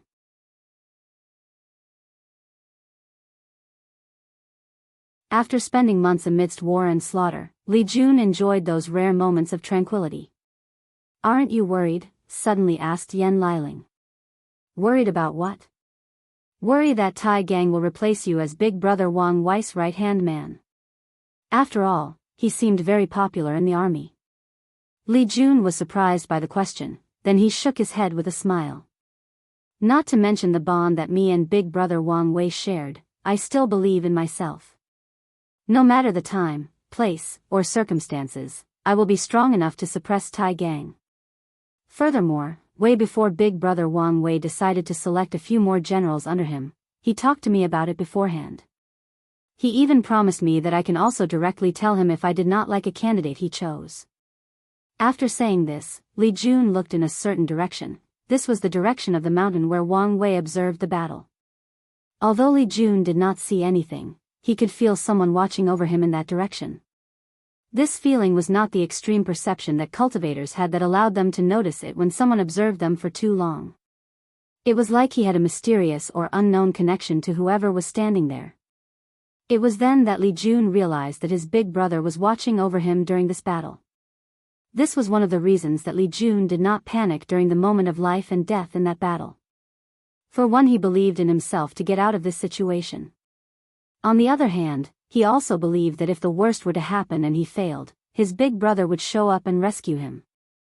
After thinking about this, he smiled. However, immediately afterwards, he felt someone pinching the little flesh on his waist. He winced in pain and looked at his companion with confusion. "What are you smiling about?" asked Yan Liling with a ferocious look on her face. "Are you thinking about how beautiful Fang Lijuan was?" "Of course not." "So, you do think that she is beautiful?" "I never said that." "You did not correct me when I called her beautiful, meaning you agree that she was in fact beautiful," replied Yan Liling coldly. "Linger, you cannot just place words into my mouth." "Li Jun, I did not say anything about all the other women since you knew them way before you met me. However, I am warning you. There better not be any more, otherwise, I do not mind turning you into a eunuch when you are sleeping." Li Jun swallowed a mouthful of saliva and clamped his legs together after hearing this. So, he just kept nodding his head repeatedly.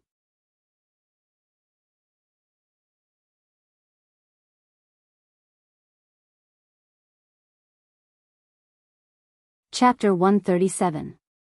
Deep in a mountain, inside a man-made cave, a beautiful woman opened her jewel eyes and exhaled a deep breath. She had a pale complexion, however, this fact did not diminish her sacred and divine temperament. This woman was of course Fang Lijuan, who was secretly healing her injuries after her defeat at the hand of Li Jun. That last spear almost killed her despite the fact that she used a powerful talisman to defend herself. However, right before she was about to die, her bloodline activated itself and saved her life. However, this further aggravated Fang Lijuan's injury. As a result, she could no longer use her bloodline powers. As a matter of fact, she feared that if she did not treat things seriously that her bloodline might be disabled. After sighing at her misery, Fang Lijuan stood up and took out a token to deactivate all the formations she placed in the cave. Afterward, she spent a few seconds to determine where she was, then headed back to the Fang Divine Dynasty's capital. Inside the imperial palace, Fang Lijuan was sitting on her dragon phoenix throne looking at all the excited faces of her officials. "It is good to see you back, Goddess Empress," said the left Prime Minister in a sweet voice. Fang Lijuan nodded and asked directly, what happened during the time that this goddess was gone. The room instantly became quiet after hearing this, so a deep frown appeared in Fang Lijuan's indifferent face and she said, "Right, Prime Minister, you say? It's been a few weeks since the Goddess Empress left, and in that time, another quarter of our territory has been lost." Fang Lijuan further frowned after hearing this. It was not because a quarter of her territory was lost, but because the number was smaller than expected. With Li Jun there, the Great Xia army should have already reached the capital by now. "How did you slow down the advancement of the Great Xia army?" asked Fang Lijuan. "We used the suicide squad," responded the Minister of War, who was actually an attendant that Fang Lijuan brought to this world. Just like Li Jun, she has grown up and served Fang Lijuan ever since she was a baby. Suicide Squad. By implanting an exploding talisman among the soldiers, we send them into suicide mission against General Li Jun, thus preventing him from interfering too much into the battlefield. However, as a result of this, the finances of our dynasty is dangerously low. Fang Lijuan's eyes lit up after hearing this as she realized that this was a great method. Although this was a temporary solution, it was the best they could do during such a situation. You do not need to worry about the dynasty's finances. As long as we recaptured our territories back, we will have plenty of wealth. How is the casualty of our soldiers? The casualties were extremely high, but all of them are happy to die for you, Goddess Empress, replied the Minister of War.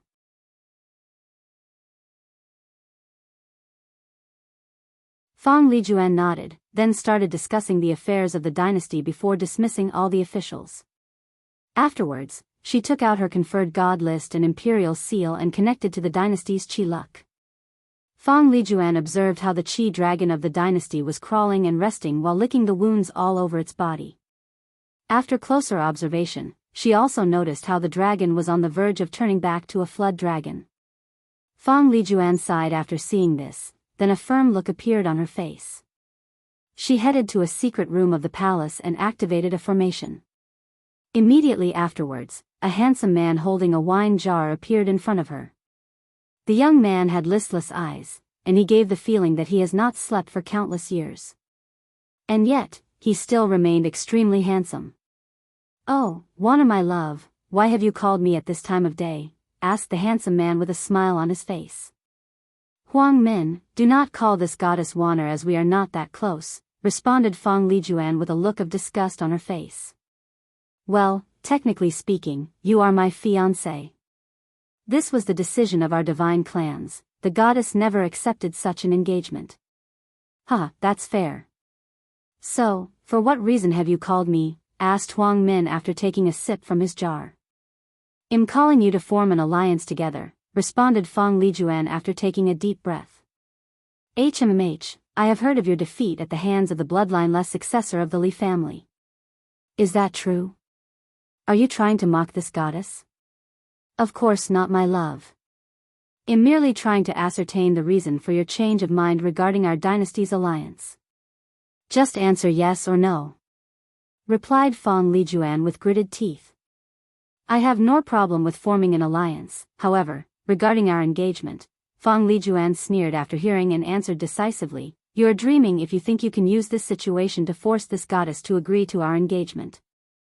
Even if this goddess lost in this trial, the Fang divine clan can still find another small 1,000 world to send me to conquer. And if worse comes to pass, would rather use luck stone to attain a purple gold Qi luck." After saying this, Fang Lijuan secretly clenched her hands. If it was up to her, she did not want to use either of these methods. If she uses the first method, then she will have to waste a lot of time. Not to mention how long her family will spend to find the appropriate world to send her. After all, not all worlds can be used to gather Qi luck. Even if they did, she will have to spend a great deal of time in order to conquer it. She has already spent more than 10 years in the Warring Kingdom world. And if she has to conquer another world, the time spent will be more than triple.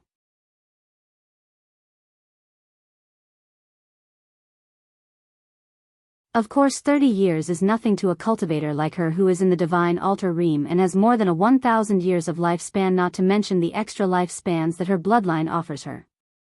Unfortunately, in this glorious age where all the heaven chosen are growing at an alarming rate, wasting more than 3 decades is more than enough time to allow other people to advance by leaps and bounds, thus creating a large gap between her and them. As for the luck stone, well, unless she was desperate, Fang Lijuan would probably never use these things to increase her luck. Huang Min laughed after hearing Fang Lijuan's response, then said with a smile, "Waner, I'm just kidding around. I am more than happy to form an alliance with you. Just send a delegate to discuss the details." Fang Lijuan nodded after hearing this, then cut off the communication array without hesitation. Meanwhile, in the west of the Fang divine dynasty lies the Huang divine dynasty. Inside an imperial palace, Huang Min smiled and faded after the communication array was shut down. "Damn slut, sooner or later, I will have you under my crotch," muttered Huang Min with a sinister look on his face. "Did you say something, Your Majesty?" said a charming voice full of temptation. Huang Min looked at all the women around him dancing and singing while dressed in revealing clothes, then waved his hand to dismiss them. After that, he took out a map of the entire Warring Kingdom world and looked at it while thinking. The map was divided into 5 regions. In the eastern region, there was the Great Xia dynasty along with the Fang Divine dynasty. Further west was his Huang Divine dynasty, which also bordered the Fang Divine dynasty in the eastern side. On the western side was the Savior Coalition, which was a dynasty made up of many native kingdoms of this world. They banded together under the idea that they needed to save this world from extraterrestrial demons that have invaded. One of the reasons that Huang Min agreed so easily to this alliance was because he himself was having trouble with the Savior Coalition. To be precise, he was having trouble with their leader. This guy was like a cockroach. Every time Huang Min meets him, he will defeat him to the point of almost killing him. However, somehow, he always managed to escape. Afterwards, this guy will still return to fight with him again and again. What's worse, Huang Min has noticed that this guy has become more and more difficult to defeat. In the last battle, he was forced to activate his bloodline to defeat his opponent. However, Huang Min did not really care about the Savior Coalition. What worried him the most was that on the western side of the coalition lay the central region where the 3 central dynasties occupied the majority of the territory. Huang Min knows himself best, and he realized that he could not fight alone against the people of the central dynasties or the heaven chosen of Great Xia. So, he accepted Fang Lijuan's alliance in order to team up with and fight these giants. Huang Min then continued to look at the map in order to see whether he had better options.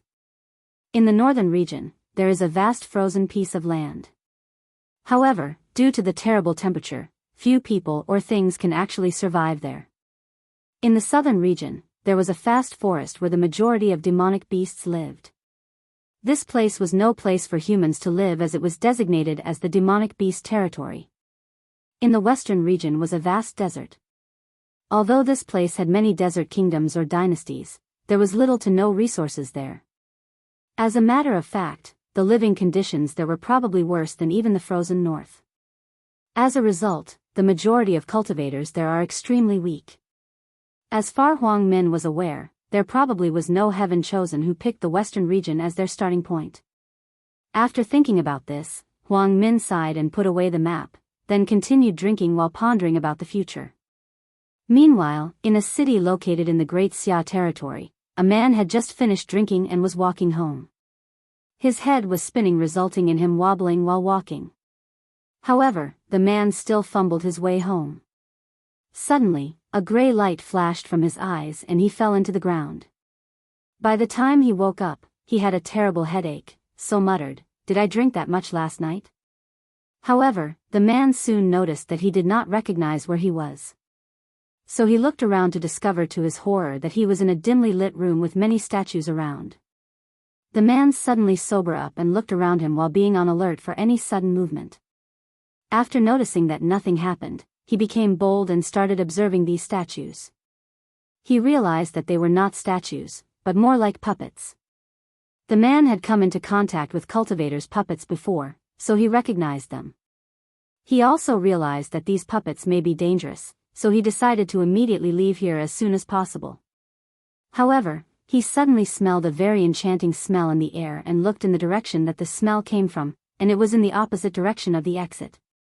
Despite the fact that his heart warned him to leave, his greed told him that a tremendous opportunity was awaiting him, so he followed the appetizing scent. There, the man entered a room filled with countless gold, silver, origin stones, and countless bottles of pills. He opened one and he realized where the smell came from. The man immediately became excited as he realized that he encountered an adventure that would change his life. Suddenly, the man noticed a golden book located in the middle of the room.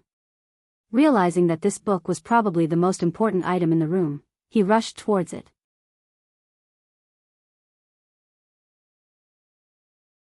Unfortunately for him, as soon as he arrived a few meters from the book, countless patterns appeared around the book, then they spread out all over the room. The man looked at the shining book with yearning. Although he could not see the whole title of the book, he still saw a few words that read, Longevity Art. The man hesitated whether to try to take the book, however, after seeing the formation array that was about to activate, he did not do so. However, he still took a token that was near him before rushing out there. While running away, the man could see that all the puppets were starting to be activated, so he hurried to the exit. After leaving the weird place, the man sighed to himself, then left the mountain area he found himself in. A few days after this incident, inside the Zheng family manor in the great Xia capital, Patriarch Xingyong was holding a token in his hand with a look of excitement and said to his servant, "Are you sure that it was a secret realm?" "Yes, Patriarch. One of our servants discovered it by accident a few days ago after drinking too much." Xingyong nodded before asking back, "How many people know about this?" "Currently, only me and you, Patriarch." Xingyong nodded and waved for his servant to leave. Then, he looked at the token in his hand with excitement. He finally discovered a way for their family to rise again.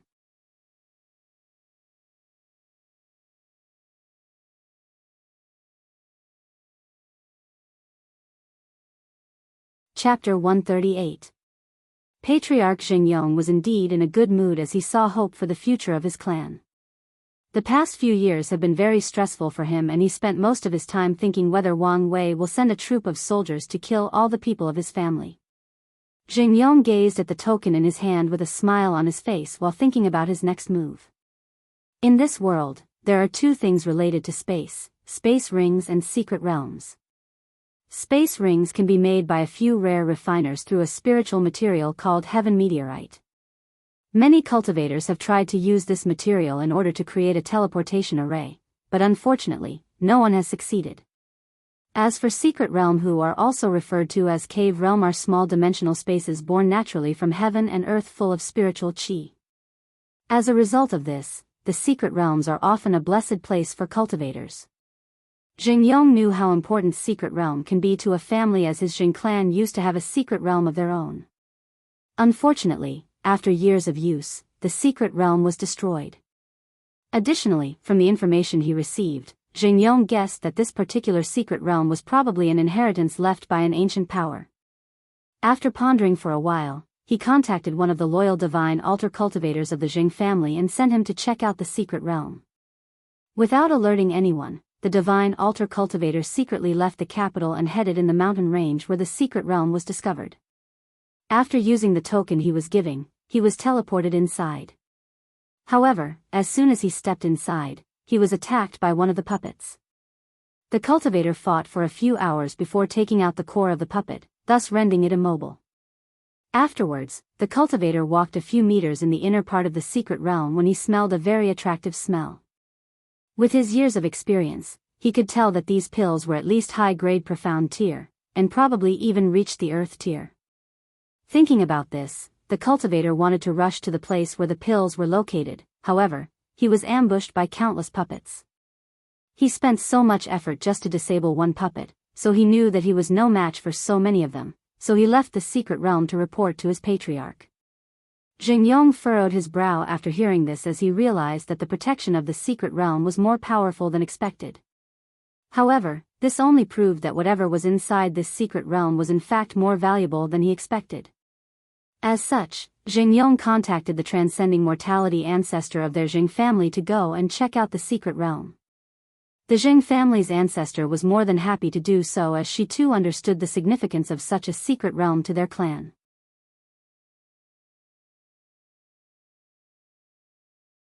After entering, she noticed that all the puppets were lined up together like a well-trained army. She ignored them and flew in the air, bypassing them. After entering the Jing class ancestor discovered that her flying ability was banned inside the room. However, she was able to notice all the wealth and pill bottles around. She opened one of them to smell it. She immediately recognized it as an earth-grade pill, as the mere wisp she took was enough for her origin essence to increase by a small amount. She checked a few more bottles and realized that they were all of the same quality. Then, she raised her to look at the altar where a golden book was lying there. She did go after the book, as he already knew that there were formations arranged there. Instead, she tried to place a few bottles of pills inside the small space ring she had in her hand. Unfortunately, as soon as she did that, the array in the room activated and she was prevented from doing so. Following which, countless puppets were activated and attacked her. However, she was not afraid. As a transcending mortality cultivator, how could she possibly be afraid of a few puppets? Unfortunately, she was too arrogant or looked too high at her ability.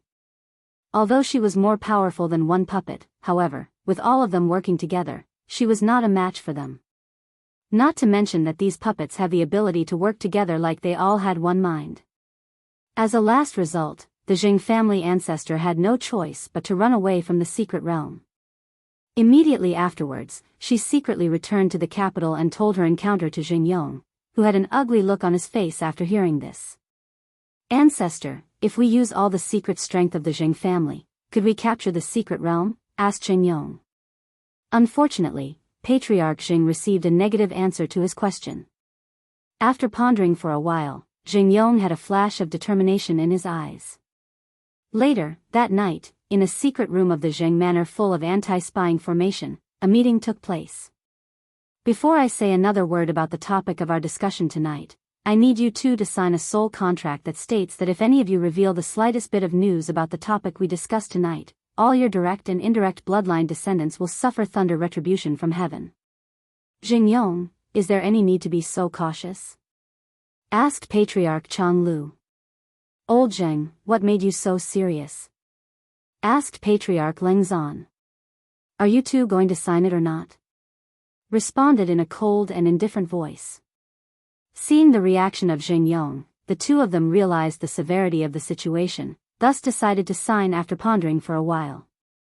A few minutes later, Patriarch Leng Zan screamed, "What? You discovered a secret realm.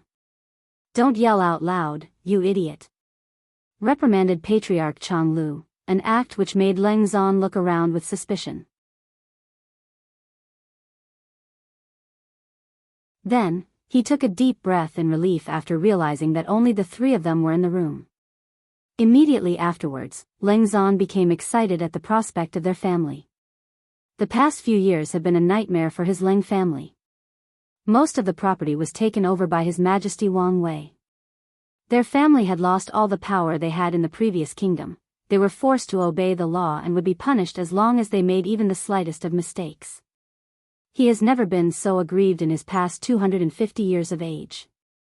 However now, he saw hope for his family's future. While Leng Zan was imagining the happy future of his clan, Patriarch Leng Zan was way more calm or level-headed than him. As such, he asked, "Old Zheng, let's be honest with each other, why did you tell our family about the secret realm? Shouldn't you keep this kind of good thing for your own clan?" After hearing, Leng Zan woke up from his fantasy and looked at Jing Yong with suspicion. As for Jing Yong, he wanted to lie and said that he thought about the two of them as a way for their clans to unite in times of struggle. However, he knew that despite the rash way that these two acted sometimes, they were by any stupid. After all, no stupid person can hold the position of patriarch for as long as these guys have. Not to mention that these guys probably would not believe him if he told them such blatantly lies. Despite the fact the three clans have been in alliance for countless years and have intermarried for numerous generations, they would not hesitate to betray each other given the price was high enough or the circumstances demanded for it. So, he told the truth. He told him about how difficult it was for his ancestor to break through all the obstacles of the secret realm by herself and he needed the strength of their clans. After the other two patriarchs understood the entire situation, they nodded and discussed how to properly divide the wealth inside the secret realm.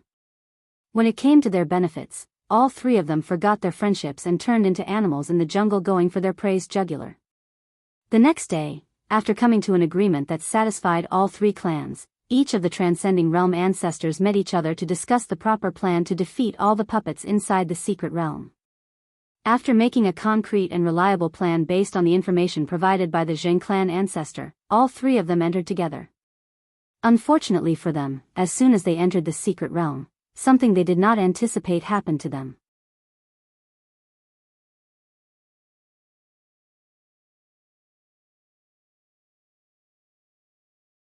Chapter 139. After entering the secret realm, all three of them noticed that something was wrong because they immediately realized that they could fly in the air. According to the information previously received, the Jing clan ancestor flew over to the inner part of the secret realm. However, now things seemed to be different, thus making their previous plans useless. However, despite the sudden change, the three of them did not stop their movement and still proceeded to where the pills and inheritance was.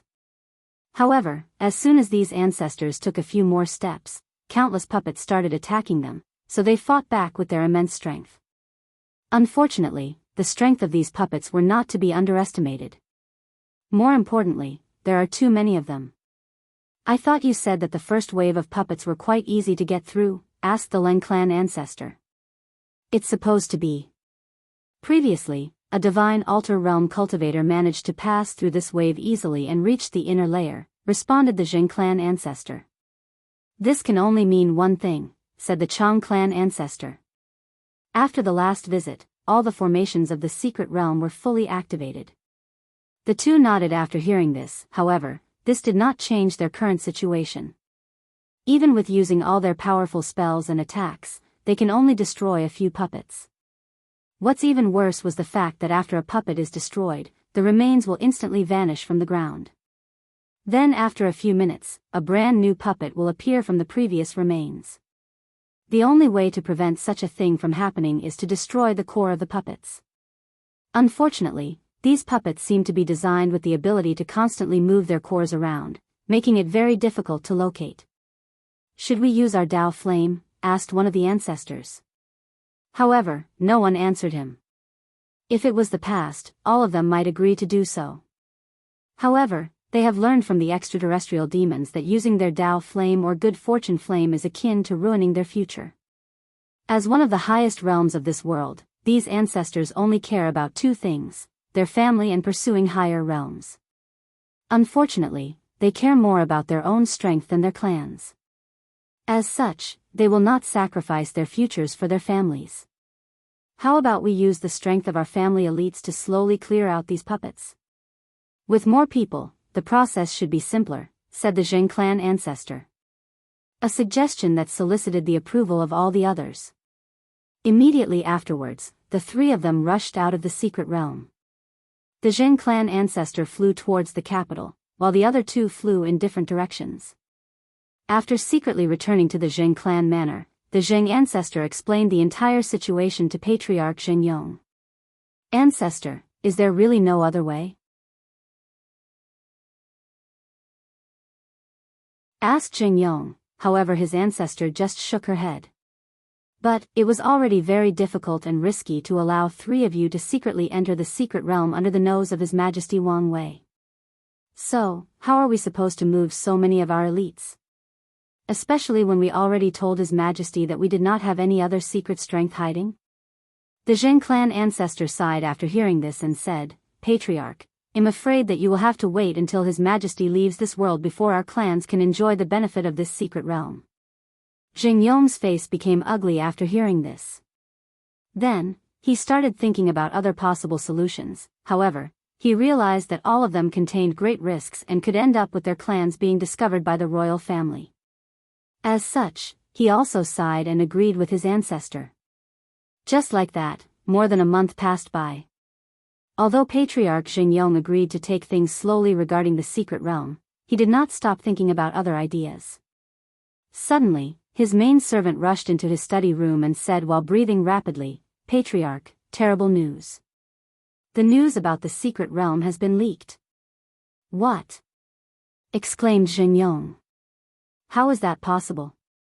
How do you know the news has been leaked? There is a rumor circulating in the capital that the Jing clan has discovered a secret realm that holds the secret of longevity. Jingyong's face became ugly after hearing this. However, the servant was not over. Furthermore, after investigation, I have discovered that this rumor has spread far beyond the Great Xia territory. How far has the rumor spread? According to the clan's secret agents, the rumor has already reached the central region. Patriarch Jingyong immediately slapped his servant, sending him flying away and crashing into the walls. Then, he looked at him with a terrifying killing intent. There are only a few people that know about the secret realm. The other patriarch signed a soul contract and would not dare to say anything. Our family's ancestors were also bound by the contracts, which left only me and you who could leak the information. I know that I did not mention it to anyone, so, Shuanghui, do you have something you have to say to me? Patriarch, I swear to heaven that I did not mention a single word to anyone. My family have served the Jing clan for countless generations and I have grown up with you, please do not doubt my loyalty. Jing Yong took a deep breath and replied, still full of killing intent, it is because of your years of service that I did not immediately kill. So, if you directly confessed who you told the news, then, I promise to make your death as quick as possible. Shuanghui kowtowed on the ground and said, Patriarch, if I was the one who leaked the news, do you think I would still be standing in front of you? However, it does not matter what I say.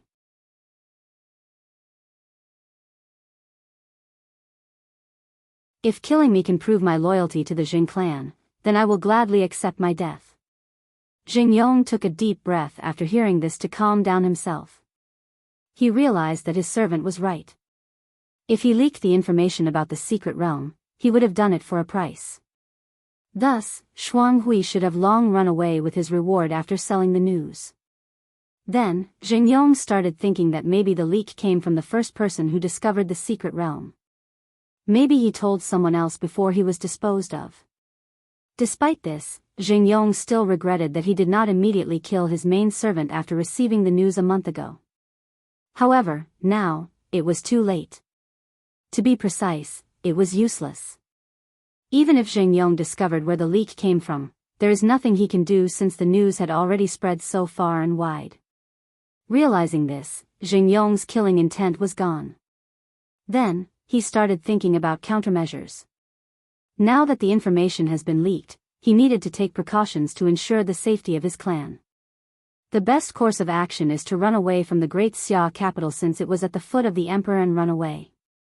The Jing family have been living in this land even before the Dong royal family created the Eastern Rain Kingdom. So, they have created many secret paths in case their family encountered a disaster and needed to escape as quickly as possible.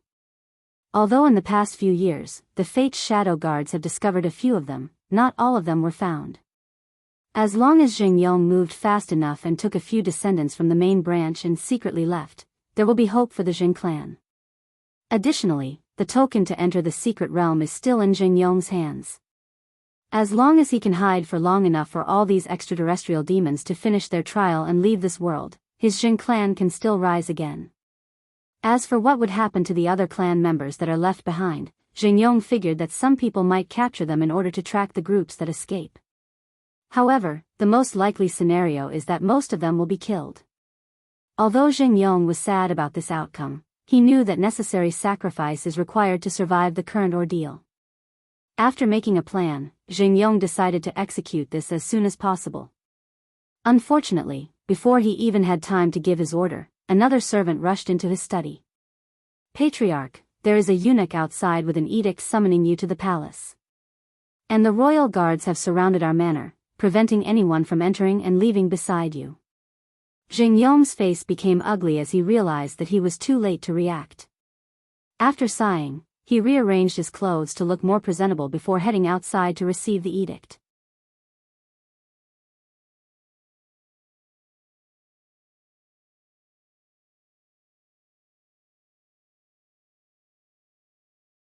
Chapter 140. Wang Wei was sitting in his dragon throne reviewing papers about the situation throughout the dynasty. He was reading about how Li Jun was having trouble in his conquest due to the fact that the Fang divine dynasty suddenly received aid from someone else. Although he also sent Yan Liling to help Li Jun, the speed of the war was too slow to his liking and he was pondering whether to participate in it himself to speed things up. However, his study of Qi luck had reached an important crossroad and he needed to spend his extra time and energy there. After all, without the ability to absorb luck, all of this trial would be meaningless. While thinking about Qi luck, another thought suddenly appeared in Wang Wei's mind. Through soul fluctuation, he has noticed that Dong Lifan has started to have certain emotions towards him that she should not have. Well, who can blame her? After all, he, Wang Wei, was a very handsome and charismatic man. Unfortunately, he did not lie to her when he said she did not meet the requirement to be his Dao companion. What's more, after spending such a long time with her, he did not develop any feelings towards her. So, he decided to warn the poor girl so that she does not get her hopes up and become disappointed. While Wang Wei was thinking such narcissistic thoughts, a royal guard brought a man inside the throne room to meet him. Instantly, Wang Wei recognized him as the patriarch of the Jin clan, Jin Yong. After Jin Yong met with His Majesty, he did the proper bow before saying, "Minister Jin Yong has seen His Majesty." "You may rise," replied Wang Wei before staring up and down at Jin Yong without saying anything. Meanwhile, Jin Yong had sweat falling down his back despite having a calm look on his face. Today can be considered the first time that he has truly met His Majesty in person. Although he has seen him through image formation when he made speeches to the people of Great Xia, although he has been playing political games with His Majesty for the past 2 years, this was still their first official meeting. And Jin Yong was under tremendous pressure. The deep gray eyes seemed to be able to see through all of his mind, soul, and secrets. Furthermore, somehow, he had the illusion that His Majesty was holding a string that attached itself around his neck, determining his fate. Nevertheless, Jin Yong did not show any of his thoughts on the surface, and he also did not speak any more words, just waiting in the suffocating silence. Meanwhile, Wang Wei spent more than a few minutes observing this cunning old fox of the Jin clan. The first thing he noticed was the fact that this guy was actually hiding his cultivation level. From the outside, he looked like he had just entered the divine altar realm. However, the truth of the matter was that he was already at the peak with 270 divine veins, just one step to break through the supernatural realm. Given his age of close to 300 years old, this was actually quite the extraordinary talent for someone in a small thousand world. Another thing he noticed was through soul fluctuation that this patriarch was currently both in fear and wary of him. However, he still managed to compose himself and not show it on the surface. After finishing his observation, Wang Wei opened his mouth and said, "I'm sure you have heard of the rumors that are spreading throughout the capital." "Yes, Your Majesty." "What do you have to say for yourself?" "Your Majesty, all I can say is that these rumors are false. Whoever is spreading these rumors should be arrested as soon as possible and dealt with according to the law." "Is that so?" responded Wang Wei, this time actually releasing his own aura. An act which made Patriarch Jin Yong feel a terrifying pressure weighing on him. What's worse, the pressure was not physical in nature, but headed straight for his soul. He felt that his mind, spirit, and soul would explode at any moment. However, Jin Yong still gritted his teeth and said while blood was slowly falling from his nose, "This minister swear to heaven that he is not lying." After hearing this, Wang Wei removed his aura then smiled brightly before saying, "Is that so? Well, it seems that some people in the Fate's Shadow Guards have been negligent in their work. Since it is just a rumor, Jing Patriarch, you can take your leave." Jin Yong began to breathe heavily after the aura was removed. However, he was not in the slightest happy after seeing the smile on His Majesty's face. He could feel that things were not only not as simple as he imagined, more importantly, things seemed to be out of his control or understanding. And there is nothing more fearful for Jin Yong. Today, he had come to the palace with the full intention of dying without revealing the news that he had the token for the secret realm. He hoped that his death would shift the world's focus from the Jin clan to the royal family by showing to the world that His Majesty Wang Wei killed him after receiving the information about the secret realm. Unfortunately, his plan failed. As such, Jin Yong left the palace with nothing but a bleeding nose and a frown on his face. Fang Divine Dynasty, Imperial Palace. Fang Lijuan was sitting on her dragon phoenix throne discussing recent events around the world. "The secret of longevity?" said Fang Lijuan with a sneer on her face. "Can a small thousand world like this one have the secret of longevity that many cultivators in our myriad emperor world have been searching for countless eras? According to our investigation, this secret realm contained countless earth-tier pills in it," said the Minister of War. "So what? Does this goddess care about a few lowly earth-tier pill?" The Minister of War sighed secretly after hearing this. Normally, Her Majesty is quite astute and tactically driven despite her arrogance. However, her recent failures at the border have made her lose some of her edges. As such, the Minister of War continued to explain, in this world, there are very few alchemists who can refine earth-tier pills. However, the success rate of these alchemists are abysmally low. So, it is impossible for them to refine so many pills. As such, we can deduce that this secret room was in fact one left from ancient time. Fang Lijuan frowned after hearing and said, "What's your point?" Given the fact that this world also practiced the origin path, it is not too far-fetched to believe that a senior from the myriad emperor world came to this world to spread the Tao and left a powerful inheritance before leaving, responded the Minister of War while secretly cursing Li Jun. In fact, this argument has many problems, such as the fact that the majority of worlds in the community around the myriad emperor world cultivate the origin path. So, it is possible for someone from other worlds to leave an inheritance. As such, the Minister of War continued, in fact, it doesn't really matter whether the secret of longevity really exists in the secret realm, but its location matters.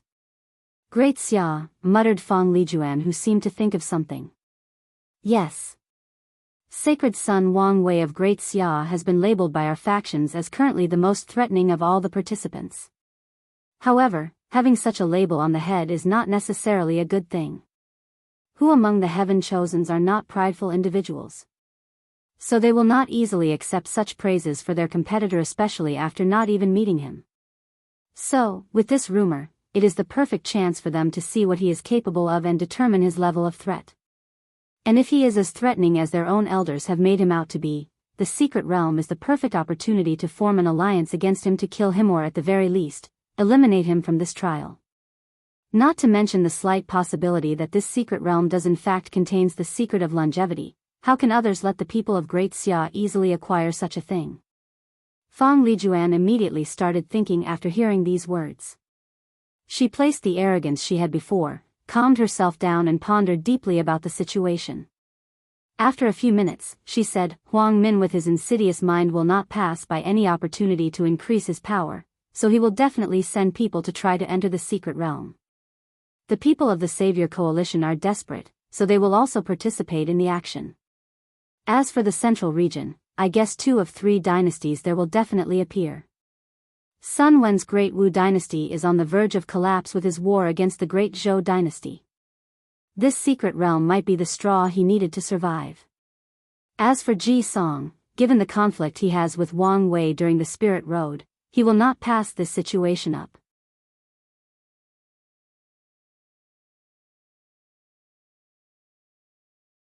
The only uncertainty is actually that guy from the Great Shu dynasty. His motives and actions have always been mysterious.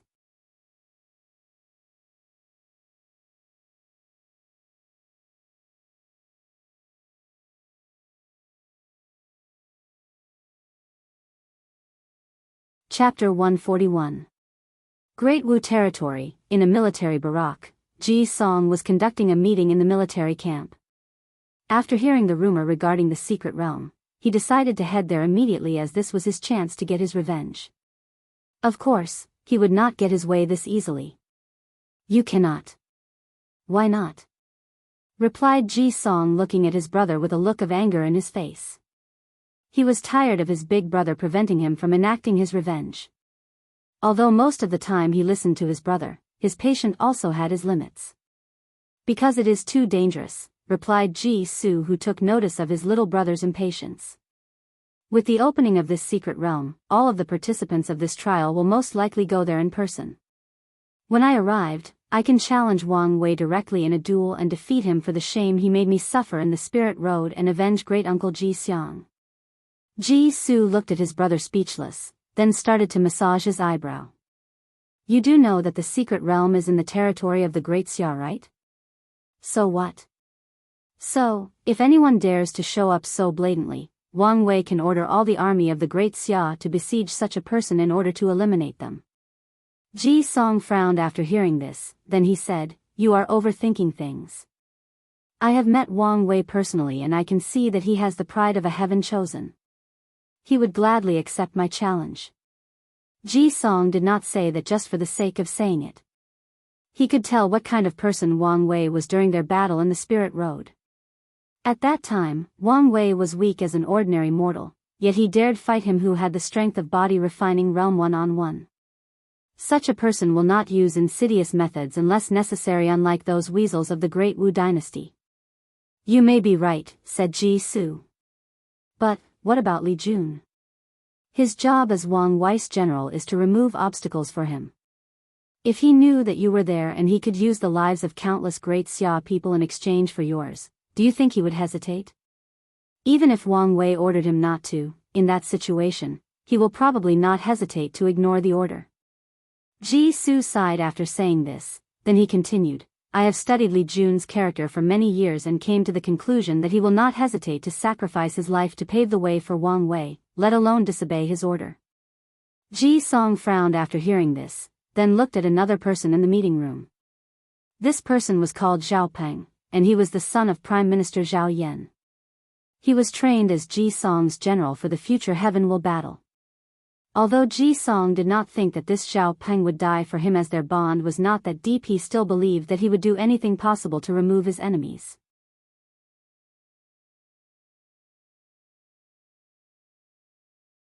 After thinking about this, he sighed and said, So, are we just leaving the secret realm to the people of the Great Xia? Of course not, replied Ji Su. We first need to band together with the other Heaven Chosen in order to exert pressure on the Great Xia people to allow each country a certain amount of entry. Then, we will send an elite team of soldiers to fight for the rewards inside the secret realm. Ji Song then nodded in agreement with his brother. In fact, Ji Su was quite suspicious of this secret realm. For one thing, the rate at which this news circulated throughout the world was too fast. Second, the whole situation seemed eerily similar to what happened to his little brother. Suddenly, news of something irresistible spread, then, many people jumped to find only to discover that it was a trap. This is exactly what happened to their great Zhou imperial dynasty during the Spirit Road trial.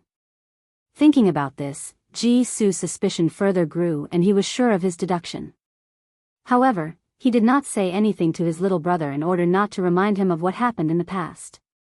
As for the other Heaven Chosen, he did not plan to say anything. Not to mention whether they would believe him, it was not in his interest to warn them. On the contrary, Ji Su had the idea to further add to this plan.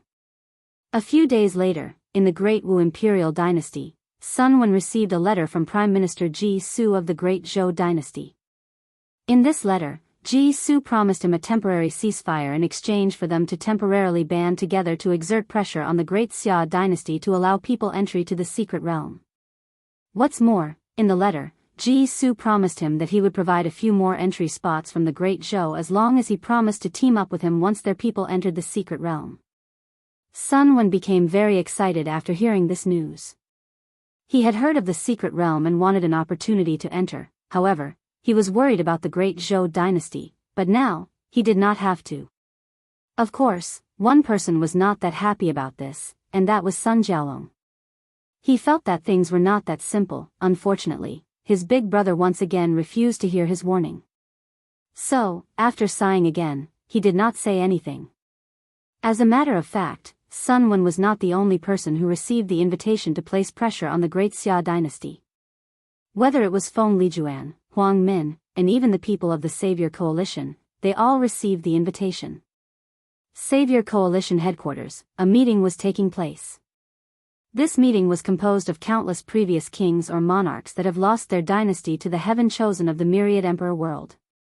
The rulers managed to escape after the fall of their kingdoms, but they eventually came together to form a power of their own. The leader of the Savior Coalition was actually a very young man that seemed to be of similar age with Wang Wei and the others. Coalition leader, you cannot participate in the secret realm personally. Yes, it is too dangerous. If those extraterrestrial demons gang up on you, you will not survive. The coalition cannot survive without your leadership. Coalition leader, think about the people. Without you, they will be brutally ruled by these extraterrestrial demons. At the center of the meeting sat a handsome teenager that had a proud and domineering look on his face. His name was Long Outyan, and if Wang Wei was here, he would immediately recognize this person as the cultivator he met that used the strange earth escape spell in the divine sea realm when he first arrived in this world. Long Aotian's life was basically a protagonist template. He was born with poor talents in a weak family. However, one day while bathing in a lake, he met a dying cultivator in the transcending mortality realm that washed away his body for him and increased his talent, then handed over to him his inheritance. After that, Long Aotian's life was smooth sailing.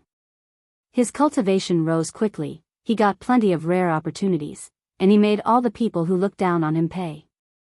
In fact, Long Aotian has noticed that his luck has increased dramatically the past 10 years.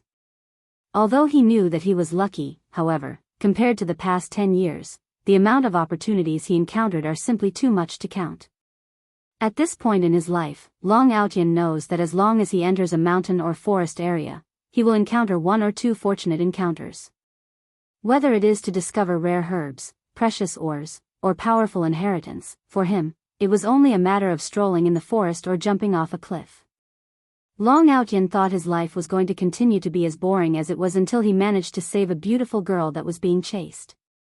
After that, he learned that she was the princess of a fallen kingdom that was destroyed by a bunch of invading extraterrestrial demons from the endless void. After hearing this, in order to woo the beautiful princess, Long Aotian promised to avenge her and her kingdom. He also promised her to kick these extraterrestrial demons out of their world and build back her kingdom. Then, Long Aotian started his path of conquest. With the support of the princess royal family and all the resources he got from all his adventures, he built an army and fought against the extraterrestrial demons. He rallied all the royal and noble families that had lost everything together to form the Savior Coalition, essentially crowning himself emperor.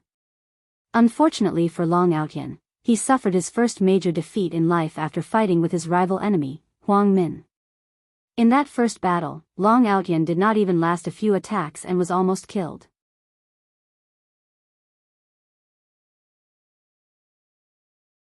It was then that Long Aotian realized the terrors of the extraterrestrial demons. The strength that he was so proud of was actually nothing but a joke to those foreigners from the higher realm. Fortunately for him, he has always been lucky. So, no matter how much time he lost to Huang Min, he still managed to escape. And after each escape, he grew stronger and more powerful. Because of his recent growth, Long Aotian has become arrogant, as he believed that the only reason that these extraterrestrial demons are more powerful than him is due to their family background. As long as he is given enough time, he believes that he will soon surpass all of them, then uses his strength to suppress all of them, then exile them from his world.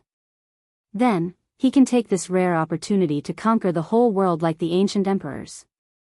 With the chi luck of the entire world, it won't take long before he cultivates the transcending mortality realm, past the heavenly tribulation to go to the higher realm.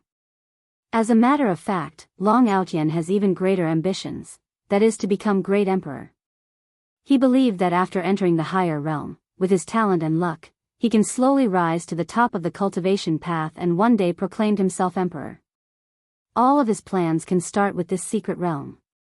Long Aotian believes that with his luck, there is no one better than him to inherit the secret of longevity.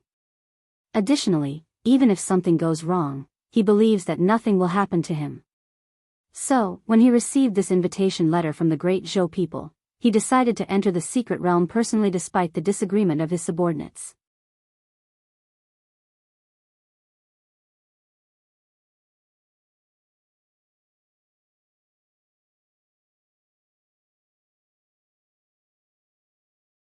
Chapter 142.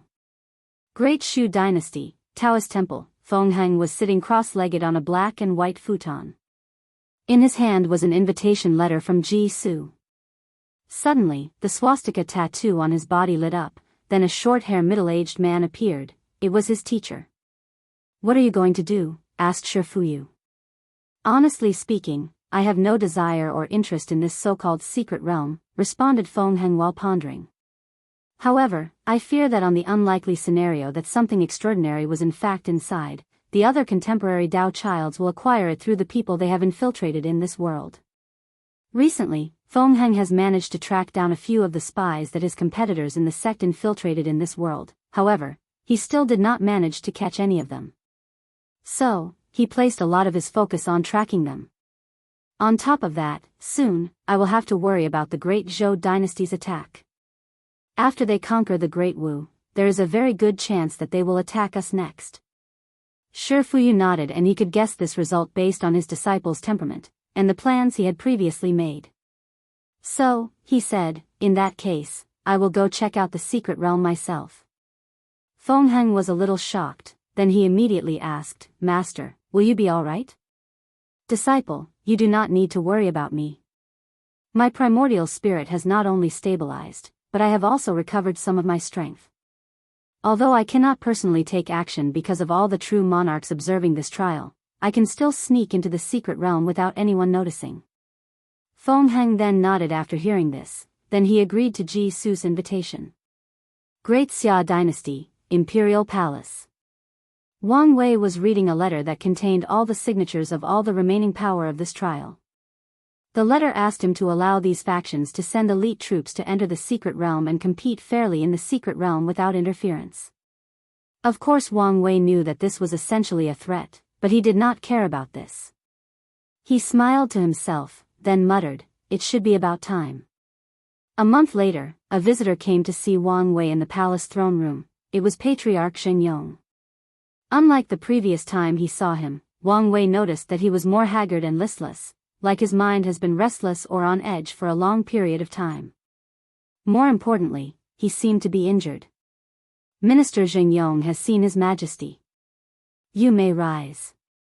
Patriarch Zheng, what brought you to see me today? Immediately after hearing this, Zhengyong knelt on the ground, placed his forehead on the floor and said, I beg His Majesty to save the Zheng clan. Oh, did something happen to your clan? Right under this monarch's nose? As a matter of fact, Wang Wei knew exactly what happened to the Zheng clan and the reason that their patriarch had come to see him.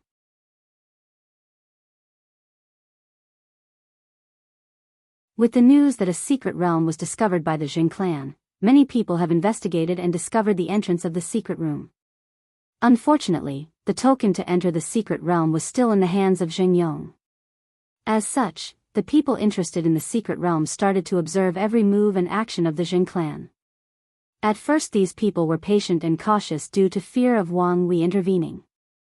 However, when they realized that no one said or investigated their actions, they became extremely bold. They tried every means to either infiltrate the Zheng clan manor or get any information about the token from the different family members. However, recently, the actions of these people started to escalate. They kidnapped important family member of the Zheng clan to torture information out of them or asking to exchange the secret realm token with these captured people's lives. And last night, someone directly attacked the Zheng clan manor, resulting in Patriarch Zhengyong's injury. Meanwhile, Zhengyong secretly clenched his hand when he heard the question. Of course he knew that His Majesty was aware of all the chaos that is happening in the capital. If he did not purposely allow it, how could these foreigners act so blatantly and arrogant? However, Zhengyong did not show it in his face as he knew that he was the one asking for help. So, while still kowtowing, he said, due to the fact that the news of the Zheng clan's secret realm leaking, there have been countless atrocities done against our clan. So, I ask Your Majesty, my Zheng clan after all, we are also people of Great Xia. We are also your people, we also pay taxes just like everyone of the dynasty. Wang Wei smiled, then placed his right hand on his chin before saying, what you say is indeed true. You are indeed my people. However, from what I remember, a month ago you personally told me that your clan did not discover a secret realm? According to the dynasty's law, you and your entire clan can be annihilated for lying to this monarch. Zhengyong did get up from the ground and immediately replied, Your Majesty, this minister did not lie. This secret realm has been part of the Zheng clan's inheritance for countless generations. As such, we did not discover it, nor is there any secret of longevity inside. This is the reason that the minister said that these rumors were false. He, said Wang Wei with an interesting smile on his face. Even when the situation has aggravated to this level, you still want to quibble and play word choice with me. Zhengyong slightly raised his head and looked directly at Wang Wei. He pondered for a brief second, clenched his teeth and opened his mouth to say something. However, he was stopped by a motion of Wang Wei. I don't have the patience to watch you try to finesse your way out of this situation.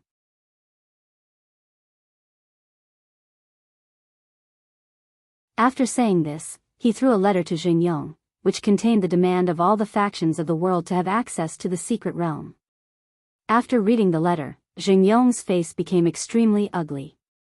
According to his plan, he would share the secret realm with the royal family in exchange for them to prevent other people from intervening.